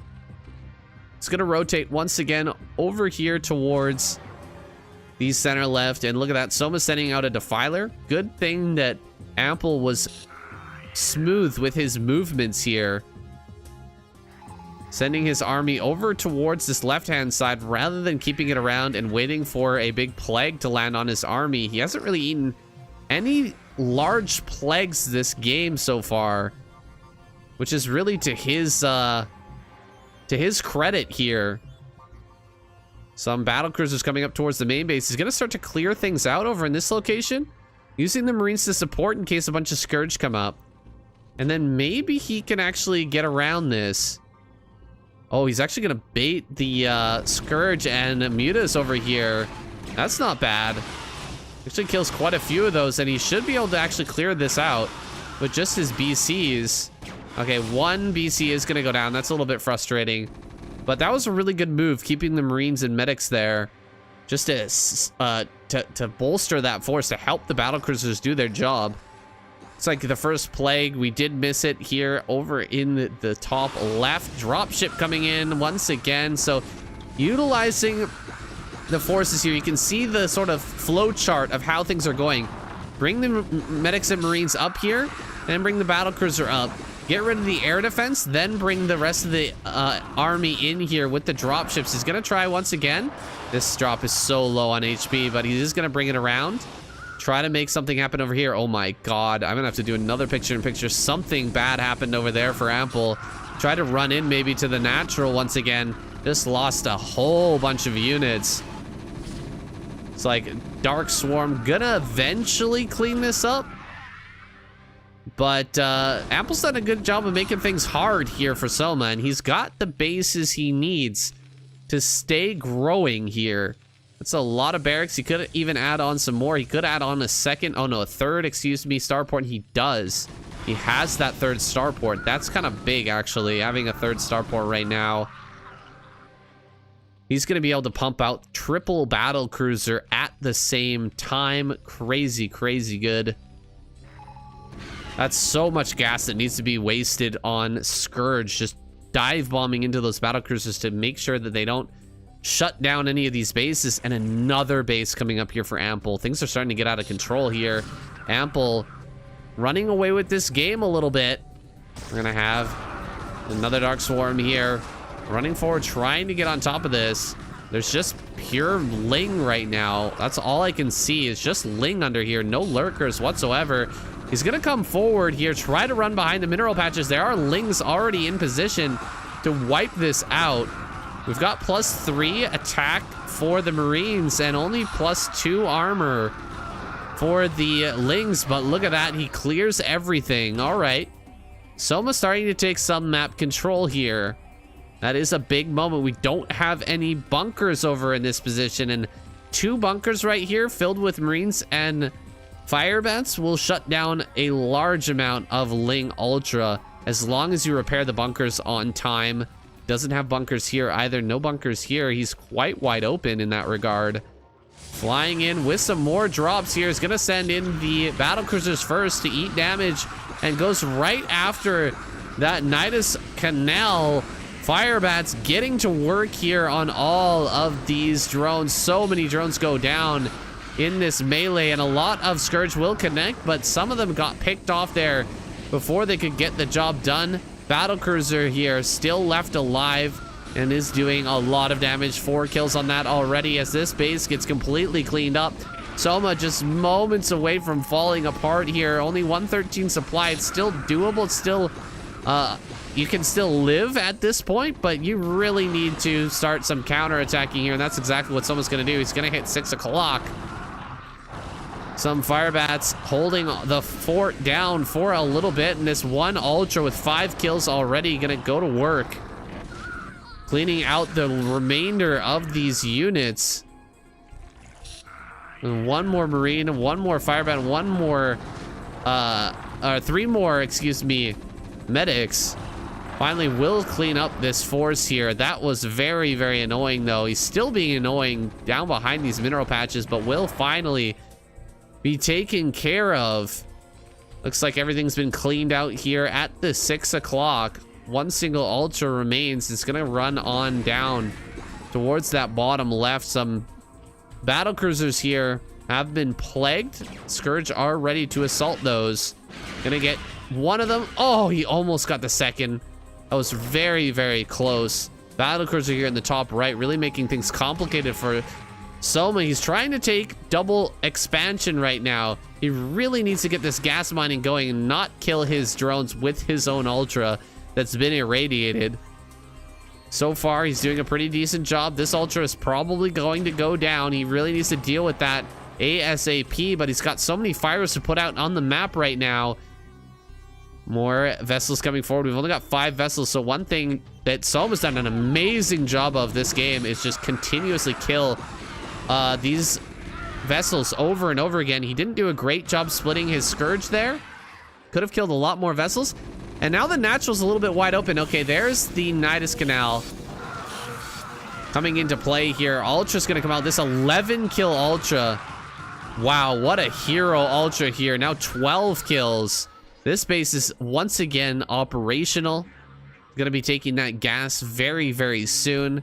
Start to saturate that base. This base needs to be saturated as well. We've got plenty of drones here to do so. He's gonna send some over here, killing off a few more science vessels as he can.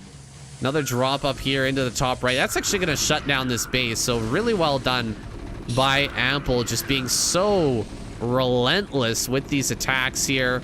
He's gonna try and gun down this Nidus Canal. Nidus Canal attack from the high ground. Oh, is he gonna be able to save it? This could be huge. He gets it. Nidus Canal goes down. That's gonna disconnect these bases, and another drop coming in here. He's gonna drop behind the mineral patches. Oh, it's so annoying. Oh, it's so annoying. Soma's dealing with so much right now, and he can't be affording to lose drones here. Oh god, it's just so stupidly annoying. But he does manage to clean that up more. Battlecruisers heading out here. Ample's playing a beautiful game of just pulling the Zerg apart from every which angle. It's so impressive here. Looks like he is going to potentially lose that. Oh my god, that stays alive. Just 72 HP. That's crazy. Another 2 drops coming through. Ultras are here, though. They should be able to deal with this. Although, behind the mineral patches, these things can deal a lot of damage. And Ultras can't really get to them. Gonna have to throw down another Dark Swarm. Now they can actually deal with that. Scourge popping out here, but they're not able to catch this dropship. And the dropship will end up unloading in the main base. Looks like only a few units, though. The rest of the Scourge are going to come out. He's actually gotten on top of this base down to the 6 o'clock. There's so much happening right now on this map. He's got another drop over here that he hasn't been able to drop out. That's actually big that someone managed to shut that down without allowing it to deal more damage to him. Scourge really need to move right now. They're getting one shot, and that is really painful. He's not going to be able to stop these battle cruisers for the foreseeable future. He needs another Dark Swarm. Where is the Dark Swarm? He needs one on these drones. There we go. He's going to save the drones for now. Battle cruisers still banging away at that. Looks like it's going to end up going down, though. Another couple of Scourge going to come forward. I don't know what he was thinking there, but he does get one Scourge hit. 3 more battle cruisers coming up here. Just endless waves upon waves of battle cruisers coming forward. This is getting crazy. I don't think that Soma can hold on much longer. He's got 49 gas in the bank, guys. He's not mining off of this gas efficiently. Only 1 drone on that all-important gas geyser. We're just about out of it here. Soma running on fumes. He's gonna probably lose this Defiler. He wasn't paying attention. He does lose that Defiler. Looks like he may just barely be able to shut down this base over here in the center right, but no, battle cruisers are here to assist as well. He finally kills that one battle cruiser up at 12 o'clock, but it's too little too late. A valiant effort here, truly, by Soma in this game. However, it looks like the clock, or the time has just run out of the hourglass here for our Zerg hero.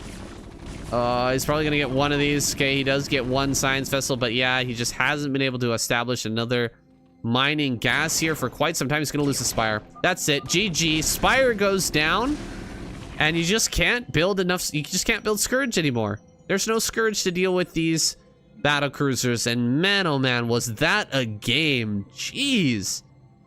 I'm gonna have to go back and do a ton of extra legwork here to get those picture-in-picture views for you guys.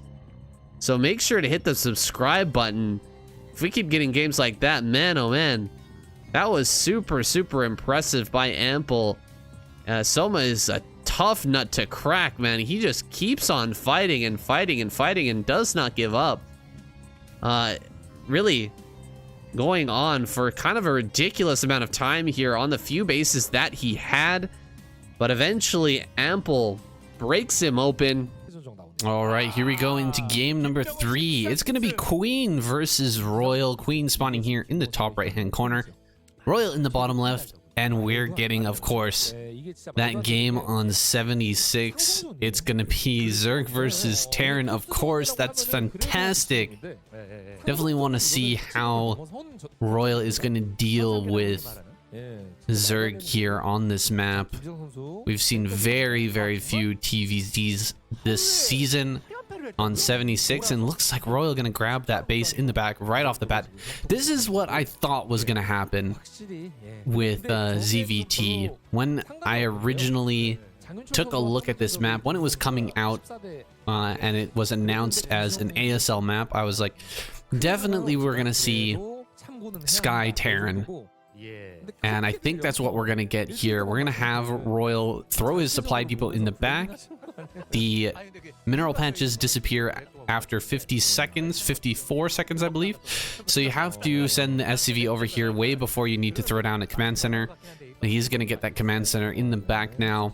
And yeah, he's gonna have access to double gas back here, which means, of course, we're gonna see a ton of Wraiths, possibly Valkyries as well. On the other side, Queen went immediately for that same back base.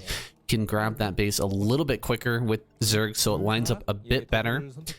And he's just going to get into a ton of Mutalists here. It's just going to be Sky Zerg versus Sky Terran, and it's going to be a heck of a lot of fun, guys. Of course, you actually can't transfer workers between the two bases, so I'm curious. I want to see if Queen throws down his third hatch in that back natural. That's the problem that I found with this map, was that because you couldn't transfer any workers, it was really hard to saturate 2 gases in the back and have some more drones left over for the minerals as well. So it would be interesting to see if that hatch will go back there. Of course, you're going to be producing mostly Mutalisk anyways, so having the larva spawning there in the island location, it doesn't matter as much for Zerg in that situation. So let's see what Queen decides to do here. It's gone for a pretty quick layer. It's on the way right now. So you're gonna get over here and finally scout out where Royal is. There's a wall though. Wall at the front. 1 single Marine should be enough to hold this. It will allow Queen a spot to kind of a soft spot here for Royal's defense. You know, if he's gonna have a bunch of turrets around his main and his natural and defend with Wraith, then he won't really be able to defend that forward position there at the ramp. So a free supply depot that will be for Queen once he gets across the map here. And you know, if you can't find any damage in the mineral line, that's an easy place to hit. Few drones in the back here. We haven't seen a third hatch yet, but I'd like to see that confirm my suspicions that a third hatch in the back natural is a good idea. Just kind of me theory crafting about this map, but 2 starports about to start here, it looks like. There's the first and the second. Double starport play as expected from Royal. Where's the factory? There it is. It can be really, really good here. And I've seen it done before, to proxy that factory actually somewhere out on the map and then float it in to the Zerg's natural base, start building vultures there. It just messes with them a huge amount and buys you some extra time in order to get these wraiths into play. There's the engineering bay on the way. No scan here and no scout from Royal, so he's just assuming that his opponent has gone for that back natural and that, you know, mutas will be on the way here shortly.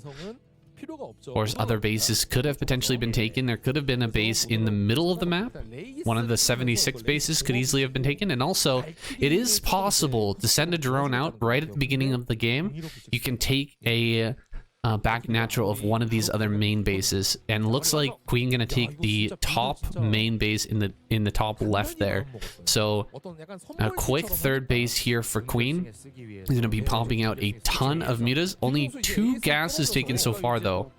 So because Queen has decided to go for that fourth base, or that third base, excuse me, up in the top with the 4th gas in the top left, he is not going to be able to take that 3rd gas really, really quick here. First few mutas are out of the map. That vulture makes its way over here to the natural, but cannot make its way up that ramp. That ramp is so small. Only Marines, medics can go up there. Lings as well, but vultures, tanks, Goliaths. Also Hydras can make their way up there, but Lurkers cannot. Catches the first Wraith, not able to take it down, but he does find it here. It was transferring over towards that natural. Royal, a little bit sloppy there, loses his first Wraith, and that is a big switch in momentum here. Queen is going to be on top of Royal here for a little bit. Forcing him kind of back and hidden, or to kind of hide back here. You're gonna lose this turret, and losing control of your starports here is a big no-no. There we go. 2 Valkyries are out now, so not going to be the cloaked Wraith defense as I was expecting earlier. Instead, it's going to be double Valkyrie with 2 more on the way here, and that's a lot of firepower. A ton of firepower. Are we going to get a +1 attack for the Valkyries as well? It very well may be coming. Queen, if he's built... Oh god. Coming in between the 2 bases, he almost loses his first couple of Valkyries there to a couple of Scourge, but great micro. Does manage to get that moving shot from the Valkyries out. Very hard to do in certain certain situations, but all it takes is the patrol micro trick to be able to pull the Valkyries back and away as they're firing, and definitely save you in certain situations, that one included. And Royal's Valkyrie count is getting pretty high now. He even supply blocks Queen here for a moment. 2 barracks on the way. Marines and medics, as I said before, can mount these high grounds, so they are still a great vector of attack for the Terran here. As long as you have sufficient anti-air in those Valkyries, getting a bunch of Marine medic out here on the map is very, very strong. Actually, the macro hatch going down in the main base instead, and that 4th gas has now been taken. Queen going to be powering up super, super quick here, going into a hive. We'll see where he goes from there. Maybe into Greater Spire? I'm not sure. Ultra here doesn't really make sense. Getting an Ultraless Cavern, because the Ultras definitely can't make it up. Those ramps, wow, that's so much damage. Plus 1 is done. And 4 Valkyries almost kill that entire group of Mitas instantly as they fly in. Look at how low all those are from one single volley. They do just have to back away immediately. No hive on the way just yet. Even though the Queen's Nest is done. Seems like a bit of an oversight here from Queen. He really needs to get that started right away. Royal is starting to power up and get a ton of Marines out here, and with the 6 Valkyries now, there's really no way he can actually engage the Marine medic army with his mutas and these Valkyries sitting over top. It's going to be incredibly difficult, so he needs another tech here. Queen? Queens! Okay, Queen is actually building 2 queens here, and he may end up going for Ensnare, actually. Ensnare plus Scourge could end up taking out a lot of these Valkyries, but with like 8 Valkyries, I don't even know if Ensnare will be enough to hold them down. Oh my goodness, that is so much splash damage. 8 Valkyries moving out on the map here. There's really not too much on the ground, so this Marine force is understandably small, but it's big enough to deal some serious damage if he manages to get across the map. 2 creep colonies are on the way here on either side of the map. 3 actually in the top left here for Queen is getting prepared for this. I don't think you can break either of those locations with this small of a Marine medic force. That ramp is so incredibly small. The sunken colonies are going to tear your Marine medics apart, and the Marines are going to miss so many shots going uphill. It's just not going to end up being worth it. Now, there's the 2 queens. Look at how many Scourge have been built up here for Queen. What is he going to do with this army? Is he going to come across the map and try to bring the fight to Royal? Is he waiting for Royal to come to him? Hive now finally on the way. Still not taking that 3rd gas for Royal, but he's saving it for later, it seems. Once that 1st gas gets depleted, he will have extra gas to use. Here we go. Queen coming forward. There's the... What? Well, is he going to throw it down? There we go. Gets one Ensnare. 1 single Ensnare on a bunch of Marines. I mean, that's not the best. You definitely want to get it onto that clump of Valkyries here. Okay. Does hit a bunch of them. Oh my god. So many Scourge coming forward here. Oh, every single Valkyrie goes down. Crazy, crazy play there from Queen. What an insane strategy. He doesn't actually...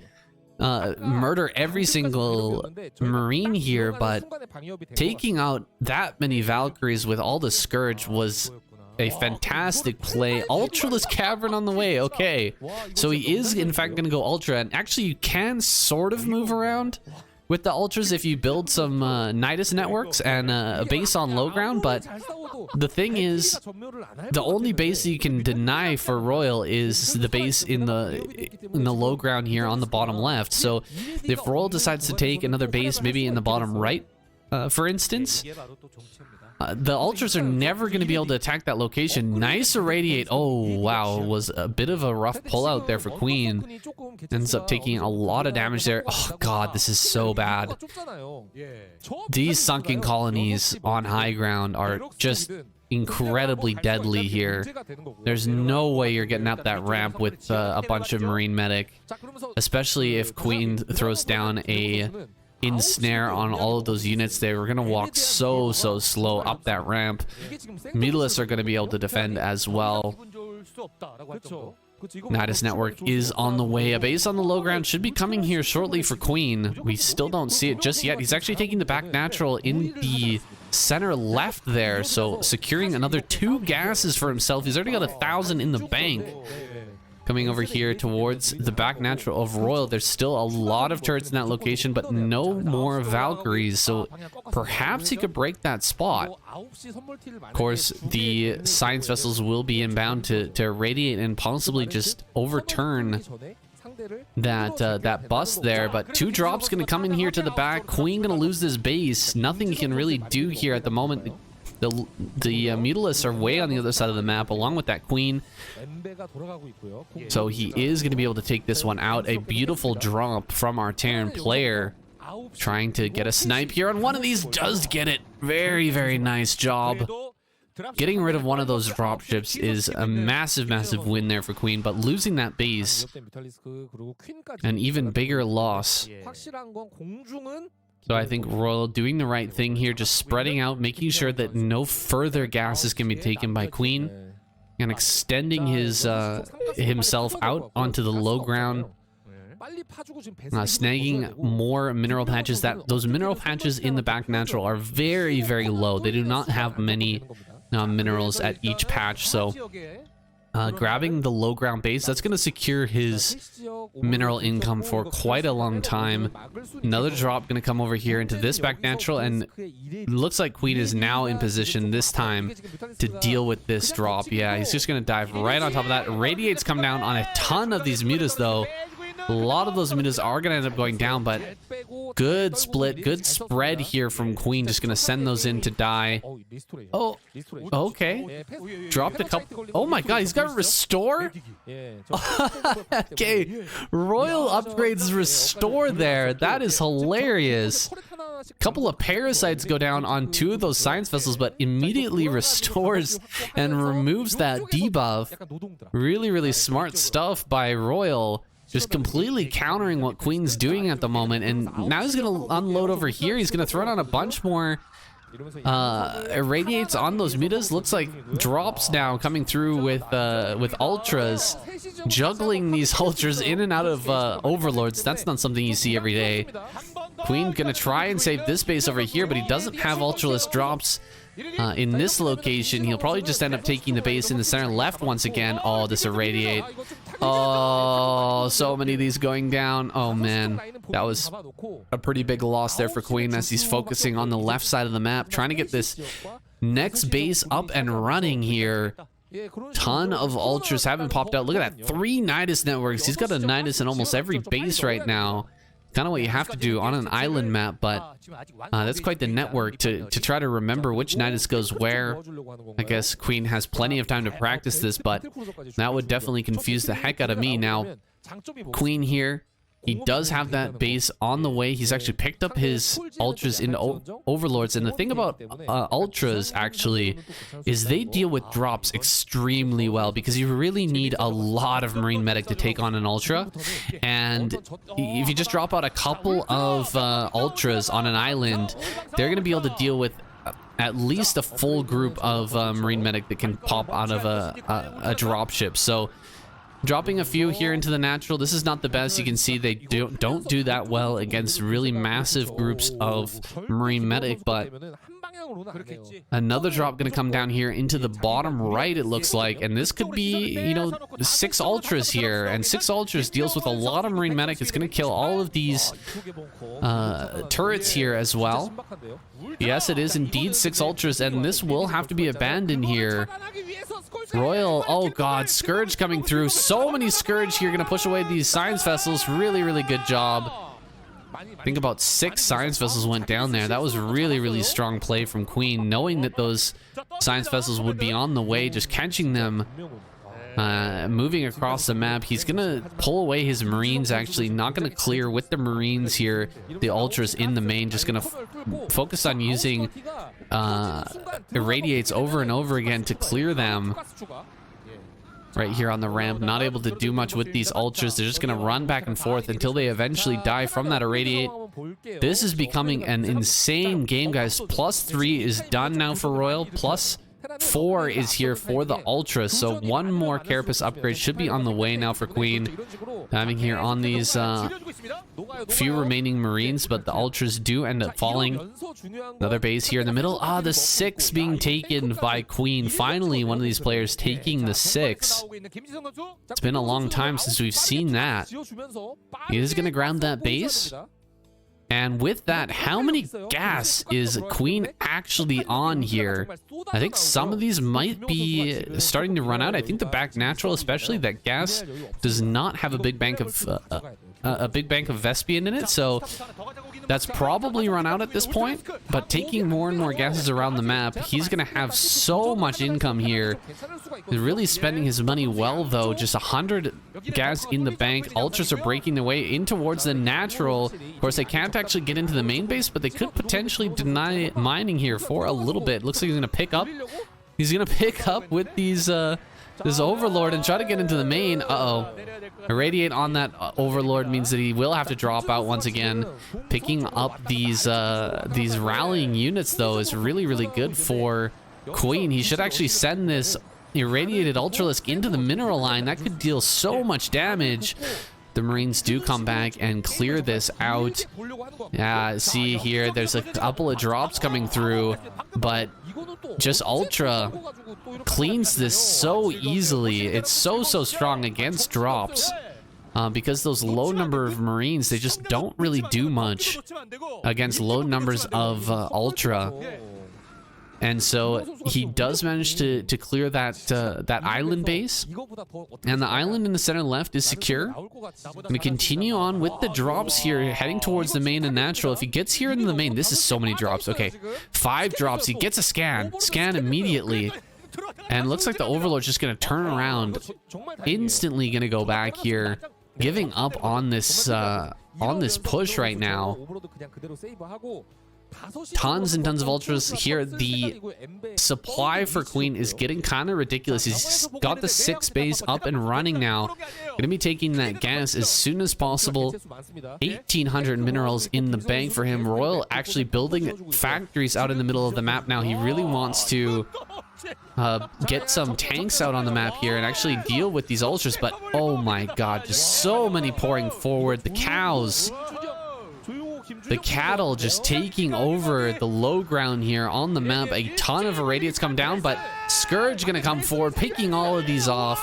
One science vessel remains here, and these Marines haphazardly walking back towards the army, getting picked off pretty well. Looks like the irradiates end up taking out those Ultras eventually, though. And another base going to come down here for Queen over on the center right area. Doing a really good job of continuing to just grow on the map constantly. Oh, this Ultra's actually stuck here on the ramp. That's hilarious. Not able to get up there. The SCVs had this around. They actually pull back, though. This Ultra going to work on some of these SCVs here in the natural, but will eventually be cleaned up. More bases down in the bottom right for Royal. So Royal not giving up. Definitely holding his ground here.